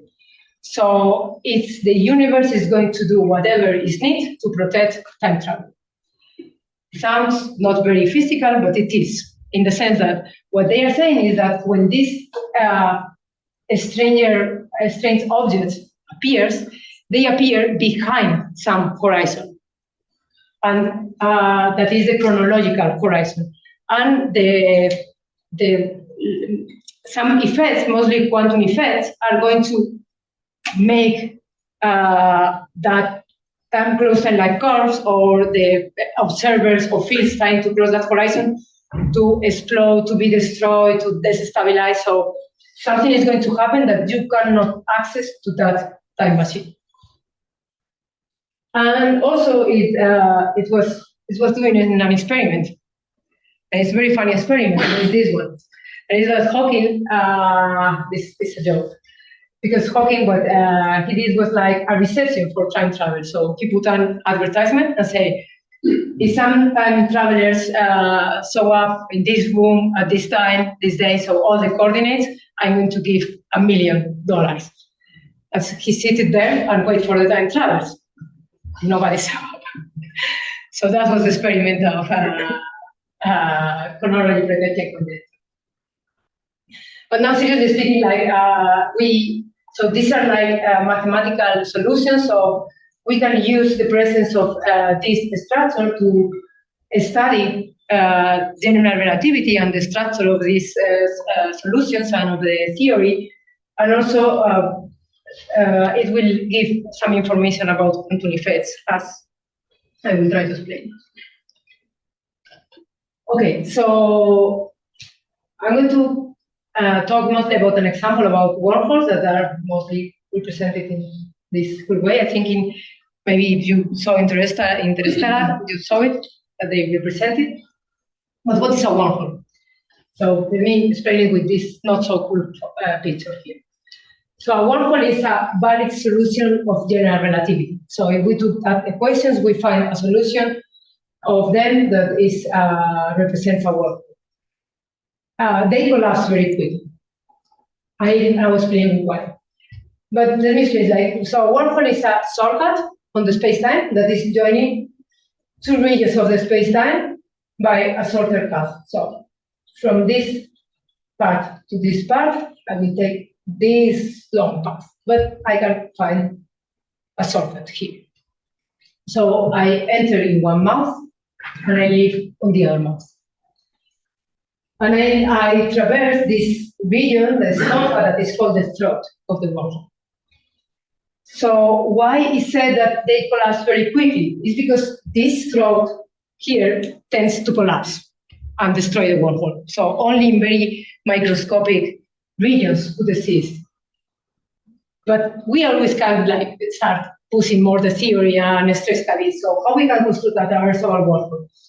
We can introduce something that is called exotic matter. And exotic matter is something that we have no clue of it. So we have not any observation in the universe that tell us that it could exist, but we can postulate it. It's exotic because it has negative energy. So because of that, it has like an inverse effect on gravity. So instead of collapse, it opens. So if you place an amount of this exotic matter around the throat in a specific way, so you engineer this solution, you can keep this throat open. but it has a problem. It violates something that is called energy condition, that it says something like, okay, maybe things that exist are things that are consistent with the things we see nowadays, and negative energy seems not to be so physical. But mostly it's something that quantum theory allows in a small effect, in a special situation. But here we really need a lot of exotic matter, and we have never seen this exotic matter in any other way of the universe. So it's something very hypothetical. But even if it exists, it's humanly usable. I mean, can I enter here, or can am I going to have these tidal forces so strong that I'm going to be so spaghettified that I'm going to they are going to break me? So these are like kind of the things that we can study. But this is still not a time machine. This is just a wormhole. So how do we convert this wormhole into a time machine? So we do it because of the using relative motion of the mouse, or placing one of the mouse in a region of high curvature. So then we imagine we have an advanced civilization, we construct a wormhole, and then we take one of the mouse, and then we move it like at the very high velocity, very far away, and then we bring it back. So then we have managed that the clocks in each of the mouse are different. So then one can traverse the mouse, the wormhole, and be back in the past. So with some restriction, because as you see, because of this, you cannot go to wherever past you want. You only can go to the past. The most to the past that you can go is to the moment that the wormhole was created, because this is where you can put your clock. But and this is not superluminal motion, because at any moment we have accelerate ourselves to some velocity that violates general relativity.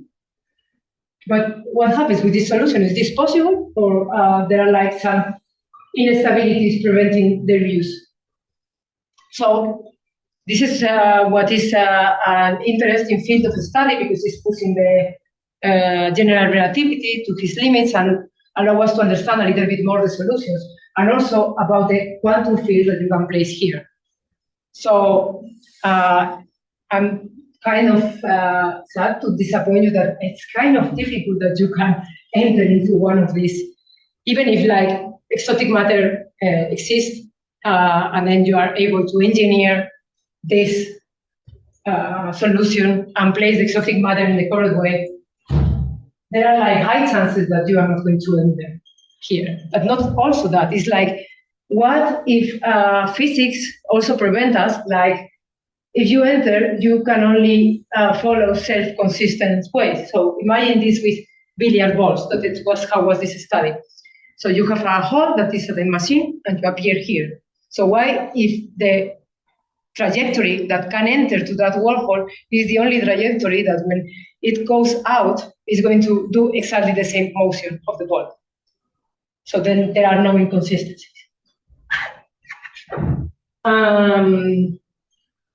And let me also briefly mention another useful object for time travel, that is warp drives. That is something that it was proposed mathematically by Alcubierre, although it was inspired by science fiction. It's something that is also not superluminal for the observer locally. So what it happens here is that you have a spacecraft, and what you do to travel to the past is to manage to have like the front part of the spacecraft, the space-time near it is contracting, like making a ripple, so you can like imagine like jump from to the other ripple, so you go very fast.